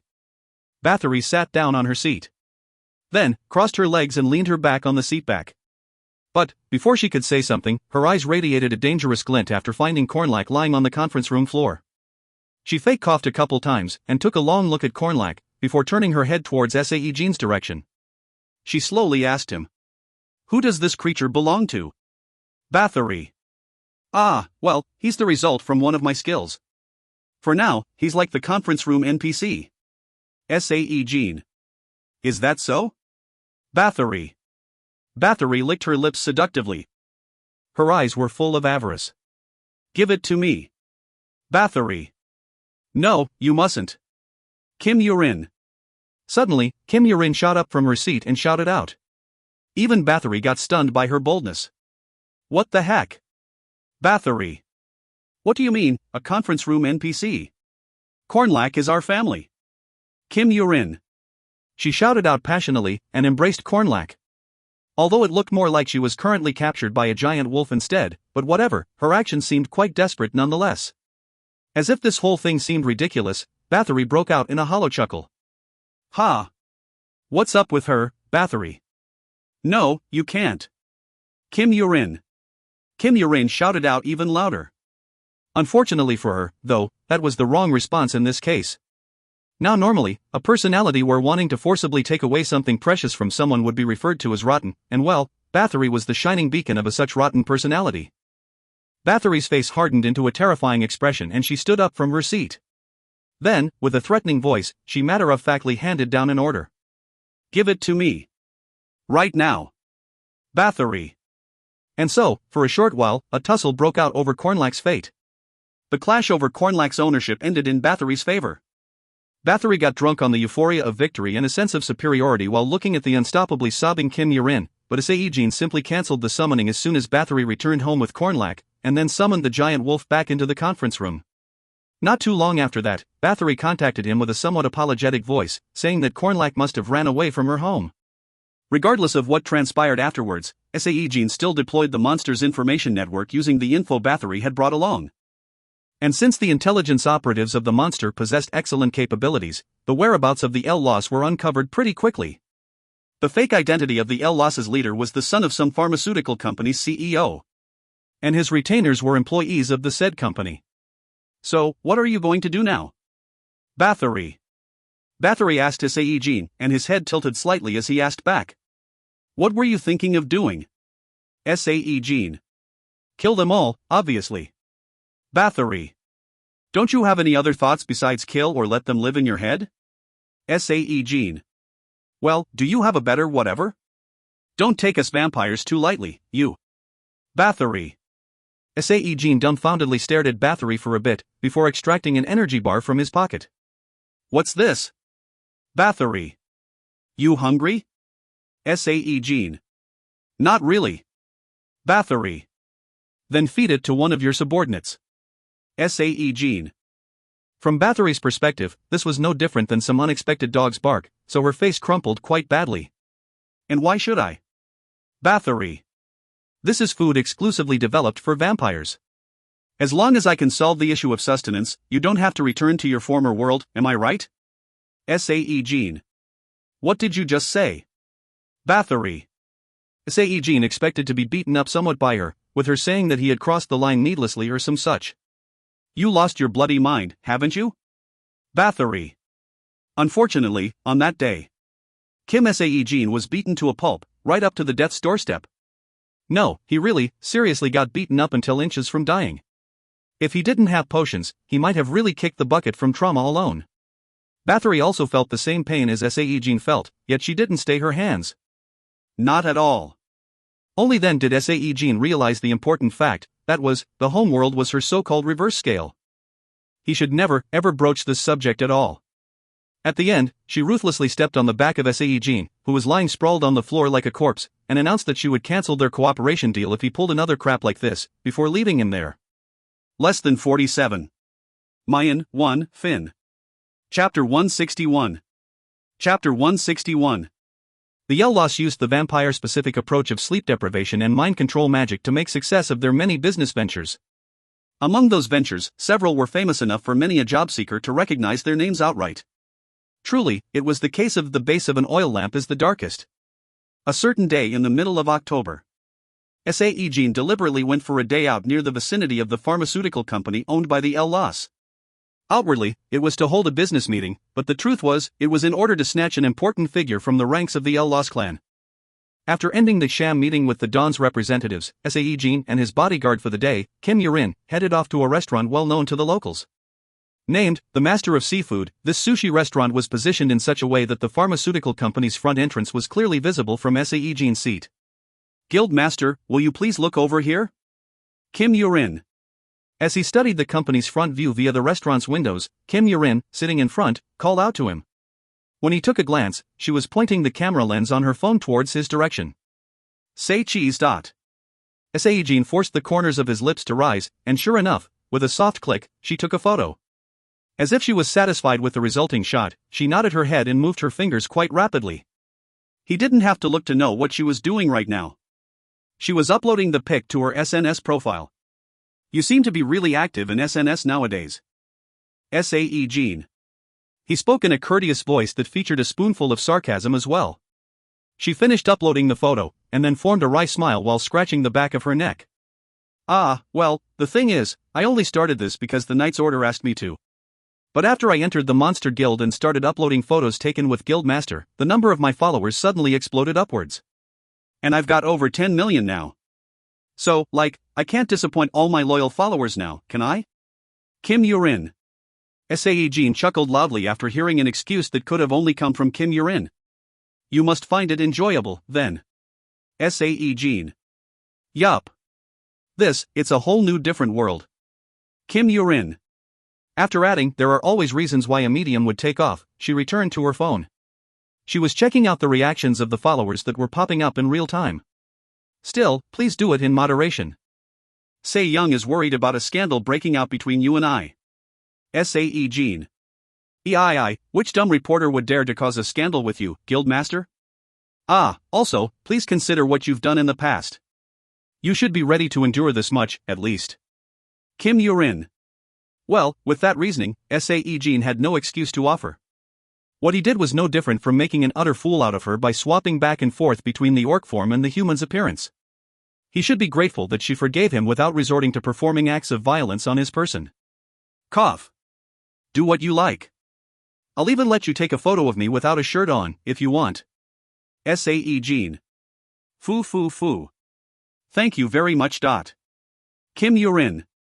Kim Yurin formed a pretty smile before snapping yet another photo. Seriously, after she began doing SNS, and also after giving up on the future guild master position, she had become twice as more outgoing than before. Since such a thing was quite charming to behold, he thought it was kind of troubling, though. And so, they chatted for the next 10 minutes, and just as the ordered food filled up their dining table, employees began streaming out from the company as the office hours drew to a close. Sae-Jin activated the eyes of the wolf and studied all the faces as thoroughly as he could. And as expected, just about every one of the employees emitted a very faint trace of blood, with the imperceptible dark energy hovering right above them. They are indeed vampires, all right. I don't know how many are within the company itself, but 153 is a seriously high number, wouldn't you say? Sae-Jin. Right, that is correct, but was there a need for you to personally come here today? Kim Yurin. Unfortunately, the intelligence operatives can't distinguish vampires all that well. Sae-Jin. He had developed a tool to suss out vampires way back when, but somehow, they had figured out a cunning method to evade detection.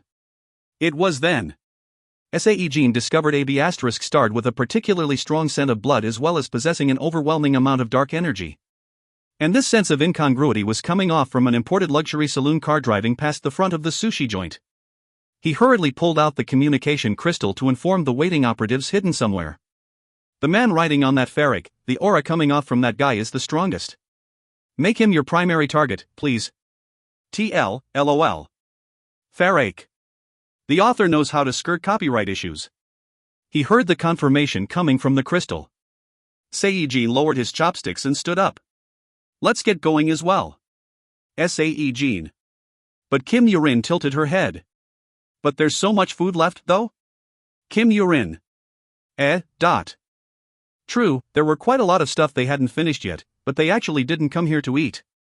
The wide-eyed Kim Yurin hurriedly waved her hands around, telling him not to misunderstand her intentions. No, I'm not saying we should finish everything here, but it's just that, vacating our seats so early might rouse suspicions, you know? Besides, kidnapping the target is the role of the operatives, anyway. Kim Yurin. Since what she said made sense, somewhat, Sae-Jin sat back down again. And he slowly began savoring the raw sushi. About 20 minutes later, all that sushi filling up the table was gone. Sae-Jin only got to eat around 10 pieces. The rest entered Kim Yurin's tummy. Seriously now, wasn't this some sort of public crime to shove 4 portions of sushi with every gulp? Whatever the case may have been, after safely negotiating through the meal somehow, Sae-Jin settled the bill and they headed off to the parking lot. Please get in. What the? Sae-Jin. But when he turned around while holding the car's door open, Kim Yurin wasn't there. When he searched around for her, he saw her hurriedly running towards his position, and for some reason, her arms were full of hot bars, too. TL, fish cake bars are called hot bars in Korea. Google it, it looks rather delicious. I spotted them on the way, and they smelled nice, so... Would you like some? Kim Yurin. As soon as Sae-Jin looked at her with disbelieving eyes, Kim Yurin shyly replied and cautiously offered a hot bar to him. However, an expression that said, "I want to eat them, so refuse my offer," was written very large on her face. He wasn't planning to eat one anyways, but he still received it. Indeed, she seemed to have asked him out of courtesy, because she began pouting almost immediately. Sae-Jin smirked and returned the hot bar back to her. I need to drive. Sae-Jin. Ah, what a pity. I shall finish them for you, then. Kim Yurin. Her face softened right away. Please, get in. Sae-Jin. As he switched on the ignition, a communication arrived on the crystal. We've secured the target. Oh? Already? Sae-Jin. Chomp, chomp. As he spitted of demonstras operatives. Really exceptional. Kim Yurin. Please speak after you finish chewing, first. Sae-Jin. Star. Right next day. The kidnapped member of the El-Los clan, the young elder Daniel Kim, told them everything after falling under the control of Bathory's mind magic. It seems that, the ones responsible for summoning Duerkshurnis in America back then were the agents of El-Los, and that Jin Se-han also perished at their hands as well. Kim Sun-ho. Is that true? Sae-Jin. Receiving Kim Sun-ho's report, Sae-Jin's head tilted in confusion. It seemed that pretty much every incident that happened to him was the handiwork of the El-Los, so he couldn't help but wonder just what the Bathories were doing until now. Yes, boss. We also learned that nearly half of the upper echelons of Eden are under the El-Los's grip as well. Using the records of Eden, they approached Mayans, and on the location right under the pharmaceutical company building, they are researching the methods to rip open the fissure wider with the participating Mayans. Those Mayans that caused unrest are the ones that found the research frustrating and ran away from the facility. Kim Sun-ho handed over the documents containing the relevant information. This much was enough. By submitting this evidence to the government, Sae-Jin would be able to earn their cooperation in catching the members of the El-Los clan. But the problem was what to do with them afterwards. How would they deal with that many vampires? And he sure as hell didn't feel like quietly slaughtering them in some remote location just like what Bathory had suggested. That's right. What's happening with that project? Sae-Jin. Sae-Jin asked, as a thought popped up in his head during his mullings of the troublesome future. About a month ago, TM submitted to the Korean government its plans to supply the energy bars to the incarcerated vampires. I need to ask Mr. Jo Hansung for a more detailed report, but... starting from next week, they are planning to replace the swine blood with the bars, or so I hear. Kim Sun-ho. Oh, that sounds promising. Sae-Jin. Vampires only drank human blood and didn't even spare a glance at the livestock blood at all. Most of the public criticized such clear display of arrogance, but if one were to take into account vampires' unusual eating habits, such a thing couldn't be helped, really. Even humans wouldn't touch the literal *T just because of their hunger. To vampires, animal blood was even more disgusting than excrements of humans. That sure is a relief to hear. And we're almost done with developing various different flavors, yes? Sae-Jin. Yes, boss. By utilizing the wizards working in the wizard tower, the speed of research has been increased by a huge margin, apparently. Oh, and the flavor of the energy bars to be supplied to the prison is grilled pork belly. Kim Sun-ho. Very good. Sae-Jin. With a satisfied smile, Sae-Jin leaned back on the chair. His goal wasn't too far now. As long as he could coax Bathory, as long as he could turn that nonsensical power into the ally of humanity, he would be able to make the words of the dying vampire lord come true. The monster, Bathory, will become the hero. And a week later, the news of energy bars being supplied to the only prison in the country designed to imprison vampires, the Gunsan, got circulated in the media. Even the public that debated endlessly on whether to kill every single vampire out there, or to reconcile with those who could, watched with great deal of interest on the success of this mysterious energy bar. 2 weeks later, the warden of the Gunsan penitentiary stepped in front of the gathered reporters to speak about the results. Even Sae-Jin made an unprecedented appearance to this specially prepared room for the press conference located in the prison. Unfortunately for the warden, he was under dizzying pressure after having a man reputedly possessing more influence than the country's president stand before him. The warden rubbed his pounding chest and swallowed nervously. He even took in several deep breaths before finally opening his mouth. I believe that the interest in this matter is quite exceptional, so I shall get right to the topic.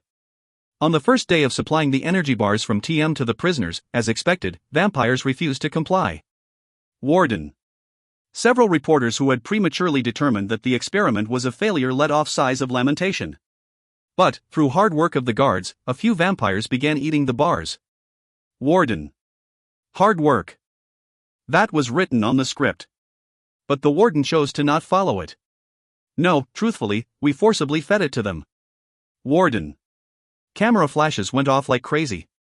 And we have been doing that for a week. Warden. The warden took his time, causing the gathered people to hold their breaths as well. And then, vampires began voluntarily asking for the energy bars on their own. Warden. As the warden spoke with a smile on his face, the sounds of reporters cheering on rang around the conference room. Sae-Jin confirmed that the warden wasn't lying and breathed out in relief as well. Kwang kwang, kwang kwang. Sae-Jin did his best to calm his wildly pounding heart. Of course, we do not know whether this change is because the only thing they could compare to is the blood of livestock, but I can say that the prisoners have expressed their satisfaction in the energy bars. They say it tastes better than human blood. Warden. That was expected. Vampires had never ever tasted any other type of food before, so the taste of grilled pork belly must have been an eye-opener to them. And so, here we are, 2 weeks later. The number of riots that break out on a daily basis has decreased from the highs of several dozens to barely one. And those are the works of new prisoners who haven't tasted the energy bars yet. Warden. Sae-Jin couldn't control his surging emotions and ended up clapping his hands. Even the politicians that had followed and took up the seats right beside him smiled brightly and clapped their hands as well. We are told that the purpose of incarceration is to rehabilitate the convicted criminals. But, serving as the warden of the prison dedicated to vampires, I always found such an opinion skeptical at best. For the first time in my life, I thought that very idea, the one about rehabilitating vampires, might work. Warden. The warden ended the press conference with those words and climbed off the stage. Then, he reached out to shake Sae-Jin's hand while saying how grateful he was. The politicians, full of smiles until now, suddenly became all venom-eyed and reacted over the top, questioning how dare he do that, but Sae-Jin ignored them and firmly grasped the warden's hand. Thank you, for all your hard work. Sae-Jin. Hearing Sae-Jin's praise, the warden resolutely shook his head. No, sir. It's me who should be thanking you. Warden. Without a doubt, this handshake was being broadcast through various TV stations in real time.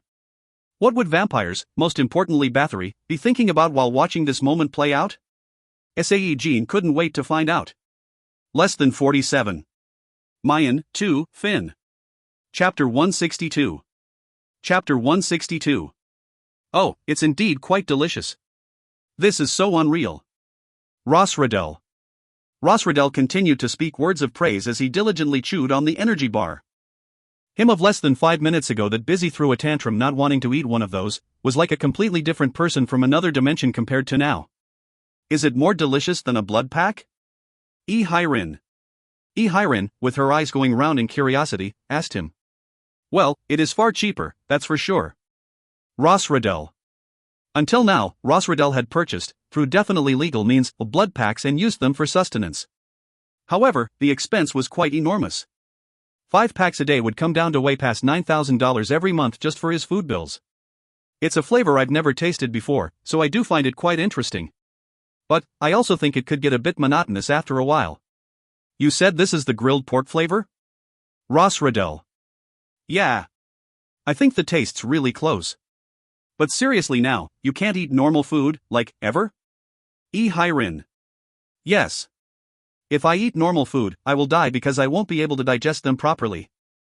Ross Riddell. To be more specific, regular food couldn't be digested and would continuously pile up within the digestive tract, until causing his death through suffocation. Hyrin got shocked by the revelation and hurriedly asked. You'll really die? Hyrin. Of course. Ross Riddell. A few. Hyrin's expression crumpled. She always thought that enjoying good food was one of the life's greatest repeatable joys, so such a thing sounded like an unenviable fate to her. It was around here that Ju Ji-hyuk decided to cut in between the two, sharing a rather intimate chat, after observing the duo with an uncomfortable face. I think that if you commercialize this energy bar amongst the Army and Knight's Order personnel, they will really latch onto this. Ju Ji-hyuk. Sae-Jin shrugged his shoulders before answering him. Oh, right. Yes, I might do just that. I'm thinking about it.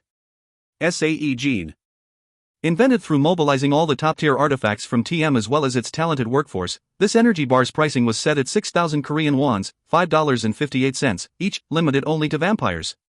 Since this price was deliberately set low in order to ensure the buyers would get to eat 3 meals a day, the profit earned was nearly zero when all the capital invested in the project was taken into account. But if I do decide to sell it to the public, then the price will be higher than the amount set for the vampires.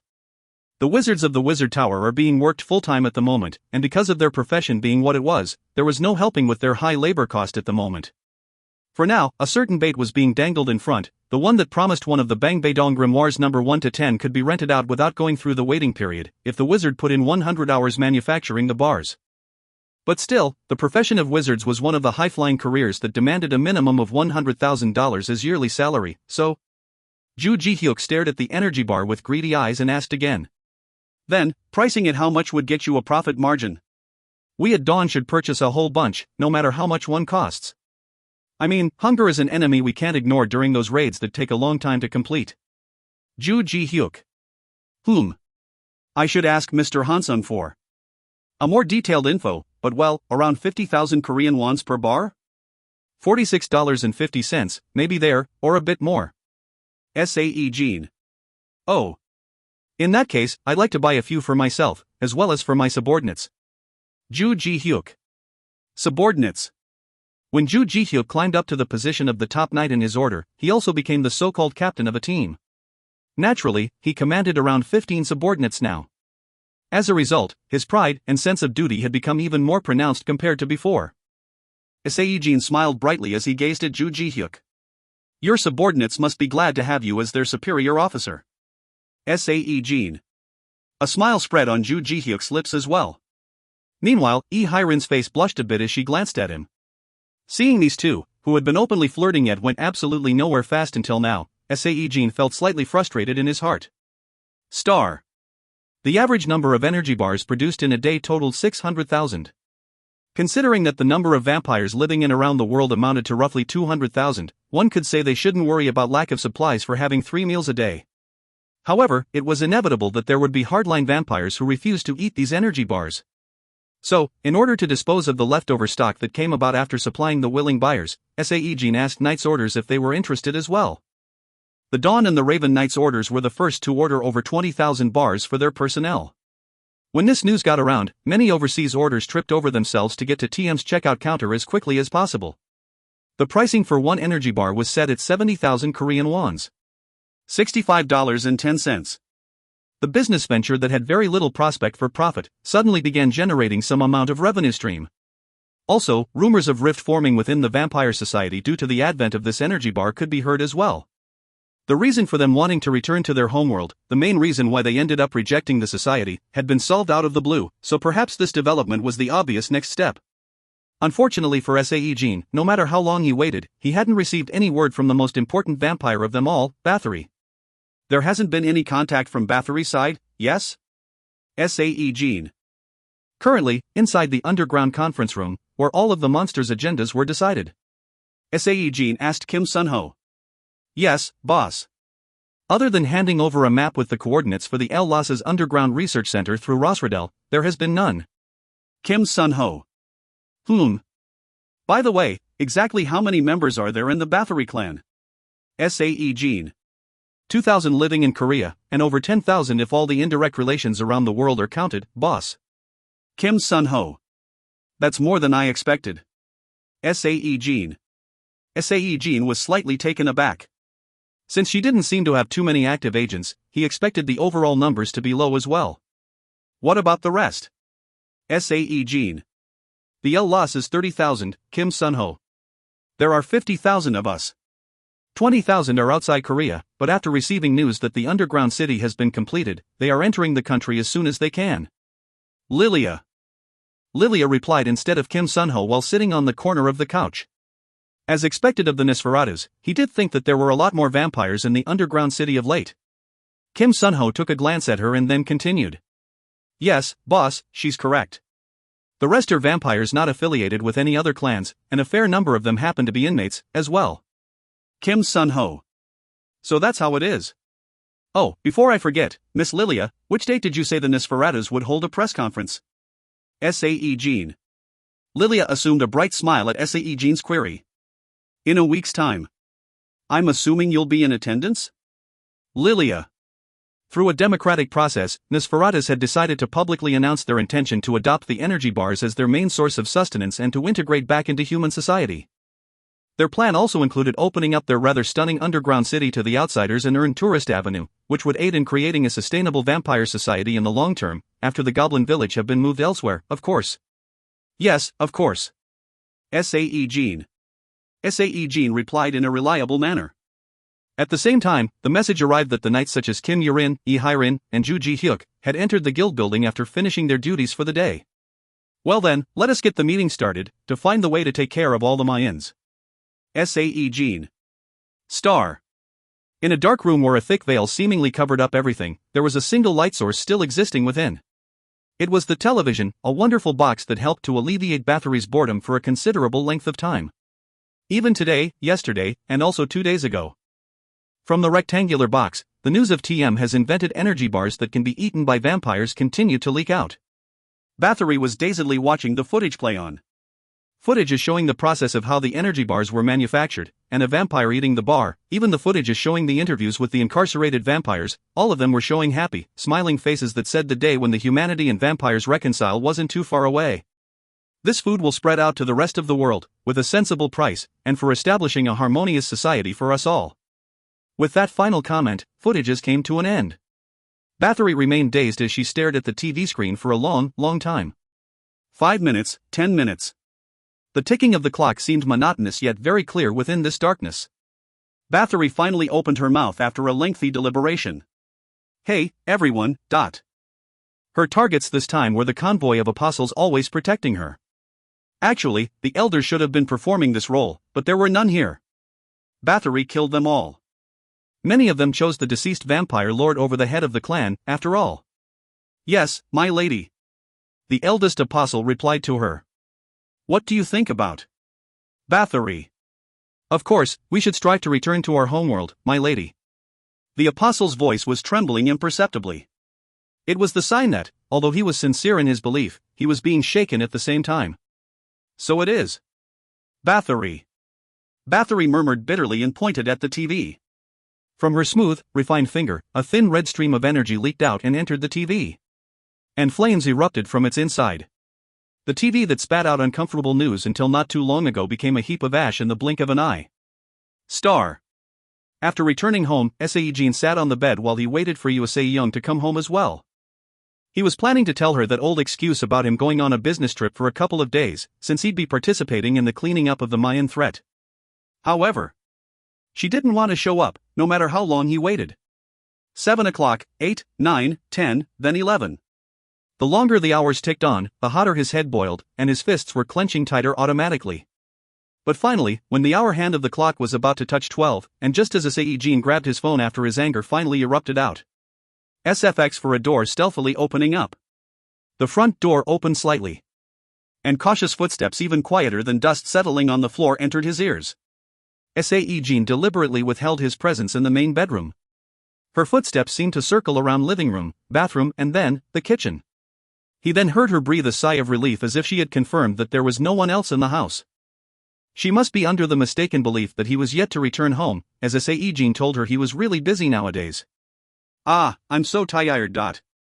Sae-Jin heard her slurred voice coming from just beyond the bedroom door. Just how much did she drink? His eyes narrowed to a sharp blade while glaring at the door. They resembled that of a wild predator, waiting for a prey to show up. SFX for a door creaking open. Yawn. The door opened. USA Young entered the room while leisurely yawning out, but then. At #%carrot. She fell down on her but after discovering Sae-Jin sitting in the dark like a demon. "Oh, Appa, you were home already?" USA Young.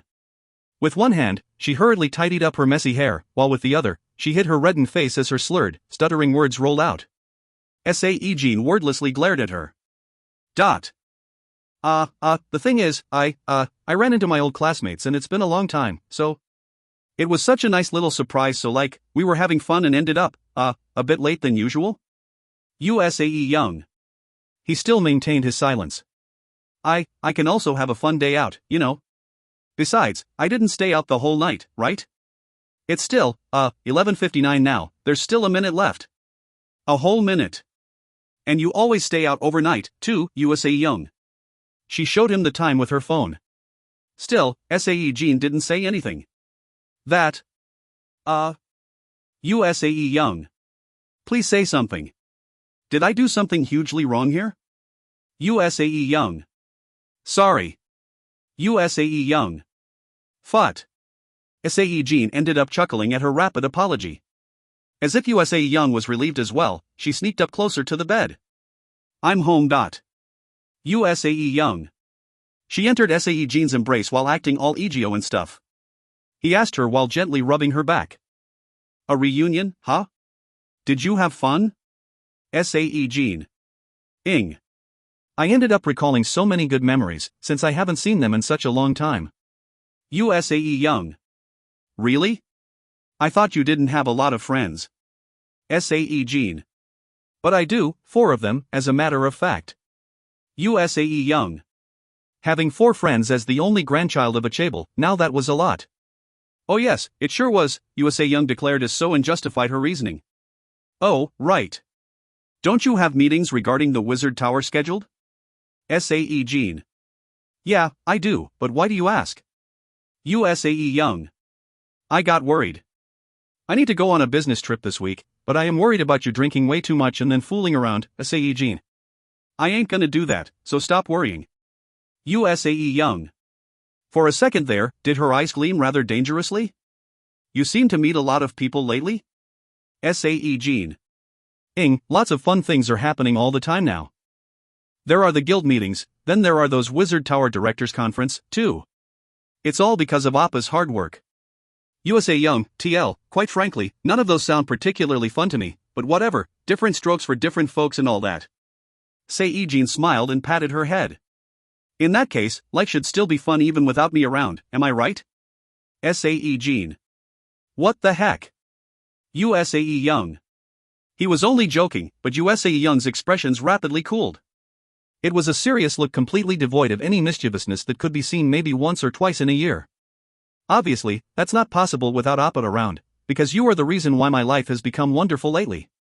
Hunting monsters, going out and having fun, but knowing that Appa is waiting for me back home, also, that even if Appa isn't home, you'd be back soon anyways. Without those, I won't be able to go on. USA Young. Really? Sae-Jin. That's right. So, stay by my side for the rest of our lives, okay?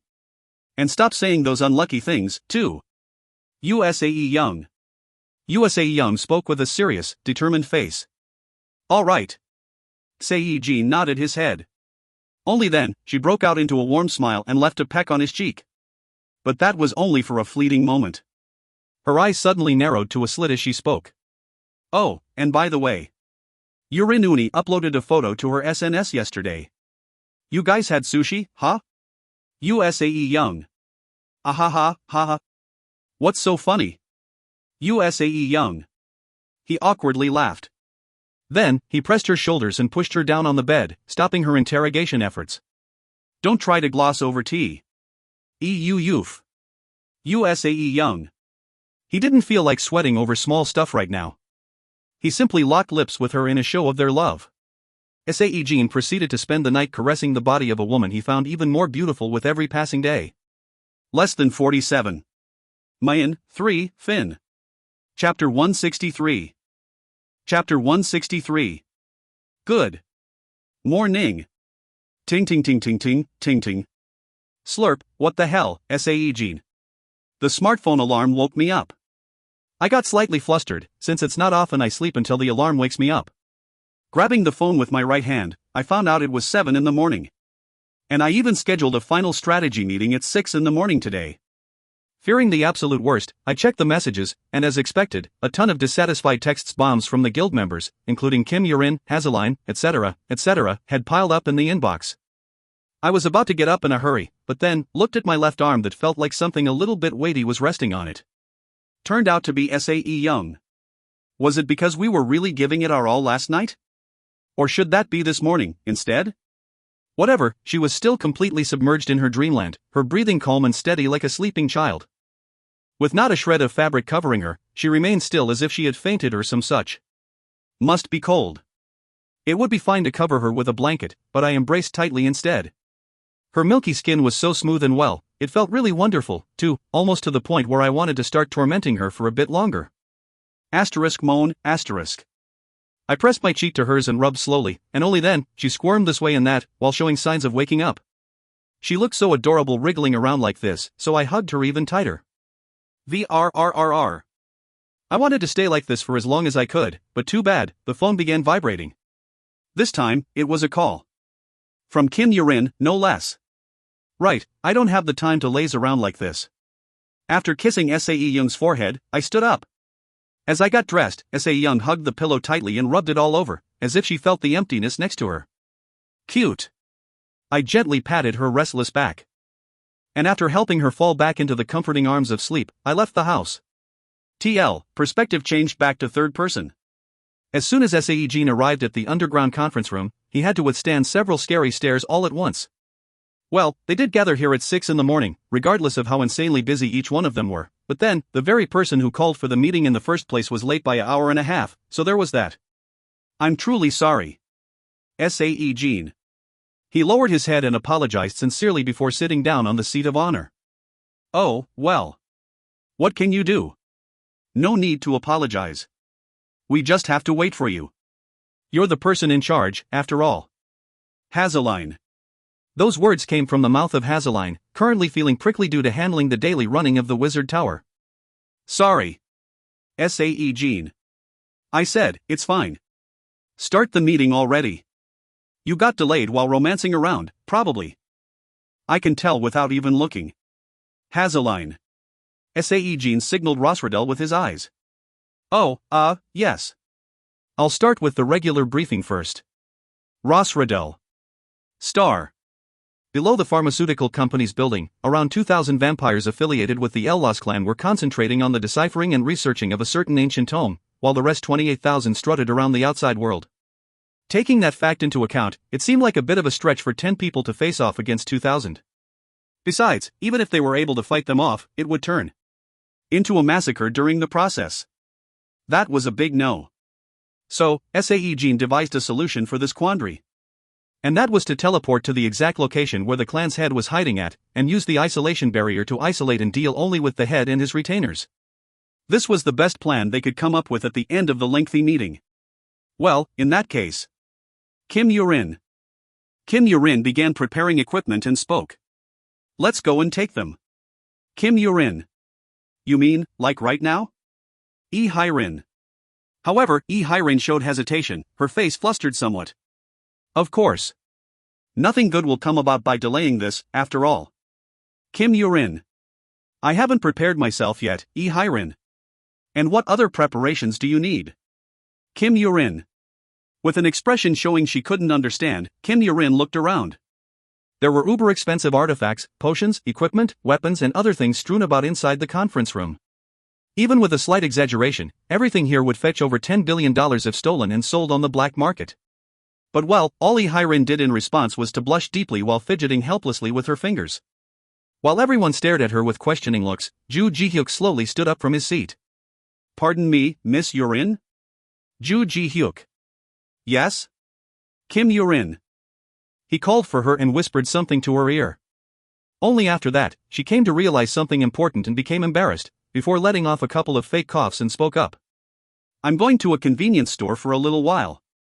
Hae-rin, would you like to come with me?" Kim Yurin. Yes. I will." Hae-rin. "Oh. Sae-Jin." Only then, Sae-Jin figured it out. During the meeting, he detected a thick smell of blood, so he thought that Rosradel must have been stealthily snacking on a blood pack, but it was actually the result of the great Mother Nature's magic. Hae-rin whispered with a very small voice to Ju Ji-hyuk and vacated her seat. "Thank you." Hae-rin. Ju Ji-hyuk didn't say anything, just a smooth smile etched on his lips. Star. And after 8 hours of rest time caused by that small event. "Is everyone ready to go?" Sae-Jin asked his companions. They were tightly holding onto the Leviathan's tail, limbs, and other parts. "Yes." "Well, then. We're teleporting now." "Oh, right. Please do not forget that our aim is to talk. Fighting comes after if that fails." Sae-Jin. Recalling the coordinates once more, Sae-Jin closed his eyes and imagined the scenery of the arrival point. Right then, a disgusting, unsettling sensation of space twisting apart washed over him. The first thing he saw after opening his eyes was a young boy. A cute and innocent outer appearance, with his age that couldn't be more than 10 years old or so. The boy showed no surprise at the sudden arrival of the enemies, and simply stared at them with darkly hooded eyes. The boy looked like a lost little kid, but Sae-Jin heard enough about the leader of the Lost to know the truth. Sae-Jin immediately deployed the barrier. And the space they were in got separated from the rest of the world, dyeing in jet black color. The interior of the barrier followed the will of the caster. As if Sae-Jin had inadvertently remembered Hae-rin's call of the great Mother Nature, the interior of the barrier was transformed into a forest full of verdant trees and a small stream trickling by to the side. Within this picturesque scenery, Sae-Jin stared at the boy and spoke. "You're the leader of the Lost, correct?" Sae-Jin. "I know about you." The boy's words were quite literally out of the blue. That was why Sae-Jin couldn't easily form an appropriate answer. "You're their son." Sae-Jin's brows quivered. "What are you talking about now? Are you talking about me?" Sae-Jin. "If it's not you, then who can be the child of them? For someone who knows about that stuff, aren't you a bit too young?" Sae-Jin. "Yes, I am indeed too young. Anyone 40 years old like me is considered a child in the Lost bloodline, after all. Since I was 8, my outer appearance has remained as you see." Sae-Jin inexplicably recalled something Bathory mentioned in the past. She said that there were unique quirks found among different vampire bloodlines. "The eternal youth, is that it?"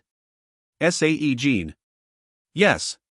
But besides all that, aren't you curious about the true story regarding your father?" Of course, he was curious. Sae-Jin didn't know what had happened in detail, so the curiosity drove him mad sometimes. But this wasn't the right time to dig into that stuff. "We didn't come here to talk about stuff like that." Sae-Jin. "Then, what topic did you wish to discuss so urgently that brings you here?" Sae-Jin replied matter-of-factly. "Mayans. And the Fisher." Sae-Jin. "Ah. So that's what you wanted to talk about."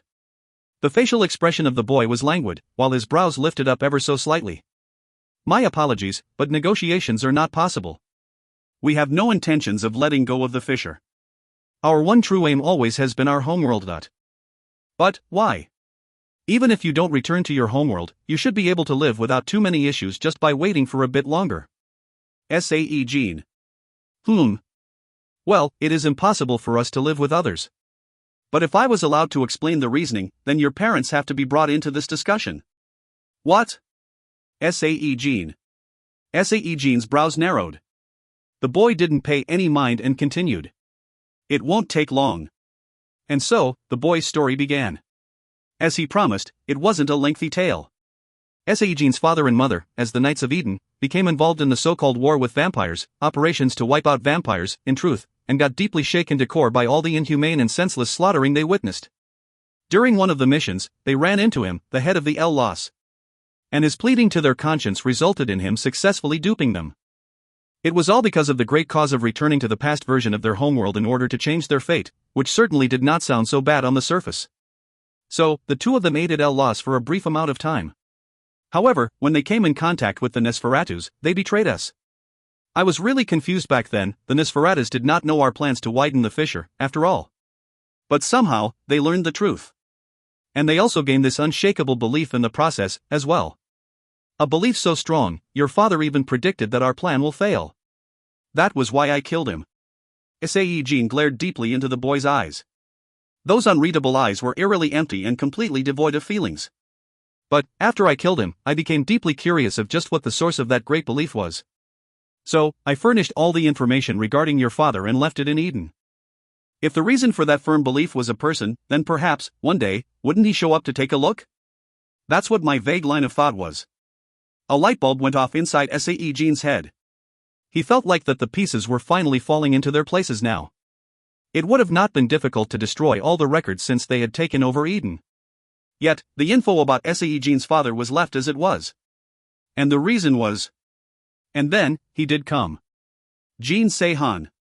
I do not know what kind of connection this person had with your father, but regardless, he certainly possessed all the right qualities to become the foundation for that belief of him saving the world. Sae-Jin's lips quivered slightly. Without a doubt, Jin Se-Han's abilities and dignified appearance were enough to rouse such a misunderstanding, reaching the upper mid-tier in less than 6 months. Well, even Sae-Jin had to admit that it completely broke common sense. Sae-Jin. Unfortunately, Jin Se-Han was killed. We killed him. Do you all realize it now? There is no belief for you anymore. There is no hope for you, either. And so, this was the reason why this boy told them of this short story of the past. To let them know that El-Los couldn't live with other races, and that there was no hope left for humanity. So, you believed that and caused all this chaos? Sae-Jin. Yes. The thing is. Kind of sorry about this, but, Sae-Jin. This time, it was Sae-Jin's turn to tell the truth. Jin Se-Han didn't die, kid. Hazeline. Hazeline spoke up instead of Sae-Jin. Sae-Jin smirked and changed his appearance, into Jin Se-Han's face, of course. The boy's face that was the very example of leisurely demeanor until now, finally crumpled to resemble an Azura. Even the rest of Sae-Jin's companions, who didn't know of the truth until now, got shocked out of their minds, too. You? So, your expression finally changed, huh? Sae-Jin. Too bad, Sae-Jin and company didn't have the time to take things easy. SFX for things shooting out. From behind the boy that now resembled an angry devil, an unidentifiable tentacle shot out. It divided into 10 and rapidly grabbed hold of every guild member present. It's called Magoo. The Lord had gifted us this self-defense weapon. Regrettably, not even the Lord himself expected to be under fire before anyone else, though. Sae-Jin transformed into the Leviathan form. But no matter how hard he struggled, the grotesque tentacle remained tightly wound around him. That's not going to work. Because... Just as the boy was about to extol the unbelievable sturdiness of the Magoo, the isolation barrier suddenly developed a crack, and at the same time, the Magoo got destroyed as well. All of those events were caused by reddish mana that weaved around the air like bloody mist. How utterly disgusting. Bathory. A voice that was quite seductive and rather familiar at the same time. The El-Los leader fired dark-colored mana spears at the suddenly appearing Bathory, but they simply melted into nothingness before even touching her skin. Phut. What the heck was that? Bathory. She sniggered, and with a simple flick of her finger, the entire body of the El-Los leader got restrained to the spot. Q. Better give up, kiddo, said Bathory. The El-Los boy gritted his teeth. Again. Are you trying to kill your own species again? There seems to be some sort of misunderstanding with what you're saying. Me, I decided not to see the clueless B***stards that get into bed with my ins as the same species as me. Bathory. Instincts mired in violence and wicked desires, below-average intelligence, and finally, powers that couldn't be controlled properly, the creature beyond saving thanks to this trio of sins, that was a Mayan. And Mayans were considered enemies of all races in existence. Enemies to vampires, elves, humans, Suans, et al. From the very beginning, Mayans were treated similarly to that of monsters. Then, why did you murder our lord? Suddenly, Bathory's expression crumpled. Did the Lord collude with the Mayans, too? As if he found Bathory's fury quite enjoyable, the head of the El-Los clan continued on. Our Lord was only seeking the road to our salvation, that was all. Why don't you shut up now? Stop testing my patience, kid. Bathory. But you knew that better than anybody, didn't you? The Lord was your godfather, after all. Finally, Bathory couldn't hold back anymore. The blood-red mana coming out from her body crashed towards the boy like a tsunami wave.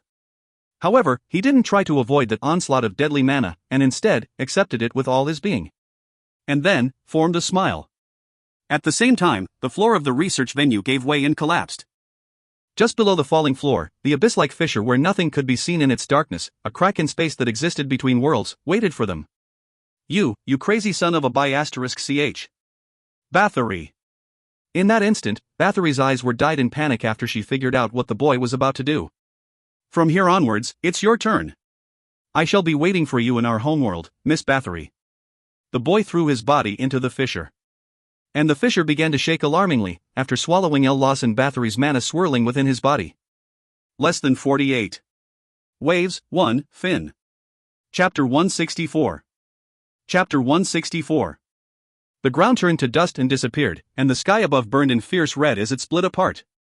Disgusting mucus substance replaced the missing ground, and something jet-black wriggled disgustingly within it.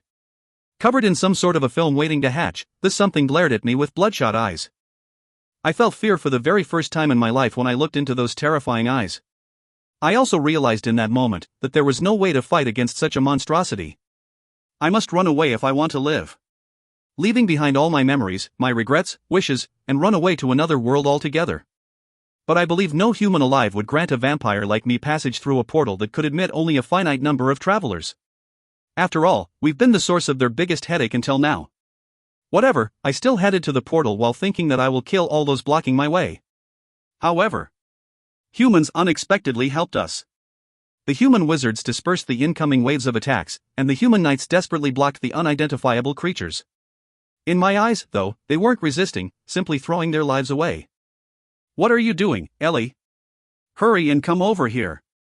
TL, not a mistranslation, Mr. Author changed Bathory's name, for good.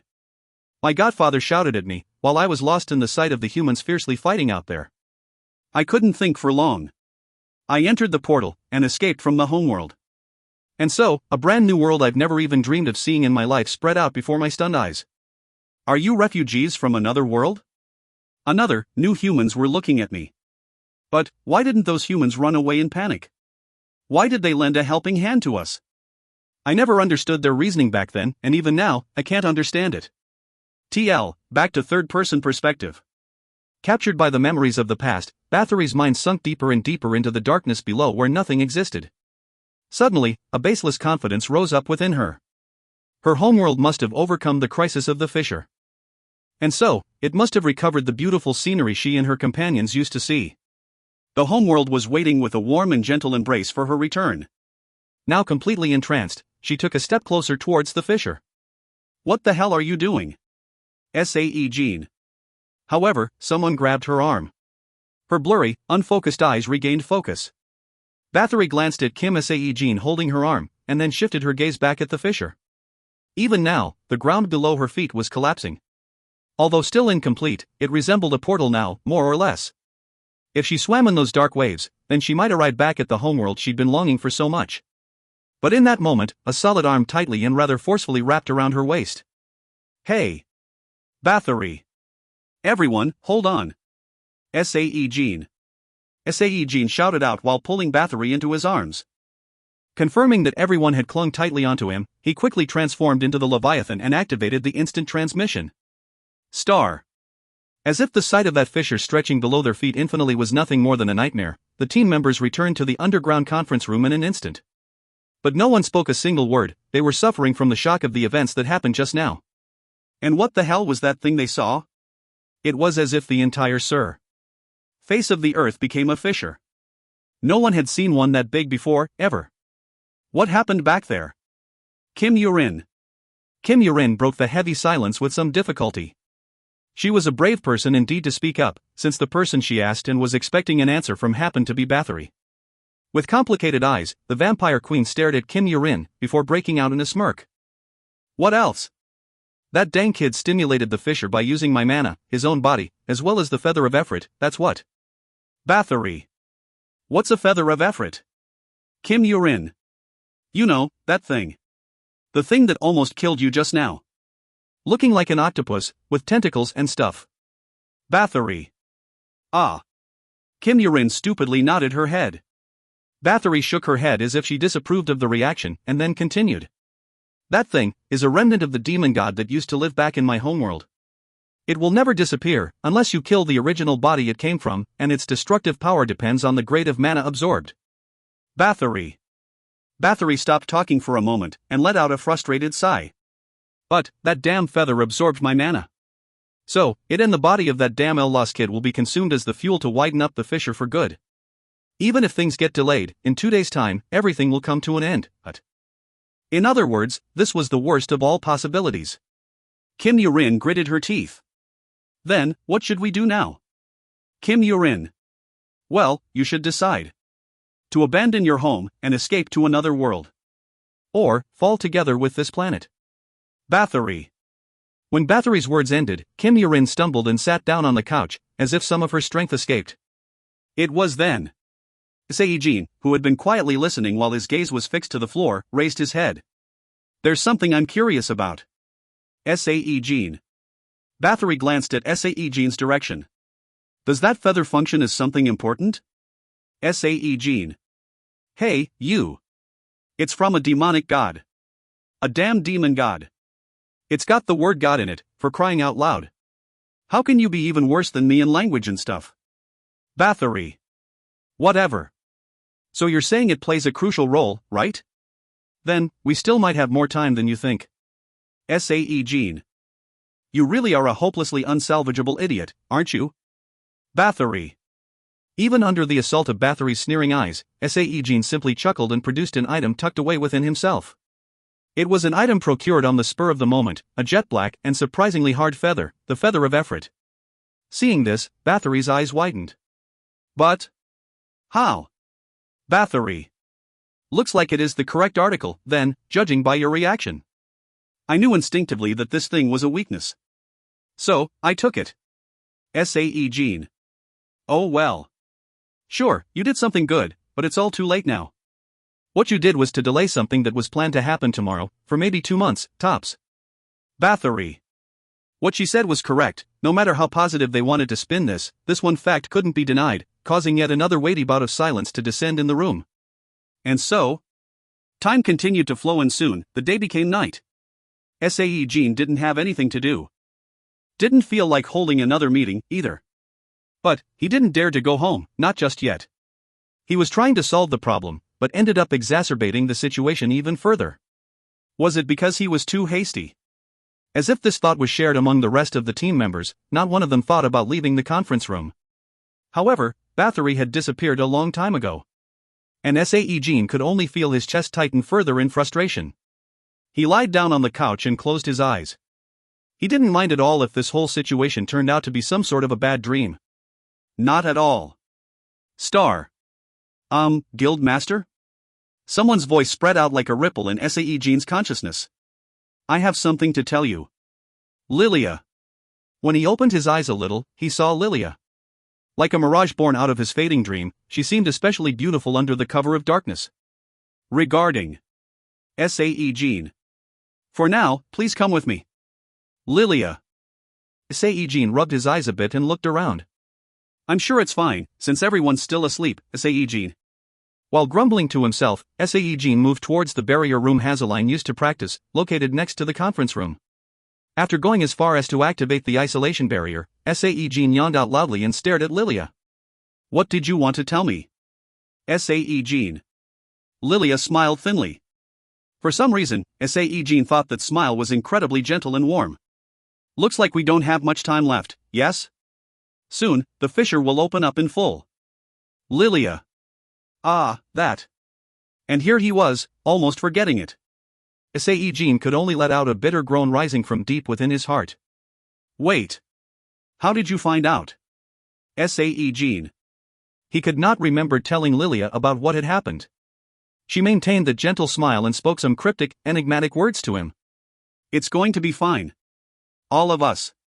And the planet. Lilia. Pardon? Sae-Jin. Lilia was full of confidence. Obviously, Sae-Jin couldn't understand. Regardless, she relaxedly continued on with that smooth, gentle voice of hers. A fissure will try to destroy a world by inserting a gap of sorts in there. But surprisingly, because of that very gap, something that could definitely never occur without the existence of a fissure, something with a hopelessly low percentage of succeeding, a miracle so miraculous, that very miracle is going to happen. Lilia. From her inner pocket, she pulled out a worn-out notebook that seemed to have bore witness to the cruel and unrelenting passage of time. Then, she pushed it at Sae-Jin. Please, read this. Lilia. Sae-Jin received the notebook with a confused face. It might break if I try to open it, Sae-Jin. It's been treated with magic. Lilia. Oh, is that so? However, this thing, it seems awfully familiar. Sae-Jin. Something about this book seemed really familiar to him.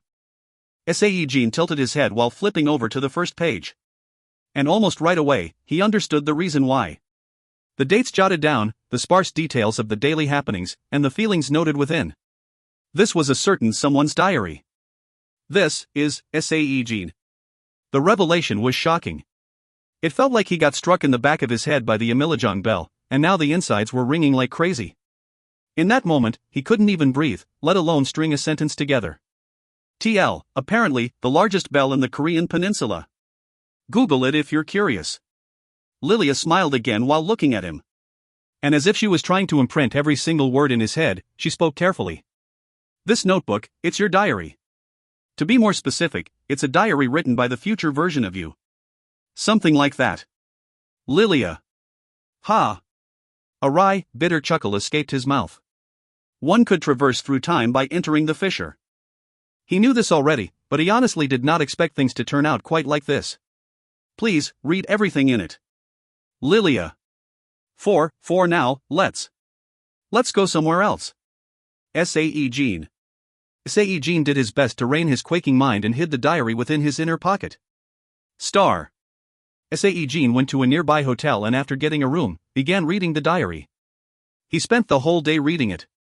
There were things he was embarrassed to share with others, there were many missing dates too, as if he was too busy to write something down, and the most important part, the part about what happened after the fissure completely broke open, was somewhat hazy and vague in detail.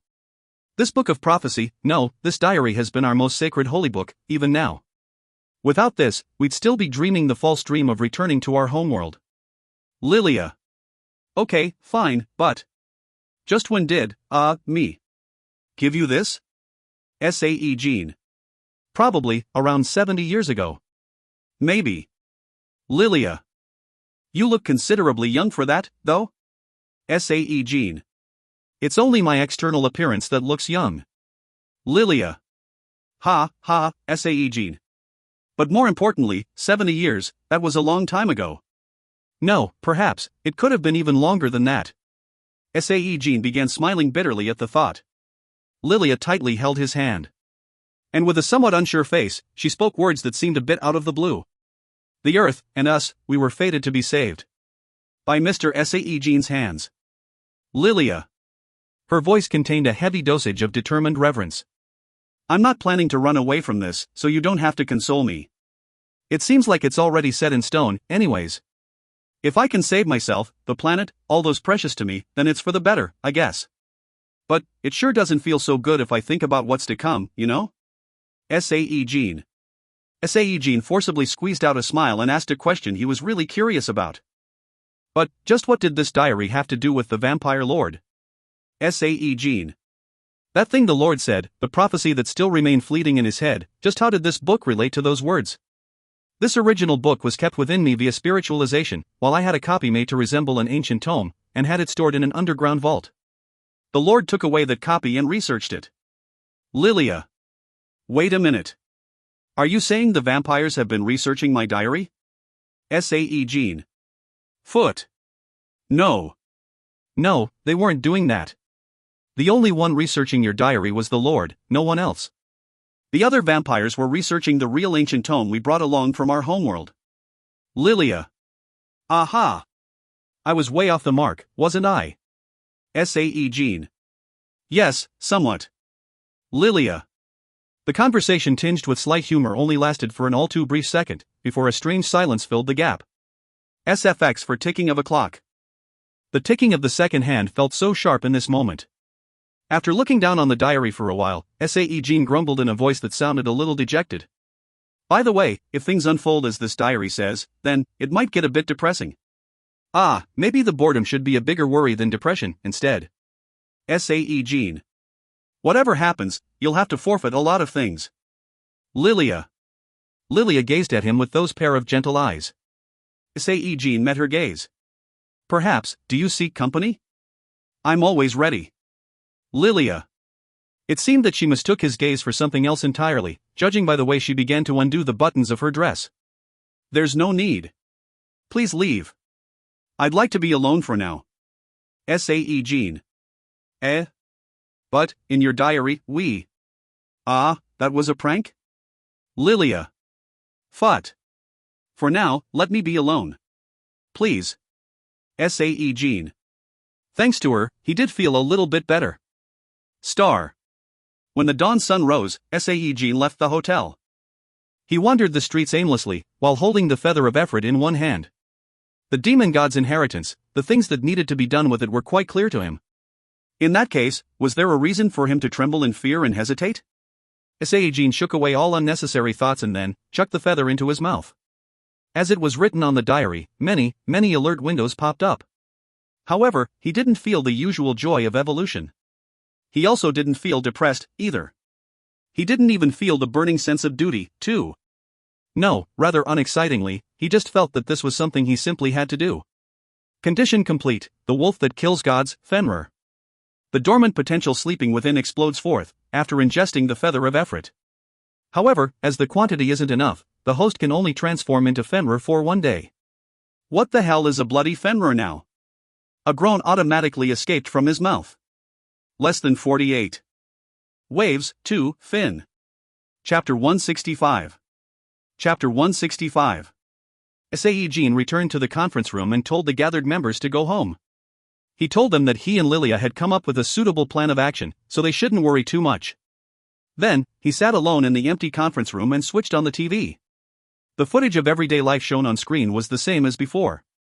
Channels dedicated to all things magic busy talked about the matters related to the Wizard of Bang Baedong, who had published a brand new grimoire not too long ago. Entertainment programs, being aired much too early in the day it seemed, were filled with a sense of responsibility and obligation to entertain the masses during these turbulent times, while the news channels must have decided to run counter to the entertainment channels by only talking about serious topics over and over again. As expected, the everyday lives remained the same.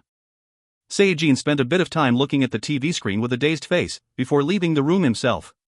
Greeted by the employees of the guild, Sae-Jin escaped the HQ building and drove home in his car. Although the time was just about when folks were commuting to work, the roads were sparsely populated thanks to the frequently occurring monster attacks. So, he got to drive at a more than acceptable speed. He even rolled his window down. SFX for wind rushing in. Cool breeze entered the cabin.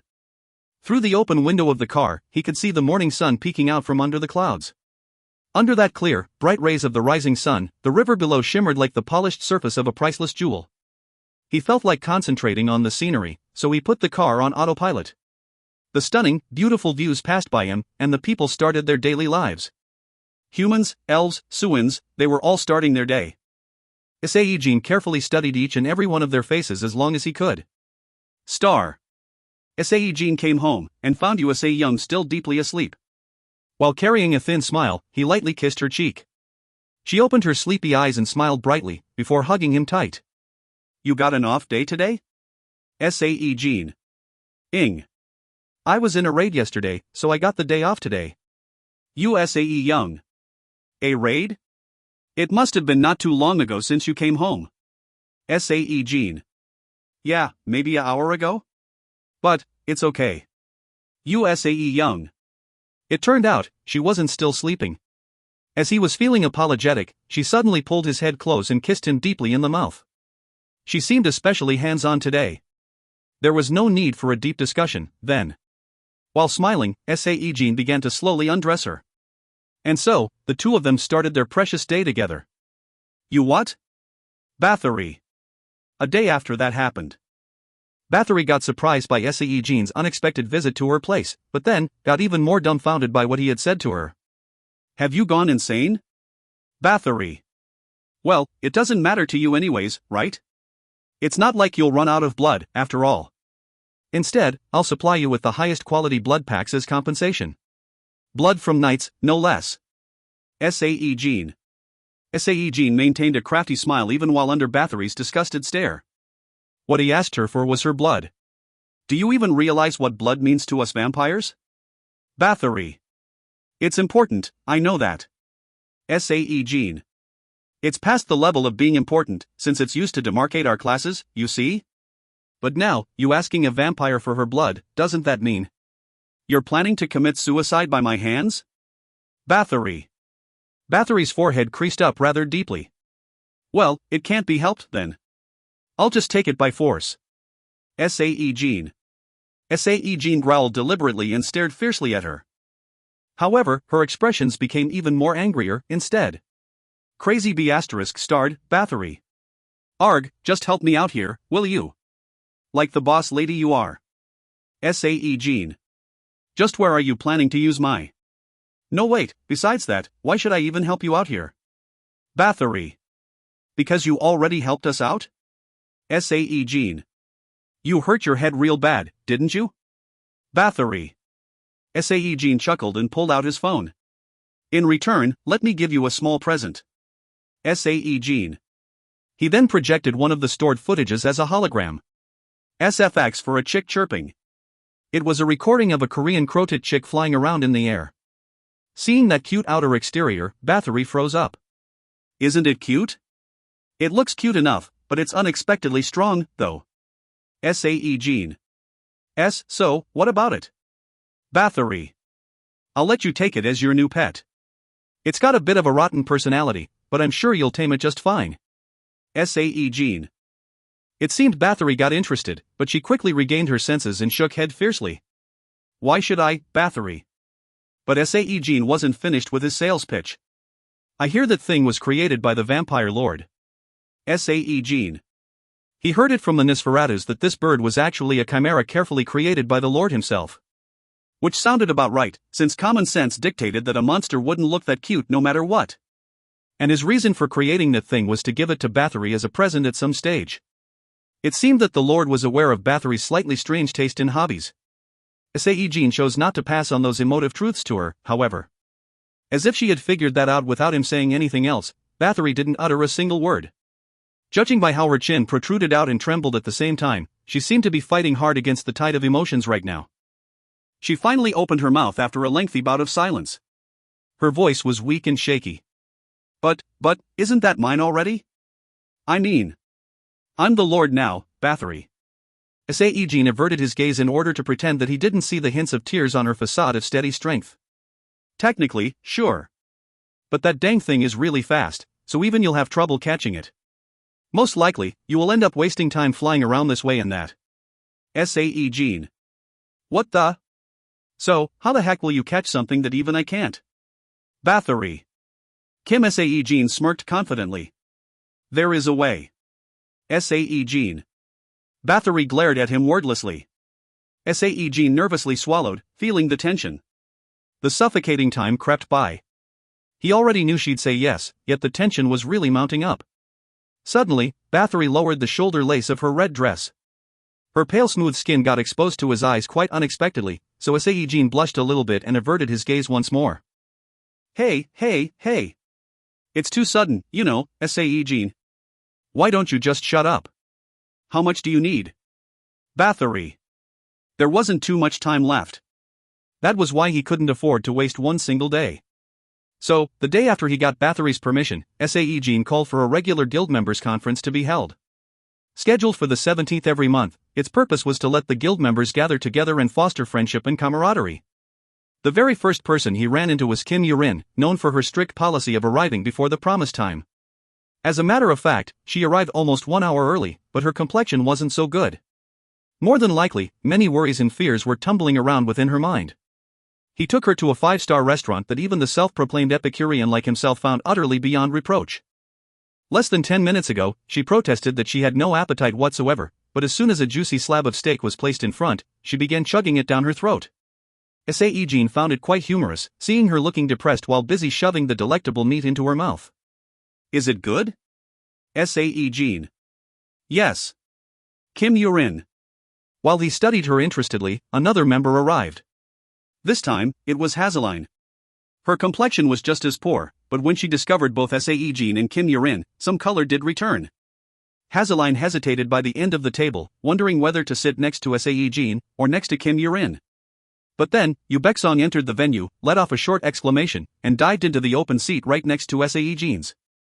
Hazeline had also chosen the seat next to Sae-Jin with great difficulty by then, so she got flustered by this sudden intrusion and hurriedly grabbed the back of Yu Baek-song's neck.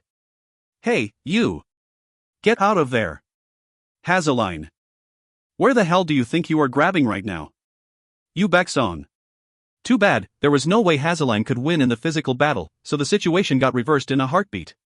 Let go. Let me go when I'm still being nice. Hazeline. Hazeline cried out in alarm. Well, she was locked into a painful-looking headlock, after all. Why don't you try being not nice, then? Yu Baek-song. That hurts. Hazeline. Sae-Jin looked at them and chuckled ever so slightly. Ha ha ha. The seat next to me is reserved for someone else, though. Sae-Jin. Ha? Today's a gathering of all the guild members, remember? Sae-Young should be arriving very soon. Sae-Jin. Only then, Yu Baek-song released the headlock and changed her seat to the one near the empty seat next to Sae-Jin's. Others haven't arrived yet? New guild members will attend this thing, right? Yu Baek-song. They should be arriving soon as well. Ah, here they come. Sae-Jin. Kim Sun-ho arrived, along with Ross Riddell in tow. Not long after that, 2 new male members Ju Oh-hyung and Breton entered the venue, completely stiff from the nervousness. It's a pleasure to make your acquaintances. After the duo's energetic greetings came to an end, Ju Ji-hyuk and Lee Hyrin showed up together next. With their arms entwined in the open for all to see, it seemed that their relationship had moved on to a more favorable stage. Was this the case of Danger being the best matchmaker there ever was? We're here now, everyone. Lee Hyrin. Ju Ji-hyuk. Lee Hyrin, pretending to be outgoing and bright, and Ju Ji-hyuk, fake coughing to clear his throat while his expressions looking somewhat complicated, the two of them sat down next to each other. Sae-Young entered the restaurant soon afterwards. I got delayed while parking the car. Really now, Night Ju Ji-hyuk, how come you don't have the driving license yet? Also, Miss Hyrin, too? Sae-Young. Ha ha. I only have a license for riding griffins. Ju Ji-hyuk. Ju Ji-hyuk came up with an excuse while scratching the back of his head. Sae-Young smiled brightly and sat down next to Sae-Jin. Appa. Yu Baek-song. And then, openly hugged him tightly for everyone to see. Kim Yurin took a glance at Hazeline's direction. Hazeline too glanced at Kim Yurin. Their gazes met each other's in the middle. Hazeline's body shuddered involuntarily, before she formed a smile that said she's okay, and then leaned her head against Kim Yurin's shoulder. So, is this everyone? Kim Yurin. Kim Yurin asked while slowly pushing Hazeline's head off her shoulder. No, not yet. There is one more person still to come. Sae-Jin. One more? Kim Yurin. Kim Yurin looked around the table. However, no matter how much she looked, everyone seemed to be here. Then, she remembered one more face. But, that woman was... Can't be. Kim Yurin. With an excellent timing, the sharp sounds of high heels could be heard. The front entrance to the restaurant opened in a rather airy manner, and the unlikely protagonist for today's get-together had finally showed herself. Ellie von Bathory. The Queen of the Vampires. A herc! At her sudden intrusion, everyone panicked, with the only exception being Sae-Young and her tilting head, who had no clue on Bathory's true identity. Meanwhile, Bathory walked up to the table in no time and took a seat right next to Yu Baek-song. Seeing Yu Baek-song stiffen up completely, it was as if she was no longer a divine white tiger, but a mere domesticated white cat, instead. And why are you all staring at me for? I'm also a guild member, too. Are you dissatisfied by that? Bathory. Bathory pointedly asked Ju Ji-hyuk, who had been sitting in his seat with an unhappy expression while staring at the leader of the vampires. As soon as he got asked, he violently shook his head and averted his gaze towards the table. Well, then. Everyone, let's not be so stiff here. We gathered today in order to foster friendship and understanding among the members, so let us enjoy ourselves. Sae-Jin. Sae-Jin clapped his hands in order to liven up the atmosphere. At the same time, countless waiters appeared and carried many delicacies and drinks to the table. All of them were luxurious, top-of-the-line stuff that truly showcased the meaning of having a feast. But, well, Bathory didn't really care for how wonderful the feast laid out before her eyes was. Of course, that was only until a plate topped off with a pair of energy bars was placed in front of her. What the? Hey, you wish to kill yourself today? Bathory. Bathory narrowed her eyes and glared at the waiter that brought this plate. However, as if he had received the prior education, this waiter rapidly evacuated from the spot. Hey! Bring me that B** start over here. Bathory. As if she got a bit ticked off, Bathory cracked her neck muscles and beckoned with her finger. Sae-Jin quickly pacified her. Don't be like that, and have a bite. Sae-Jin. And why should I bite crap like this? Bathory. Instead of calming down, though, she shouted out in an even louder voice, which served to freeze the atmosphere of the meeting completely. Sae-Jin wordlessly tapped the table. Take a bite first and see. It's wine-flavored, so I think you might be less resistant to it. Sae-Jin. Bathory shuddered a bit when she heard him. Wine. The alcoholic drink that humans drank regularly, but something she could never enjoy. Back in her homeworld, drinking good wine was a popular pastime. Even back then, her young mind often wondered how good it could be, since a bottle of certain wine could buy a whole village. Just how tasty could it be? Bathory surveyed her surroundings. Guild members who were silently staring at her hurriedly dug into their food as soon as her gazes swept past them. Heck, they even forcibly commenced with conversations among themselves. They still stole quick glances at her, though, as if to signal their mounting curiosity to find out whether she'd take a bite off the energy bar or not. And so, another 10 minutes went by. Making sure no one was looking at her, Bathory stealthily picked up one of the bars, and peeled it using mana to erase all sounds. And then, she glanced around one more time to make sure no one was looking. And indeed, no one had noticed. Now was the time. She swallowed the energy bar whole.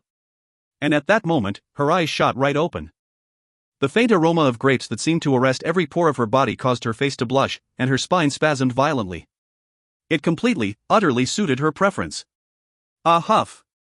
She quickly blocked her mouth from uttering out the gasps of pleasure. Thank heavens, no one noticed her small incident even now. With a clear exception of one B** starred, that was. He. Bathory felt like pouring all her strength into wiping that oily smirk off Sae-Jin's grinning face. Even if it was for just once. Less than 48. Waves, 3, Fin. TL, okay, here we go. This is the start of the daily releases until the end of the novel. Oh boy, hopefully nothing goes wrong. Like me forgetting to post a chapter or some such. TL, here's the official synopsis for The Returner, my next TL project, from the website Audiobook. The king of all dead, and the despair of all living. The man who devours the kingdoms of living, and devouring the breaths of all who breathes. The man, who sentenced a world to its destruction, has jumped across the chasm of time to return to the modern world. Seriously, can't I enjoy a peaceful life after going through so much *TTYA*S experience like that? But, a danger approaches the man wanting to enjoy the freedom of the modern society. Stop the destruction of this world.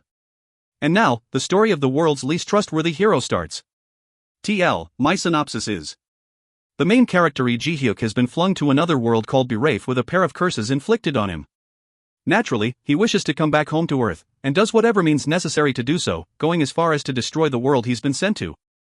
This happens in the prologue, so it's not a spoiler, don't you worry. But, once he has returned, Earth is no longer the same, monsters are popping out of everywhere, and people has developed special sets of skills, to boot. Nothing's the same anymore, and his desire to kick back and take it easy has gone down the toilet, so to speak. It's a comedy, though, so it's not too heavy on seriousness. There's a fairly decent amount of action, as our MC can be a total bada *S if he's been motivated enough to act. A note of caution, though, MC can be a bit of douche, a troll, who kinda drives almost everyone up the wall. Oh, and it's 570 plus chapters long. Chapter 166. Chapter 166. Fallen leaves and naked trees, warmer coats and cooler temperatures. In a few areas of Gangwon province, where the changes in seasons were especially prominent, thin snowflakes were falling here and there. It was that kind of a day. The middle of November existed in limbo, stuck between the end of autumn and the beginning of winter. Not wanting to waste precious time, Sae-Jin focused every fiber of his being on various business ventures under his control.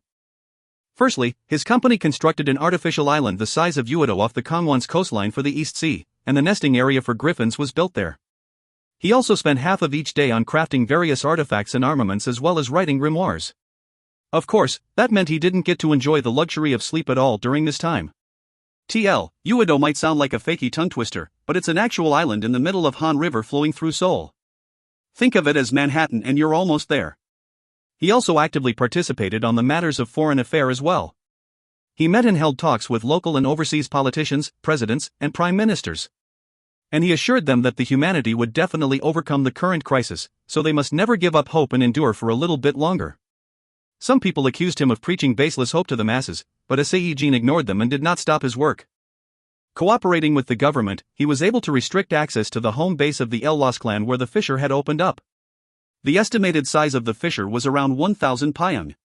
Considering that the fissure in Africa that caused the history's biggest catastrophe was only around 20 pyong, the new one's size was enough to instill an unprecedented amount of despair on all who saw it.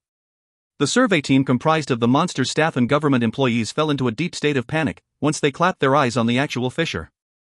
If it wasn't for Rosridel's mind control magic decreasing the size of the fissure to 1/100 in the survey team's minds, then the whole world might have fallen into an even greater chaos right then. And before long, as he spent every single day busy as a bee, the deadline drew in ever closer, now only 1 month away. There it is. Sae-Jin. And today.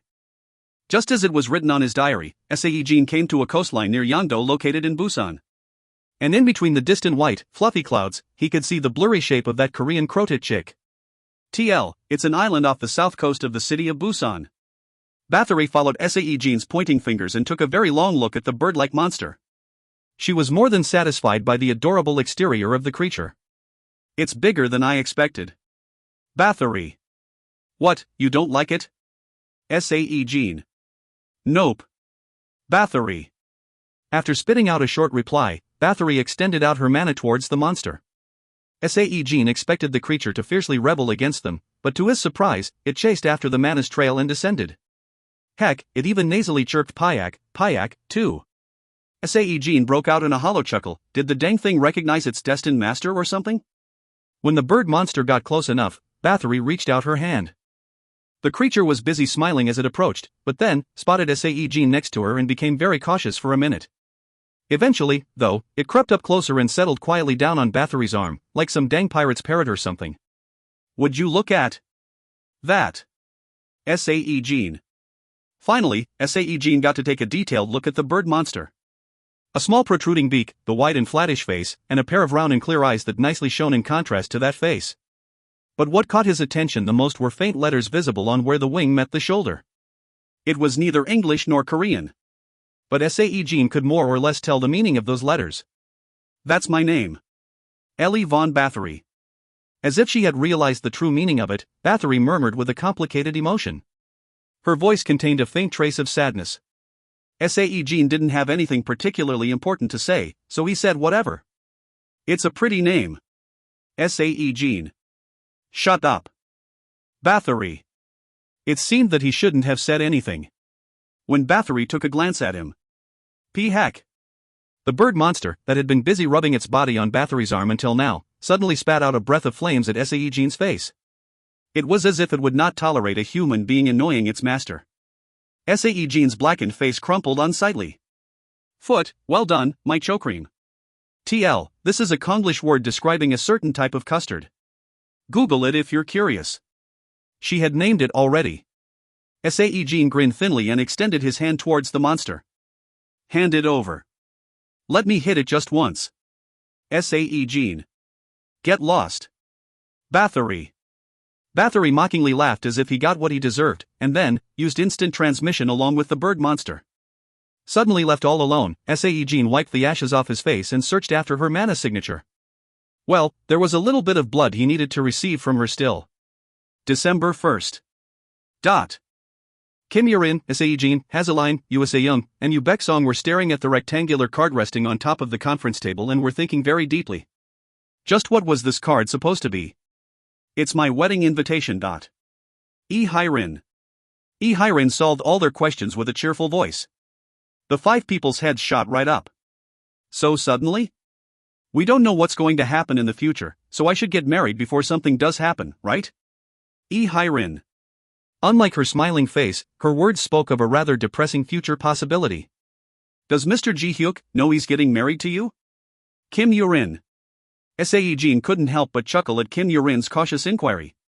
If the husband-to-be wasn't aware of the wedding, then that would be a wonderful comedy in itself. Hye-rin frowned slightly and nodded her head. Of course. If we count us flirting around as us dating, then we've been going out for over a year already. Hye-rin. Indeed, they did flirt pretty hardcore until now. Well, yeah. Mr. Ju Ji-hyuk is a good man, so I am not too concerned, but, Kim Yurin. Kim Yurin became suspicious ever so slightly. Seeing that a wedding had been set way before the participants were known to be in love, she couldn't help but wonder if there was some kind of an accident at play here. As if she was unable to see why suspicions might rise, or, simply not caring, Hye-rin grinned refreshingly and surveyed the faces of everyone, before playfully yammering on. Oh yeah, by the way, Captain, just when did you sneak to our guildmaster's side? Even the first madam is present here and all, so like, wowzers. Hye-rin. Ah, now that you mention it, you're right. Let's swap places. USAE Young. At the same time, the deeply troubled USAE Young shot up from her seat. Ah ha ha. Sorry. Kim Yurin. Kim Yurin scratched the back of her neck and vacated the seat, and USA Young rapidly occupied the resulting empty spot. For the role of the marriage officiant, the Raven Order Master has agreed to fill in, and I also got the word that Guild Master will sing the congratulatory song. Hye-rin. Hang on. I'm singing at your wedding reception?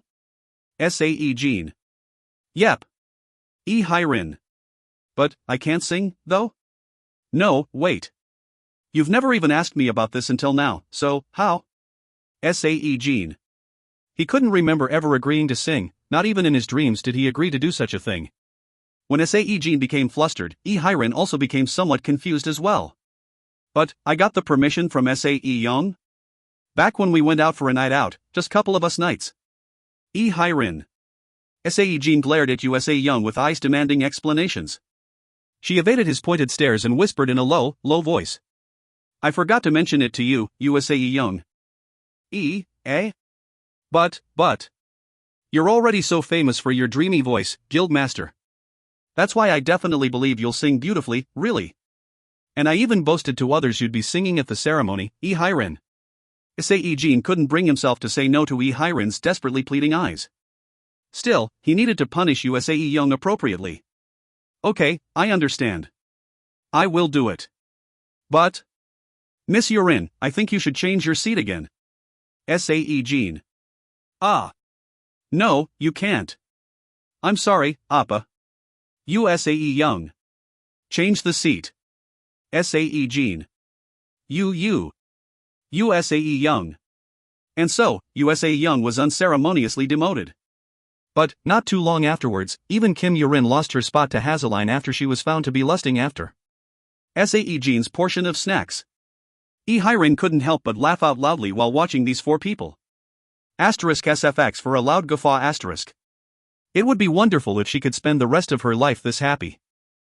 Hye-rin thought of this small but luxurious dream. Star. The Monster Guild member and a top celeb, Hye-rin announces shock wedding ceremony. The husband-to-be is. Soon afterwards, news broke out simultaneously all over the media. As expected, Hye-rin's popularity and the reach of her influence were great enough for her story to dominate not only the entertainment sections, but even the society pages as well. And on the following day the news broke, the wedding ceremony took place. The venue was the front lawn of the Guild HQ building. TL, very romantic. Nope, not really. Nominally, it was a small-scale, closed-door wedding ceremony, but the identities of those attending it were enough to cause gasps of shock, from the likes of the Raven Order Master, to the country's Prime Minister, who should be too busy with work to attend a wedding, and even CEO of TM, Jo Han-sung, etc., etc. And in this place where real heavyweights had gathered, Sae-Jin had to sing in public. The name of the chosen song was You in My Arms. It was rather funny seeing his reddened face while he sang, but thanks to his rather suave voice, the venue soon got into the groove of the song. The whole atmosphere in here was quite romantic and hopeful. TL, there is a K-pop song with the same name, sung by Yoo Jae-ha. I think it's the song the author is talking about. YouTube it if you're curious. Because, I'm not. The wedding eventually ended in a gentle, tranquil mood. And we're going now. After saying their farewells to the gathered guild members and the family from both sides, Joo Ji-hyuk and Lee Hyrin went off to their honeymoon. Actually, although it was nominally a honeymoon, it was nothing more than the married couple taking 3 days off and resting at Lee Hyrin's personal residence. As an aside, Lee Hyrin's home was a $38 million mansion located in the top suburb of Seoul. The imposing size and the impressive majesty of it were more than enough to shock Joo Ji-hyuk quite thoroughly. At the same time, Sae-Jin decided to travel along with Yoo Se-young, who also got some time off as well. Because of the current state of the world, they couldn't go too far, so they just went to a small villa on the coast to have some private fun. The plan was for just the two of them to go and hide away for a while. Yet, weren't we supposed to go alone? Like, just us two? Unfortunately, several hangers-on decided to pop in and ruin that plan: Ross Riddell, Kim Sunho, Hazeline, even Yoo Baek-sung. It was a mystery how they found out, but they still showed up carrying their luggage. Yeah, me too. I was thinking the same, Sae-Jin. Sae-Jin replied to Yoo Se-young while sweating heavily. Hazeline quickly figured out the couple's unhappy moods and told them not to worry. It's just that our direction's the same. Our purposes are completely different, you know. Don't you think we should also enjoy potentially the last vacation in our lives, too? Hazeline. If so, why were they shoving their bags into Sae-Jin's car? He was so dumbfounded, a hollow chuckle threatened to break out from his mouth. Let's go. Yoo Baek-sung. Yoo Baek-sung had climbed into the car before anyone noticed her, and shouted out loudly. And so, Sae-Jin went off on a vacation with them, unable to do anything. Star. Yoo Se-young and Sae-Jin set up camp in the holiday villa, while the rest rented out a pension in its entirety for themselves. TL, a pension is a small hotel or a boarding house usually found in France, not just a regular payment system by a government to retirees. This area was a famous vacation spot known for its scenic mountains and valleys, but, thanks to the current state of affairs, not one person was vacationing here. Sae-Jin's group enjoyed the sights of the valley, now totally devoid of people, the incident of Hazeline nearly drowning because of Yoo Baek-sung's prank notwithstanding. Next, they held a barbecue, and in the evening, a campfire. The group had fun together. In the beginning, Yoo Se-young was full of dissatisfaction, her shoulders drooping noticeably, but by the time they settled around the campfire, she was carrying around genuinely happy expressions and told them it was much more fun with everyone together. See you guys tomorrow. After saying simple goodbyes, the group split into two. As soon as Sae-Jin and Yoo Se-young returned to the villa, they took a shower together. Well, rather than together, it was more like Sae-Jin barging in while Yoo Se-young was in the middle of a shower, actually. Appa, I'm tired. Tired. Maybe she had used up too much energy in the bathroom. Sae-young was just about to fall into a deep slumber when she hit the bed. Sae-Jin gave his best shot at first, but he soon gave up rousing her and had to be satisfied only with tightly embracing her. Cool breezes sneaked in through the open windows, and the trees of the forest sang sorrowfully. An unknown amount of time went by. Sae-young Sae-Jin softly whispered into the ears of steadily breathing Yoo Se-young. Ing? Her voice was deeply drowsy. He met his gaze with hers, and spoke with a serious voice. Let's get married. Sae-Jin. The lull of sleep left her in that moment, and Yoo Se-young's eyes widened in surprise. But just a little bit later. Sae-Jin. Then, her eyes narrowed in dissatisfaction this time. She pouted heavily and asked him. Why? Yoo Se-young. I must go on a lengthy business trip to a faraway place, you see. When I return, I'll explain everything. Sae-Jin. Yoo Se-young maintained silence for a long time. It was hard to read her expressions in this moonless night. However, the smile she formed after the long bout of silence was exceptionally bright and clear. How long will you go away for this time? Yoo Se-young. Not sure. I think it might take a while. Sae-Jin. And, if I wait for you? Yoo Se-young. Sae-Jin chuckled slightly. I'll give you the rest of my life. Sae-Jin. You hyuk. I'm gonna curl up here. Yoo Se-young. She playfully frowned deeply, but then, gifted him a long kiss right away. and he decided to accept this kiss as a sign from her agreeing to his conditions. However, Kong dash. Their gradually heating up atmosphere got rudely interrupted by a strange tremor. It wasn't a big one, but also quite a bit unsettling to simply ignore. Perhaps overcome with ominous feelings, Sae-Jing's eyes snapped open and she tried to leave the bed, but Sae-Jin stopped her. Appa, just now, Sae-Jing. It's okay. It'll be fine. So, just spend the night with me, here. Sae-Jin. The tremor was simply caused by the ground collapsing slightly after the fissure opened up more than usual. There were still around 2 weeks to go. So, you don't have to worry. I'll take care of everything. Sae-Jin. Less than 49. The Wait, 1, Fin. Chapter 167. Chapter 167. Sae-Jin and Sae-Jing laid back down on the bed again.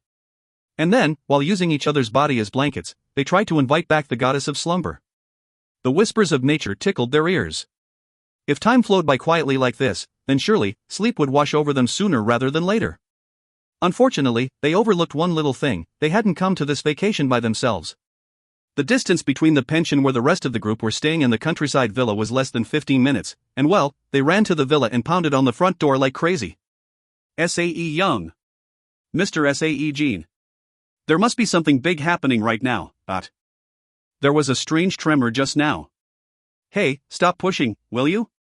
Several voices were chaotically mixed up, and ended up sounding like screams, or maybe bizarre roars of wild beasts. So, the couple had no choice but to exit the villa. As soon as the front door was opened, 5 totally freaked out faces, on the verge of unconsciousness, even, greeted them.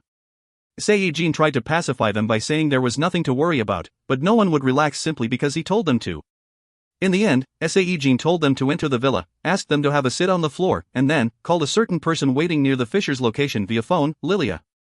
So, how does the situation look right now? Sae-Jin. The ground sank just a bit more. Lilia. What about monsters? Has any come out? Sae-Jin. No, but there should be still some time left before monsters do show up. Lilia. In other words, it's nothing major, right? Sae-Jin. Yes, it's nothing big. Lilia. Thank you very much. Sae-Jin. Hanging up the phone, Sae-Jin shrugged his shoulders. See? She says there's nothing to worry about. Sae-Jin. However, the various dumbstruck expressions on the group were something else to behold. What the, Mr. Sae-Jin? Just what is nothing to worry about here? Shouldn't we return right away? I just got a call from the president, you know. Wait a minute, who was that woman on the phone? Why does she sound so affectionate towards you? These words were spoken by Hazeline, Kim Sunho, Yu Baek-son, and Sae-Jing, in that order. It's alright, everyone. It is really nothing to worry about. Sae-Jin. Hey, I said, who is that woman on the phone just now? Sae-Jing. Sae-Jin looked at Sae-Jing and her very serious expression, and let out a gentle chuckle. Hey, that's not the most important issue here, you know. She's a person who will become a guild member pretty soon. Sae-Jin. Really? How come I don't know who she is, then? Sae-Jing. I'll introduce her later. Sae-Jin. Hoof. Sae-Jing. Sae-Jing's eyes narrowed to a slit, full of suspicion. Hazeline glanced at the two, and shouted out in an urgent voice. Come on now, that's not the real problem here, Sae-Jing. In the end, the situation reverted back to chaos once more and Sae-Jin had no choice but to board the car heading back home. Star. The group arrived at the fisher's location and confirmed the details with their own 2 eyes. Just as Lilia had explained, the ground surrounding the fissure had simply collapsed just a tad, and nothing as worrisome as powerful, unknown demonic creatures popping out happened. Which meant, there was nothing for them to do here, and so, the group went their separate ways, their minds full of nervous worries and fears. 2 days later, Hye-rin and Ju Ji-hyuk returned from their honeymoon break. As soon as they returned, they jumped straight back into being knights. Almost at the same time, the sect master of Jin Mudo, Eugene, returned to Korea after finishing up the training of junior disciples overseas. As if to welcome her arrival, small and big fissures began to spring up just about everywhere from that day onwards. One appeared in the middle of a city, one on the coastline, sometimes even in the middle of the sky. Over 100 sightings of new fissures occurred every day. Also, strange, dark red mucus liquid oozed out from the underground fissure that would later form the portal. Thankfully, contrary to Bathory's fears, there was not one trace of unidentifiable creatures mixed among that disgusting liquid. Looks like there's still some time left, then. Bathory. While gritting her teeth, Bathory burned away every drop of that mucus liquid filling up the underground space. Sae-Jin studied her for a bit, before a smile formed on his lips. Because, he spotted small, faint crumbs of energy bar lightly coating the corners of her mouth. He heard that she'd been ordering Rosradel around to procure and consume 6 energy bars of varying flavors every day. Well, how would she react once she became a bit obese later on? You are going to get overweight, you know. Sae-Jin. What? What bullshit tea are you spewing now? Bathory. Nothing. Never mind. Sae-Jin. He shook his head and asked her instead. That's that, but what will you do? Sae-Jin. About what? Bathory. Bathory frowned slightly. Sae-Jin's brows danced slightly as he spoke to her in an intimate voice. I would love it if you remained here, in this world. When I go there, without a doubt, your help will be greatly needed in stopping the monster waves. You being here makes me feel quite secure and confident, you know? Hell, you alone should be more than enough to take on the workload of 7 billion people. Sae-Jin. Bathory didn't say a word. He thought that was the silent refusal, but as it turned out, he was wrong. Her voice belatedly leaked out, and well, the emotion of fear was weighing down greatly. Even I can't do it. Bathory. What? Why? Sae-Jin. There won't be an end to monsters coming out of the portal, that's why. Bathory. That won't be a problem. I'm going to close it. Sae-Jin. When he replied to her and smiled brightly, Bathory's expression crumpled all of a sudden and she shouted at him. Stop messing with me, you stupid F***King C***nt idiot. Bathory. And just where did you learn to speak like that? Sae-Jin. Doesn't matter where I learned it. You think you're a god or something? From the word go, it's completely impossible to close a portal that has been fully opened up. And then, let's not forget, monsters pouring out from the said portal is on a whole new level of nastiness altogether. Those filthy, disgusting sons of B***cheese have destroyed countless worlds until now, and even I can't win against them. If that portal remained open for 1 second, it'll be the end. The end, you hear me? Bathory. As soon as she finished shouting, her expressions darkened as if she recalled the events of the past. He studied her for a minute or two, before walking towards the fissure. Hey! Where do you think you're going now? Bathory. The scared voice of Bathory came from behind him, but he ignored that for the moment and walked towards the border between the fissure and the ground. He then peered into the darkness below. Inside the deep, endless darkness, those B***stards were waiting. The mysterious, unknown B***stards, sometimes referred to as the Devourer of Worlds, or Dimensions. He could clearly hear their violent, ominous pulsing with his ears of the wolf. Will I be able to do it? The wolf of Apocalypse, with its giant jaws touching the heavens and the earth below, devouring even the lands of the godly beings, that was Fenrir. Inferring from the legendary tale, what he had to do couldn't have been any clearer even if he tried. He had to jump in, wait inside that portal, and then, swallow whole the origin of this fissure. Of course, he was scared. Also, there were several question marks that hadn't been answered yet. It was a definite fact that the Sae-Jin from the diary, the future version of him, had indeed traveled to the past. However, did the world survive? And, just where was the future version of himself right now? Details of the events that happened after the jump to the past weren't recorded properly, so it was only natural he was full of questions. Was it because the future him gave the diary away to Lilia? Suddenly, he thought about his parents. On the basis of the Nosferatu's faith, they also ended up trusting their yet-to-be-born son. A thin smile broke out on his lips, wondering whether it was the chicken or the egg that came first. In the end, though, that didn't matter. Far more importantly, right now, he was finally connected to his parents. He spoke up with groundless confidence. I am going to succeed. Sae-Jin. What? Bathory's voice was coming from somewhere surprisingly close. Also, he sensed that his sleeves were being held, too. Overcome with curiosity ever so slightly, Sae-Jin turned around to see what was what, and found Bathory trying to reel him back in, her body trembling in fear. When he looked at her, a sneaky desire to pull a prank suddenly reared its head. *SFX for a loud, scary roar *. K, Koha Hark. She fell back on her but, completely shocked silly out of her mind. Her reaction was far greater than he expected. He chuckled and extended his hand to her, but then, with a loud slap, she lit up his cheek. You rotten son of a b***tch. Bathory. Ha, ha ha. I'm sorry. Sae-Jin. Bathory snorted out figurative flames out of her nostrils while standing up. She then stomped angrily while walking away, but Sae-Jin grabbed her wrist and stopped her. Hey, before you go, give me an answer. Will you help me or not? Sae-Jin. EI, you crazy idiot trash. You really think your harebrained plan will really work? Bathory. He replied to her matter-of-factly. It will, with your help. Sae-Jin. Poof. Bathory didn't say anything, other than a short snort, as she turned around to leave. But there was not one trace of deception, lies, or anger in her movements. In other words, he could take that as her saying yes. With that, his mind became a lot more relaxed now. Left alone, he checked the situation once more. 4 days remained until the end of the deadline. Strange phenomena were happening all around the world already. Ominous signs such as the ground turning jet black occurred everywhere. People were afraid. Every day, protesters were marching violently, demanding the truth. Sae-Jin ruminated on what he had to do inside this portal.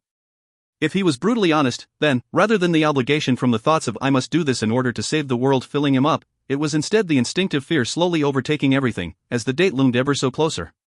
Whenever he thought about the day in question, his heart pounded madly and even tears formed on the corners of his eyes.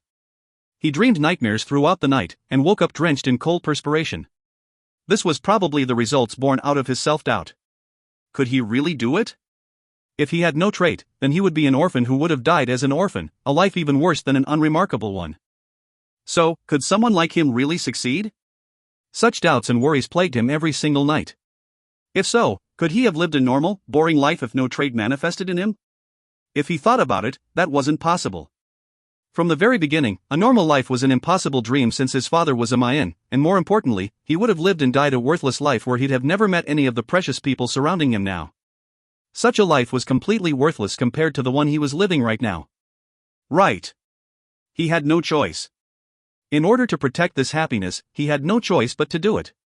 He wasn't doing it for the grand ideal of saving the world, but for the very personal and perhaps, even selfish reason of wanting to remain happy with his circle of precious friends and family. That was all he needed. So, he calmed his mind and took another peek into the darkness, wanting to see where he should bravely jump into, in order to make it back to the people he loved and cared about. Star. It was a lucky coincidence that the day before the portal would open up completely, was the date for the second scheduled get-together for the guild members. This time, even Eugene made it, after she missed the first one because of her trip to overseas at the time. But, there wasn't much to talk about. No, rather than nothing to talk about, not one conversation happened between the members, instead. USA Young was neck-deep in complicated thoughts. Hazeline was quietly sobbing away while leaning on Kim Yurin's shoulders. Even the usually easygoing Yi Hairin was seeking Ju Ji-hyuk's arms to cry her heart out. Uff you hopeless fools. Seriously now. Bathory. Only Bathory remained brave, as she glared at everyone with a dissatisfied expression on her face. Within this depressing atmosphere, Sae-Jin finally willed himself to open his mouth. Everyone, I am going on a business trip soon. Sae-Jin. Suddenly, thick silence descended and all gazes focused on him. USA Young was doing her absolute best not to cry, while every guild member, such as Hazeline, Kim Sunho, etc., were staring at him with dumbfounded eyes. Pardon? You're going off to war? Hazeline, TL, the Korean words for business trip and joining the army/going to war have a single spelling difference. Hence this rather weak humor from the author. Startled, Hazeline hurriedly stood up from her seat. No, a business trip. I'm going on a trip. It shouldn't be as dangerous as going to a war, though. Sae-Jin. But that doesn't even make sense, right?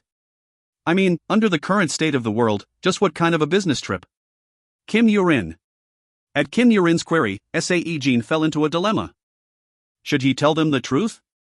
If so, then how should he break it to them? If he decides on how, then how far should he tell them? But wasn't that all too much work? Besides, his work was pretty easy. Technically speaking, of course. A simple affair, where he'd definitely come back alive, and meet up with everyone sooner or later. And that would be the end. So, he decided to gloss over it. Besides, either Bathory or Lilia would explain everything later, anyways. Well, that. You can hear it from either Miss Lilia, or from our Miss Bathory over here later on. Sae-Jin. Why are you mentioning me, all of a sudden? Bathory. What? What did you say just now, Appa? Our? Why is this woman suddenly our Bathory? Sae Young. Bathory glared sharply. And at the same time, Sae Young's eyes gleamed dangerously after hearing the word our. Coincidentally, their sharp, deadly eyes collided mid-air. The obvious loser from that exchange was Sae Young. As soon as their eyes met, she lowered her tail real fast. No, wait. You should still give us a proper explanation. What kind of a business it is, how long you'll take, and what should we do in the meantime, Kim Yurin? Kim Yurin asked him with a serious face. Hazeline next to her nodded her head incessantly with a pair of extra-large eyes. Really, it's nothing much. And, it won't take too long, either. Probably. Sae-Jin. From their perspective, most likely, it wouldn't take long at all. Even if that wasn't the case, Sae-Jin dearly hoped that that would be the case. Besides, you know very well what you must do, anyways. Performing the duties of a knight, that's what. Ah, that's right. I almost forgot, is the distribution of artifacts and armaments complete? Sae-Jin. The monster had opened up the vault for the artifacts and the orc blacksmith's weapons, and distributed every single item to every knight under the sun, with a pretext of renting them out unconditionally until the end of the current crisis. Yes. Everyone is apparently confused whether to feel elated or be saddened. Kim Yurin. Well, that's fine. For now, let's go home early, since we don't know what new things might happen tomorrow. Sae-Jin. Kim Sae-Jin spoke up to hear, and an unusually bright smile formed on his face. Well, everyone. I'll see you guys at the next scheduled get-together, okay? Sae-Jin. Less than 49. The Wait, 2, Finn. Chapter 168. Chapter 168. 1 month?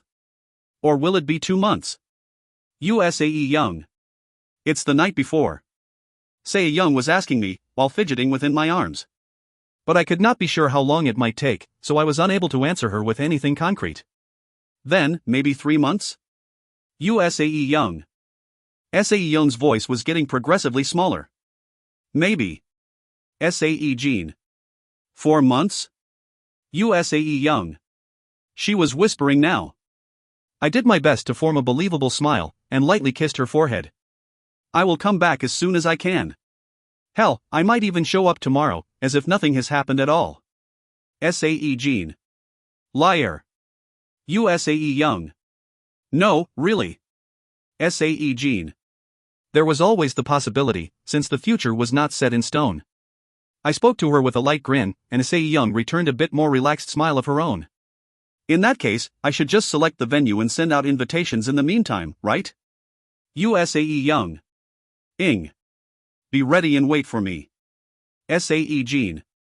I answered her like so, and hugged her tightly. Her petite body felt unusually pitiful and small today, for some reason. I even almost broke out in tears, but somehow, held back. But not too long after, a soft sobbing stabbed into my ears. Sae Young was crying. SFX for patting of the back. Unfortunately, the only thing I could do was to gently pat her back. Right now, I wish the night would flow just a bit slower than normal. Star. TL, still told from MC's perspective. During the early dawn, when the sun hadn't broken the navy blue darkness just yet, I spiritualized my diary and carried it to the location of the underground portal. It had been only 1 day, yet the sight before me perfectly fitted the description hell on earth to a T. Strange, monstrous beings that resembled snakes, dogs, etc., and then, there was that unidentifiable creature wriggling about within the black mucus substance, and Bathory was here, battling all by herself. Lots of mini portals opened up all over the planet now. Bathory. She took a glance at my direction and told me while burning away the tide of monsters. Half of those mini portals will act as doorways to another world, while the rest, well, they will become the gates of hell with monsters pouring out. Bathory. She spoke in a roundabout way to let me know that the time was finally up. I walked towards the portal without saying anything. The thing I had to do was exceedingly simple. I just needed to wade through the portal, seemingly choked full with countless monsters forcing their way out from the distant, unspeakably deep bottom. It sounded rather simple, but it required an unimaginable amount of bravery, so I briefly wondered whether I should pour myself a stiff drink or not. Hey, you listening? Bathory. I slightly turned my head to look at her. Yeah. Sae-Jin. You really going to act according to that plan of yours? Even if you succeed, the end of the world won't change, the portal might close, but that won't take care of the remaining monsters in this world, you know? And in case you fail, that's even worse than a dog's death, too. Bathory. No need for useless talk, but let me ask you one thing. Bathory, you and your underlings aren't planning to jump into the portal, right? Sae-Jin. Inside this portal, there was a door that allowed one to go to the past, or to another world, a new dimension. Bat. Hori bit her lower lip as if she had thought about this matter over and over again. And the answer coming from that deep deliberation was a wonderful one, the kind I really liked hearing. I'm remaining here. Bathory. Very good. Sae-Jin. As if she didn't care for my grin, her eyes narrowed to a slit while she spoke. It's not because you persuaded me, okay? Well, my homeworld ravaged by these motherfasterous curs isn't my old homeworld anymore, anyway. Bathory.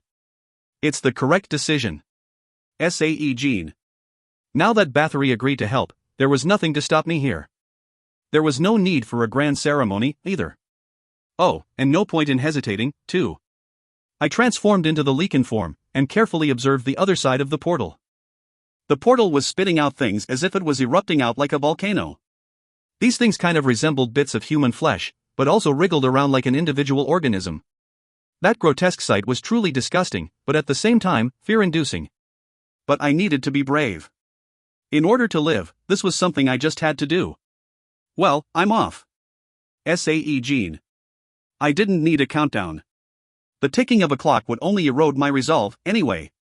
With a simple leap, I jumped down into the portal. What the? Hey! Wait a sec. Bathory.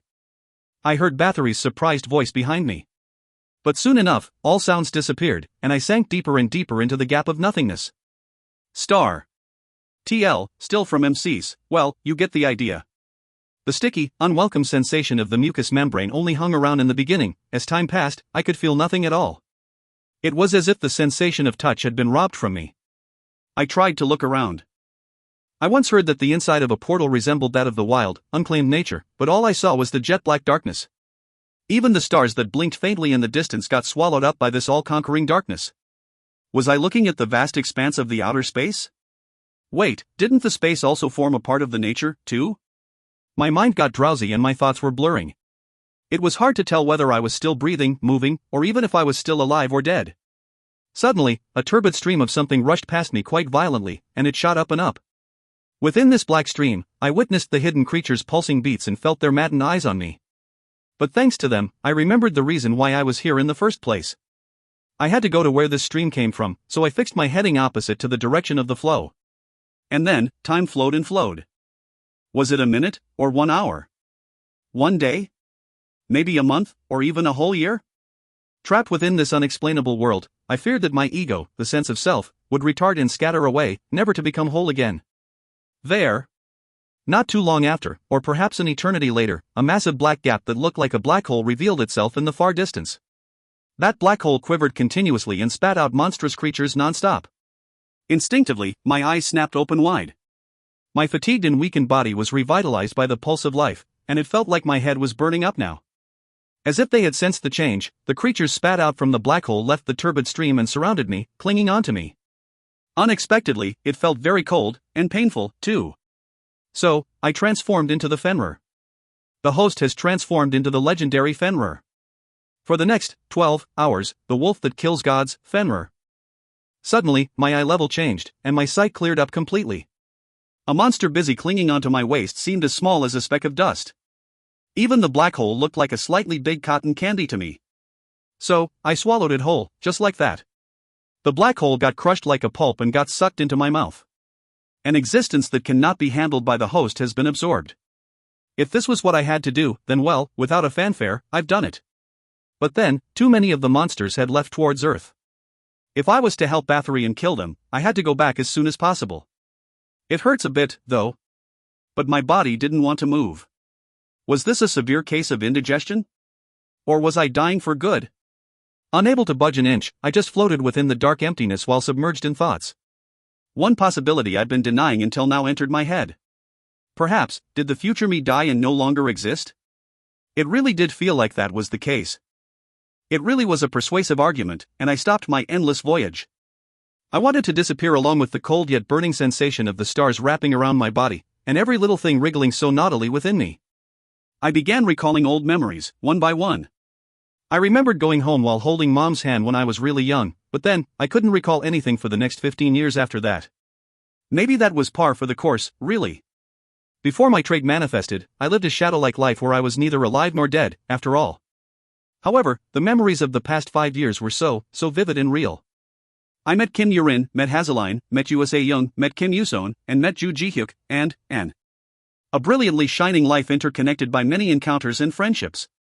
Only then, my purpose and resolve finally surfaced from the muddy, sleepy waters of my fading consciousness. I couldn't stop here. I promised Sae-Jin that I'd return, after all. And besides, there was something else I still had to do. In order to succeed in pretty much anything, taking care of the aftermaths was very important. My mind spun faster than ever before. The future version of me, whose whereabouts were unknown. The existence called as the devourer of the dimensions, a being that not even Bathory could stand up against. And finally, the time required for the divine creature of the legends, the Leviathan, to mature fully. And I found my answer. When I opened my eyes, I saw a dim point of light far, far away. With all my might, I began doggy-pedaling towards that light. *SFX for retching asterisk. Suddenly, I felt nauseous. The portal to the past was over there, yet the gap between the worlds and its immense pressure was forcibly restraining me. In order to endure, I gritted my teeth and transformed into the Leviathan form. The skill Ultimate Resistance has been activated. The host will resist the universe's laws and its suppression for a short period of time. The alert window said as much, yet it felt like my limbs were twisting apart at the seams and my entire being felt like melting from the terrifying heat. But I did not give up. I dashed towards that point of light non-stop. And only after all my scales were burned away, when my eyes got seared into blindness and the world became nothing but darkness, only then I exited into the brilliant brightness of the sunlight. TL, still told from MC's viewpoint. I opened my eyes. The first thing I saw was the bright sunlight and the densely packed verdant forest. I remained on my back for the next 5 minutes while trying to figure out what was going on, before standing up in a hurry. Was I in a human's appearance? Yes, I was. What about the alert windows? They worked just fine. Phew. A sigh of relief escaped from my lips automatically. After getting a hold of myself, I found some leeway to check out the surrounding area. But I became speechless soon enough. There were no skyscrapers. There were no asphalt roads. There were no modern buildings either. What greeted me was a whole bunch of traditional houses with tiled and thatched roofs, a fortress and watchtowers, many horse-drawn carts and carriages, and finally, the smell of cow manure serving as fertilizer. Yep, the sight before my eyes were straight out of the Joseon era. TL, a Korean dynasty established in 1392. Lasted until 1910. So, that's why nothing was written on the diary about this part, huh? I muttered to myself. It was impossible to figure out what the year was. Well, I thought that I might need 500 to 600 years if the Leviathan needed to reach the maturity, so, let's say this was 550 years back in the past. And, if I was to sleep for half a year, then that meant I had to spend at least 1,000 days wide awake. For some reason, continued to leak out of my lips. Okay, I should think this over thoroughly. 500 years should be more than enough for the Leviathan form to reach adulthood. A fully grown Leviathan should be able to fight against the devourer of the dimensions, or so referred to as by Bathory herself. I already resolved myself to the possibility of a lengthy wait. Well, I was going to wait far longer than I expected, though. I raised my head and stared into the far-off distance. A blue ocean was gently undulating over yonder like silk under the clear sunlight. That must have been the East Sea. Meaning, my bedroom was right over there. Oh well. Not but to wait, I guess. I would wait.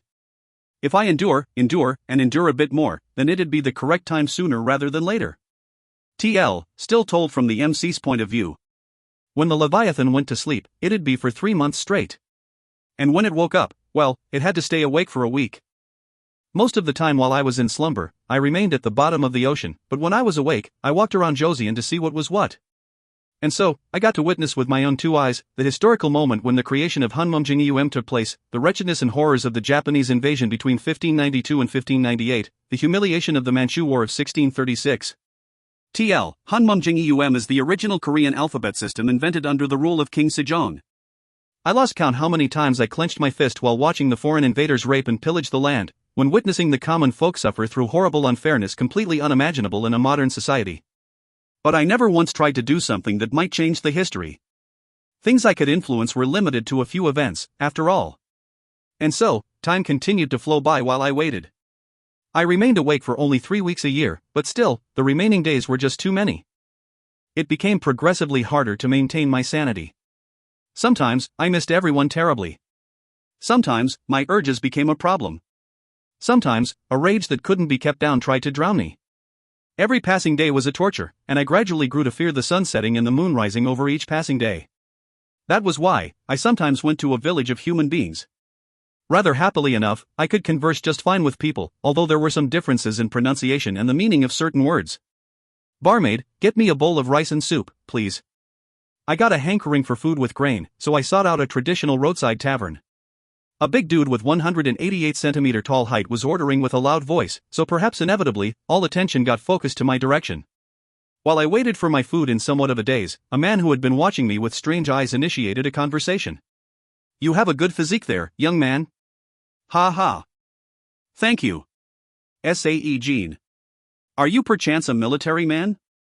"No, just a commoner." Sae-Jin. The man stroked his lengthy beard and nodded his head. Then, my food arrived. I couldn't help but stare at the small bowl and a pathetically small amount of grub inside, and then, chuckled softly. I see that the current state of affairs for us common folk aren't so good right now. Sae-Jin. But of course. We haven't had rain for quite some time now, as if the gods have become annoyed with us. No rain has fallen? Sae-Jin. Indeed. This drought is lasting longer than previous years, too. It's quite a worrisome matter, really. The man looked really worried as he sighed out. I smirked slightly while looking at him. Rain, you say? Well, you might have rain later on today. Sae-Jin. What do you mean? The man tilted his head slightly, but soon, a sneer formed on his lips and he asked me again. Are you perchance a shaman? Well, close enough. Sae-Jin. Hoo. The man laughed. But it wasn't just him now, everyone here in the tavern was laughing along as well. What a funny person he is. He looks fine on the outside, yet. They were sneering out comments one after the other. Ha ha. Well, we shall see later on. Sae-Jin. I simply carried a thick smile on my face. Less than 49. The Wait, 3, Fin. Chapter 169. Chapter 169. Causing rain to fall was a rather easy job for me. After I gathered water particles in the atmosphere and created cumulonimbus clouds, rain fell on the following day. Oh, here he comes. Under the gray sky and thick, incessant falling raindrops, I entered the roadside tavern while raindrops slid off the large straw hat I was wearing at the time, to find men from yesterday waiting for me with stunned faces. Fella, you have the divine touch. The first guy to talk to me showed off an especially exaggerated reaction. He barged his way through and occupied a seat right next to mine. Ha ha. Barmaid, a bowl of rice and soup, please. Sae-Jin. First things first, I ordered food. Meanwhile, the guy asked me with the face of a man dying of curiosity. How did you know? I simply asked God, that's all. Sae-Jin. Both eyes of the man went extra round. Are you saying you can talk to a god? Well, something like that. Sae-Jin. That is amazing. While we laughed and conversed in not very important topics, my grub was placed on the table. And well, I could see that the amount had doubled compared to yesterday. Oh, looks delicious. Sae-Jin. You know, the next district to ours is also suffering through a drought, so, is it possible to find out when it'll rain over there? Hearing the man's query, I smiled deeply while shoving the rice in my mouth. Most likely, about 2 days later. Sae-Jin. 2 days later. Ah, dang it. We haven't even introduced ourselves, yet, have we? I am called Isiyup. And you're? Uni, here's your ingredients. It was then, a refreshingly open and honest voice tickled my ears. I took a glance and saw a young girl. The guy followed my gaze, and then grinned lewdly while poking my side with his elbow. It seems like your eyes are working just fine, huh? She's the most beautiful girl in our village, you see. She's a bit on the young side, but well, her age is just about right to get married, don't you think so? Yoop. To call her the most beautiful was. Maybe my standard had risen or something, but she only seemed just about above average to me. Couldn't be sure whether such a view was because of the era I was in or not, though. I smirked slightly and shook my head. I already have someone waiting for me. Sae-Jin. But, you haven't even had Santu done yet? Santu was a hairstyle reserved only for adult males in the Joseon-era Korea. Kyum. I will have it done once I go back home. Sae-Jin. Is that right? How regrettable. Hum. Oh, I barmaid, give me the same rice and soup bowl as this young man over here.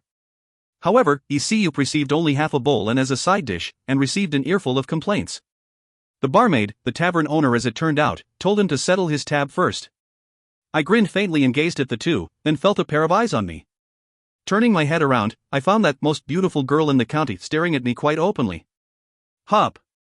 When our eyes met, she shyly averted her gaze, somewhat in a hurry. But soon enough, her eyes stealthily sought me out again, only to meet my gaze once more. You, Uni, I'm going now. In the end, she left the tavern as if running away. Whom? Without a doubt, the value and risquo of my appearance was great, no matter what era it was. I swept my hair back, full of unnecessary pride. But, well, it seemed that the folks of the village were far more interested in me predicting the rain, rather than how I looked like. A short time passed by before more villagers rushed into the tavern. As if the rumor had gotten around, even the people from the neighboring villages showed up hurriedly and asked about the rain. You might get some rain at your side around 4 days from today. Sae-Jin. What about our village? You don't have to worry, as it'll rain there very soon. Sae-Jin. After that day, I somehow ended up acting as a spokesperson for the gods. But I found it quite fun, being among the simple and honest folks. And as I began staying within the village, even a few housewives developed a sort of interest in me as well. Of course, the most beautiful girl in the village was included in that group, but well, my standards had been increased after being together with USA Young for so long. I came up with an excuse of me being an aimless wanderer, and politely declined all of their advances. A week went by, and the time for me to go to sleep arrived once more. You're heading off now? Yes. I shall return in 3 months' time. Sae-Jin. 3 months, you say? How regrettable. You were indeed the only person I could talk to properly around here. Folks around these parts are too simple and straightforward, you see. Ha ha. I actually preferred that, Ong. Ong is an archaic form of honorific, used to address an older male. I lowered my head. Be safe on your way. And don't forget to stop by. With the dignified farewell from the man, Isiyup, behind me, I left the village that I grew rather fond of during this short stay. Star. Beneath the deep sea that seemed to swallow all sunlight, I opened my eyes. Already, 3 months had gone by. I checked the alert windows first. Too bad, the Leviathan form only grew by a fraction of a %. A disappointed groan automatically escaped my mouth. However, that groan morphed into a violent underwater storm and rushed towards the surface. Startled silly by this mistake, I quickly reined in the wayward flow of water and reverted back to the human's appearance. Once I got to the shore, I yawned out loudly and stretched my limbs out. Then, I headed back to the village. It had been only 3 months, yet the most beautiful girl in the village, the one who was said to like me very much, had settled down with another dude already. The husband was a farmer well known in the village for being honest and hardworking. She was somewhat flustered by my resurgence, but I simply congratulated with a generous smile. Isiyup welcomed me back with open arms. He didn't ask me about the rain, though, but did inquire if I'd be willing to help out during the autumn harvest. Of course, I agreed to do it. Well, I was confident of working harder and smarter than a cow, at any rate. However, I realized how difficult it was. Harvesting required skill, far more than actual physical strength, as it turned out. But, maybe due to the goblin's craftsmanship skill, I was able to rapidly adapt to the job. By the end of the 4th day, I had become the greatest farmer on earth, going so as far as to take on the entire village's workload by myself. The week's worth of time flew by like an arrow as I helped out with the harvest, and I had to go and sleep once more. I bid everyone a much harder farewell compared to the last time and returned to the ocean. Afterwards, every 3 months, when the seasons changed, I visited the same village. The villagers always welcomed me back, and fun things always happened there. This was a simple life, a lifestyle I found to be my liking.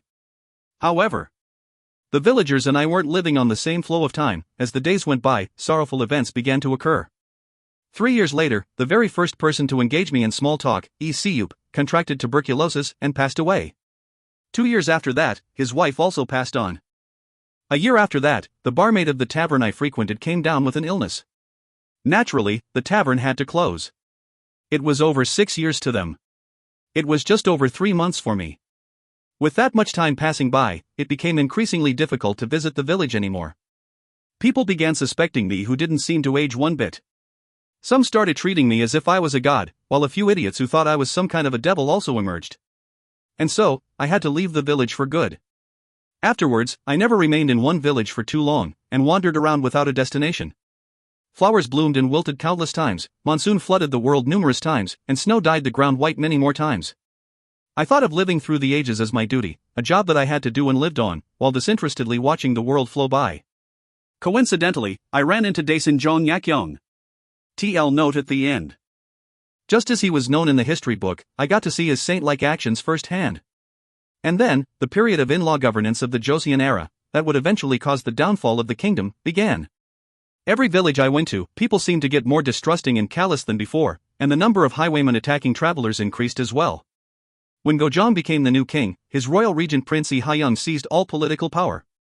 He controlled all the royal relatives, pursued isolation policy, and enjoyed his rise to prominence for a while. But his wild ambitions couldn't last long. An unidentified battleship entered the territorial waters of Ganghwa Island. It was the Ganghwa Island incident of 1875. Completely humiliated by a lone warship, Joseon was forced to sign the Treaty of Ganghwa on February 27, 1876. On Gapsin-yun, a coup happened. But the gallant youths couldn't even endure until the first signs of snow melting, and either died or ran away. The Donghak peasant revolution failed, and I witnessed the announcement of the Protectorate Treaty between Japan and Joseon. And on 1st of March that year, I watched as the sadness and anger of the citizens who had lost their country spread out like the undulating ripples on the water's surface. I saw the young men of this country, forcibly drafted into military service because of another's imperialistic desire to conquer. However, the sun still rose every morning, and time continued to flow by without care. Today, 500 years after my arrival in 1440, was August 15, 1940, exactly 5 years before the liberation from the Japanese occupation. Alcohol, is it? I was walking on the streets of Gyeongseong when I spotted a Western-style establishment that had opened its doors not too long ago. I haven't touched a drop of the good stuff for the past 100 years or so. Having had my interest piqued, I headed there. TL, Gyeongseong was the name of Seoul while under Japanese occupation. SFX for a doorbell chiming. The bell clanged loudly as I pushed the door open. There were quite a few patrons within the joint, yet, there must be something about my tall height and the dignified-looking long beard, everyone's attention was focused on me almost immediately. For now, I pulled my hat down deeply and found an empty spot at the bar, then ordered a glass of expensive imported liquor. As I was taking a couple of sips, a certain man not too far from me caught my eyes. He had a pair of straight-cut eyebrows, his lips were resolutely shut, and his eyes gleamed sharply, as if he was staring into the far-off distance. His appearance alone showed that he was a man's man, yet, as far as performing his duties went, he seemed to be a complete noob. There was this faint whiff of chemicals from his bag, and then, he was nervously checking his watch every 5 minutes or so. I could tell that he was a man about to do something very big. I spoke to a barkeep and sent a bottle of the most expensive tipple this joint had over to that guy. He seemed quite flustered initially, but when he finally located me, he bowed his head in thanks. I didn't stop there, and initiated a conversation with him. "What's your name?" Sae-Jin. The man seemed to be surprised at my Korean and trembled a little bit, but still managed to answer me. "It's Yu-Hyung-Jin. Yu-Hyung-Jin. Yu-Hyung-Jin." When I thought about it, I realized I had heard of this name before. I tilted my head a little and asked him, "By any chance, do you have a son?" Sae-Jin. The man, Yu-Hyung-Jin, deliberated a bit before answering me. "I do. May I ask for his name?" Sae-Jin. "Why are you suddenly inquiring after my child's name, Ut? Is it fine to think of it as the payment for the drink?" Sae-Jin. Only then, he replied with a slightly unwilling face. It's Yu Dae-ho. Suddenly, a light bulb went off in my head. Yu Dae-ho. That was the name of Yu Sae-Young's grandfather. The founder of the Dawn Corporation, too. And this man here, Yu Hyung-jin. The father of Yu Dae-ho, he was a freedom fighter who carried out a bombing 5 years before the liberation. But, he unfortunately didn't get to see the new dawn's sun rising. He breathed his last after 5 years of being locked up behind the bars. Wasn't the award the Dawn Corporation gave to outstanding people of the society called Yu Hyung-jin Award? And who you might be, asking these strange questions? Yu Hyung-jin. Yu Hyung-jin asked with a suspicious glint in his eyes. Seeing that his hand was lowering towards his waist, he must be reaching towards his revolver. I am the same human as you. Sae-Jin. While speaking like this, I pulled out a lump of pure yellow thing from my inner pocket. Since it was cumbersome to carry all the different currency of the history, I chose to carry around a few items of value instead, and now was the perfect time to use them. Yu Hyung-jin looked at me with a confused face and asked again. Same human as me. Yu Hyung-jin. I was searching for you until now. Sae-Jin. Searching for me? Yu Hyung-jin. That's right. Carrying out an important mission would mean nothing if your family goes to bed starving. Take these, and use them for your child's education. Sae-Jin. I handed over 4,500 gold ingots to him. Yu Hyung-jin's eyes were dying in the colors of pure panic. These are pure gold. No matter what anyone else says, they are gold. Remember that, and take them. Sae-Jin. Why are you? I told you. For your child's education.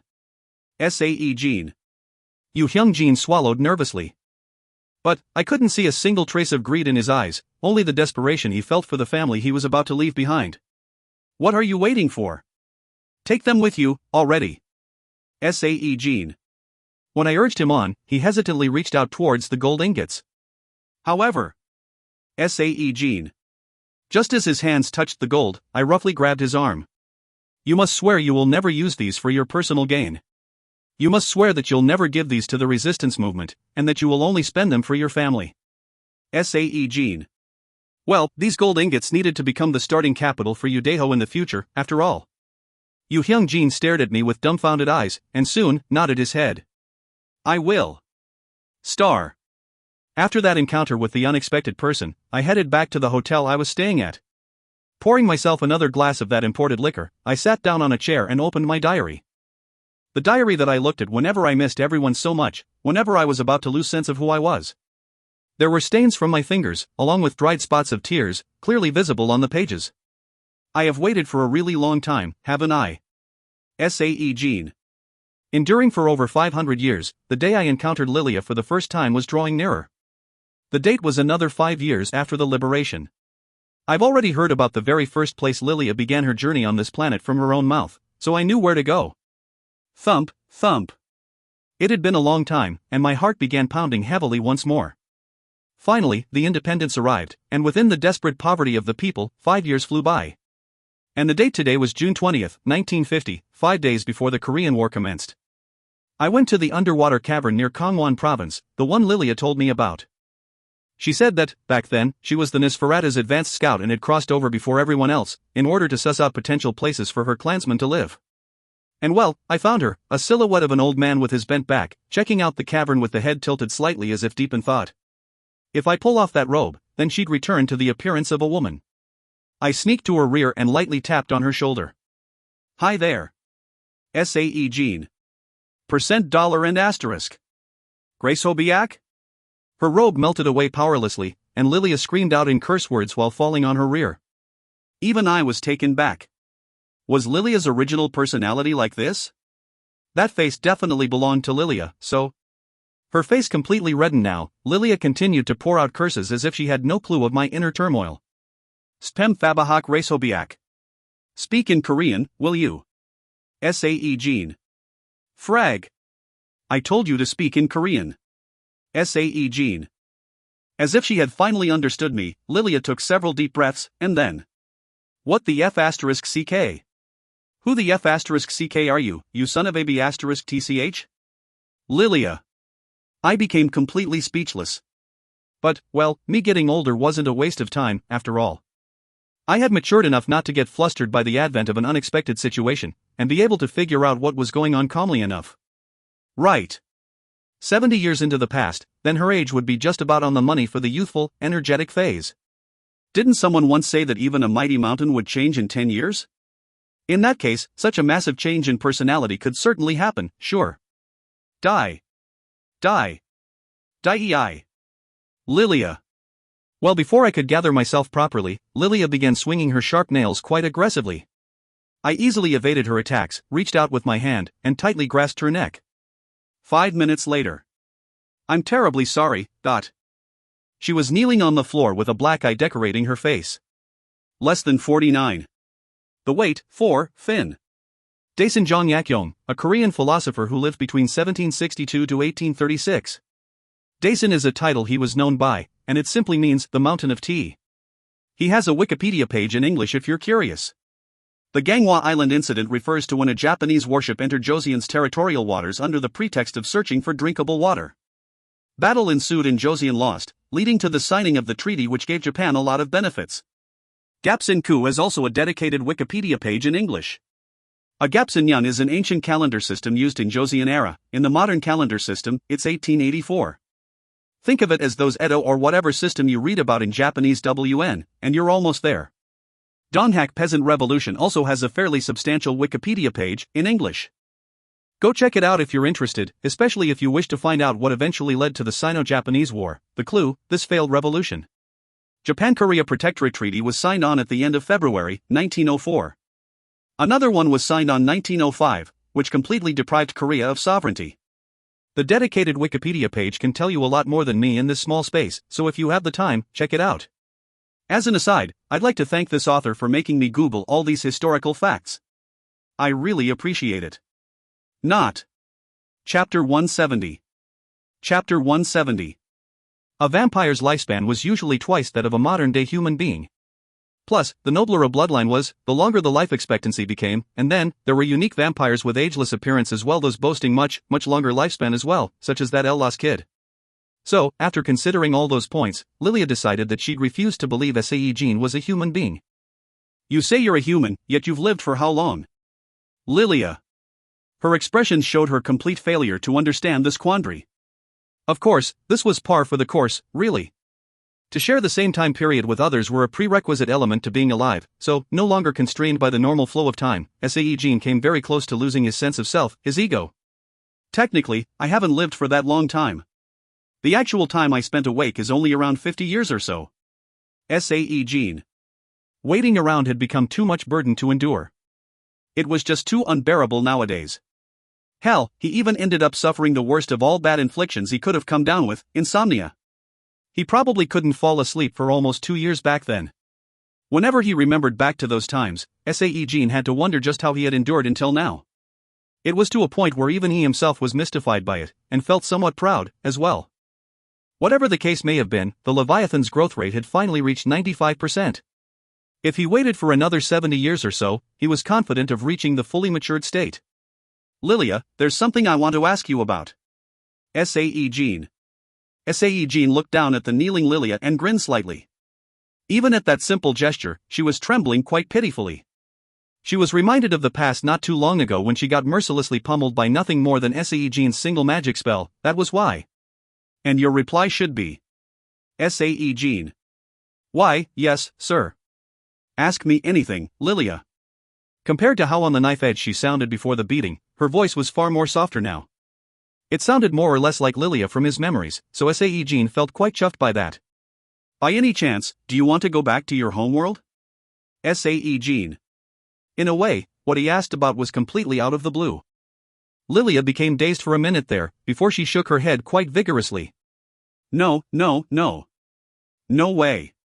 I can't go back to that hellhole now, Lilia. But, what if you could go back? Sae-Jin. To be absolutely honest, if you were to take care of the vampire lord and that El-Lost Kid as they were about to cross over, then the world would not experience the fissure opening up way ahead of schedule, like how it was with his future. According to Bathory, it would have only opened up naturally after 100 years or so. However, it was indeed a terribly selfish wish of his, but if he did stop them now, then it was unknown whether he would be able to meet any of those precious people or not.